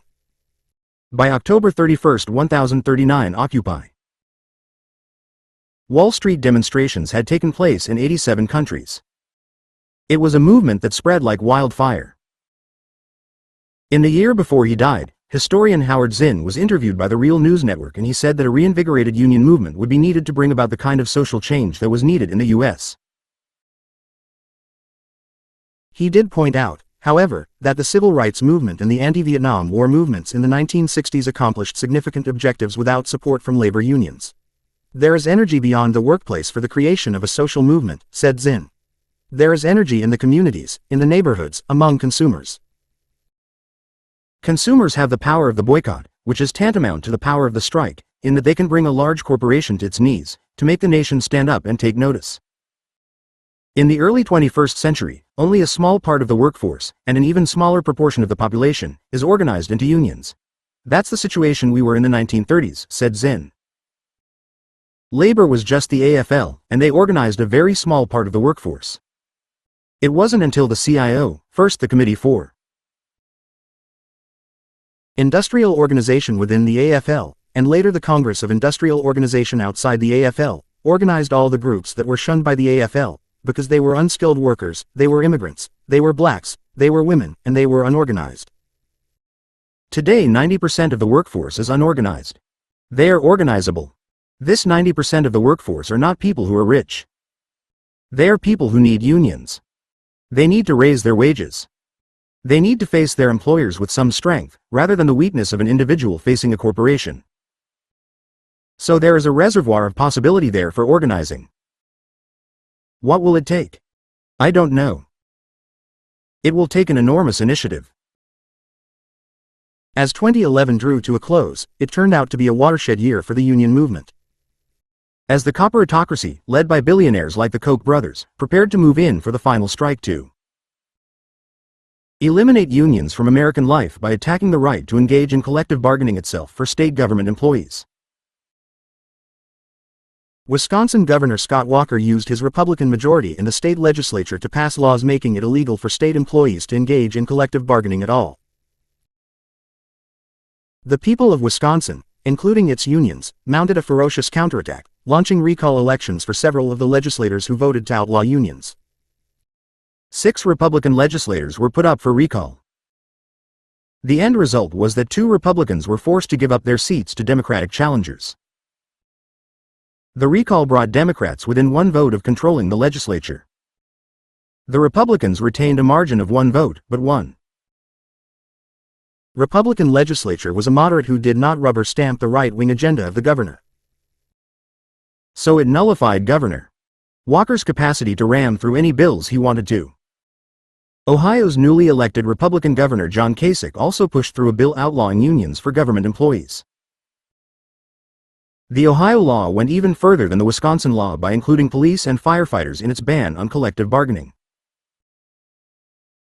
But pro-labor forces in a coalition called We Are Ohio led a campaign to put the issue on the ballot in a referendum, and the law was struck down by a huge majority, 61% for repealing the bill versus 39% for leaving it in place. The election result reflected the results of a New York Times CBS News poll that showed that Americans opposed weakening the bargaining rights of public employee unions by a margin of nearly 2 to 1, 60% to 33%. The humbled Governor Kasich said, "It's clear the people have spoken." My viewpoint is when the people speak in a campaign like this in a referendum, you have to listen when you're a public servant. This requires me to take a deep breath and spend some time reflecting on what happened here. AFL-CIO President Richard Trumka said, "Today's defeat of Issue 2 is a major victory for working families in Ohio and across the country." Ohio's working people successfully fought back against lies pushed by shadowy multinational corporations and their anonymous front groups that attempted to scapegoat public service employees and everyone they serve by assaulting collective bargaining rights. With a majority of Americans in polls saying they supported the cause of the Occupy Wall Street movement, and unions signing on with their support, many wondered if the long-awaited galvanization and resurgence of the union movement had finally begun. Wisconsin AFL Secretary-Treasurer Stephanie Bloomingdale said, "This vote is a lightning bolt of hope across Ohio and Wisconsin and everywhere right-wing governors are trying to take away the rights of workers. The mood is very good, people are really enthused, seeing this as a pivot point. It's a hairpin turn for labor, symbolizing a revival of American labor."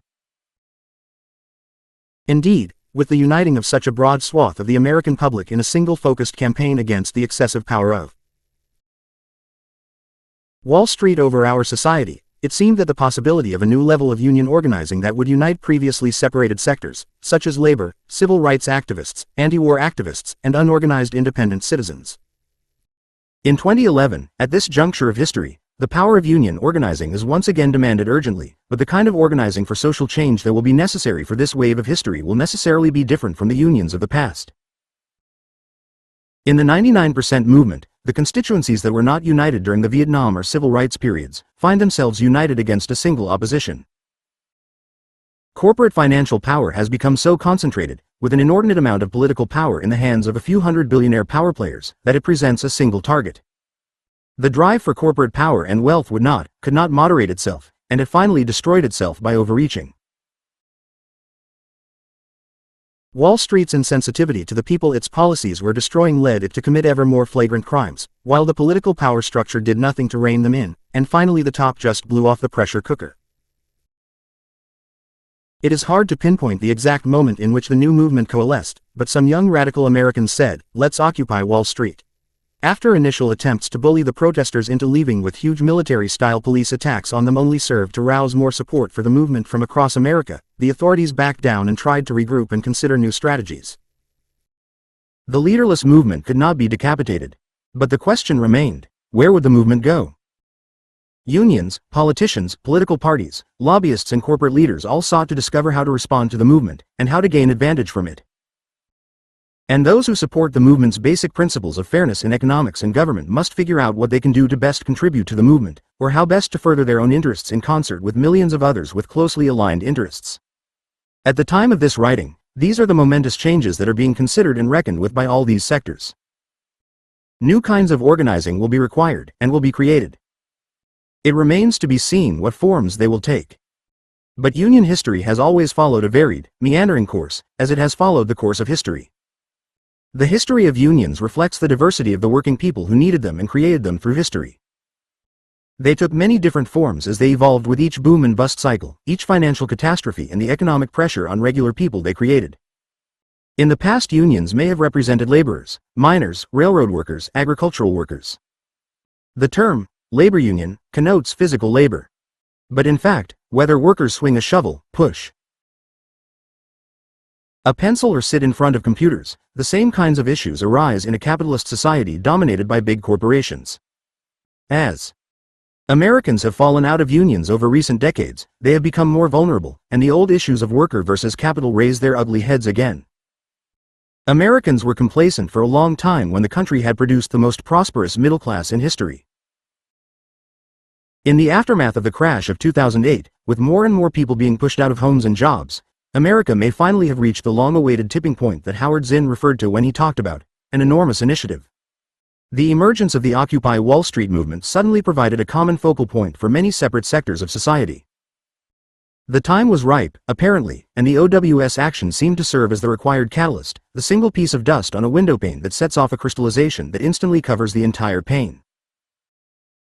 We have yet to see what kinds of new organizations, new alignments and new power blocks will emerge as the people's struggle against the corporate oligarchy takes shape and begins to mature. The common focal point is in itself enormously powerful because, as Zinn said above, millions of people have power as consumers to bring corporations to their knees very quickly if their reluctance to buy stops the profits from pouring into the corporation's coffers. New methods of applying power will be devised. The Move Your Money action, set originally for November 8, 2011, succeeded in getting 650,000 people to close their accounts at some of the predatory giant financial institutions. But the organizers of the action found out quickly that moving one's money was not something people could rush into. The movement did not have the effect initially that might have been expected if as many people moved their money as expressed their inclination to do so in polls and surveys. Even if only 54% polled support the so-called 99%, 54% of 280 million people is 150 million. If they went a day without buying a certain product, for example, it would send a massive shockwave through the corporate world. Americans, when their backs were pushed to the wall, realized that they do in fact have power. That is the beginning of the new wave of unions in America. The unions of tomorrow may not be the unions of today. They may not even be organized along the same conceptual lines. But it seems clear now in late 2011 that the resurgence of the union movement has begun.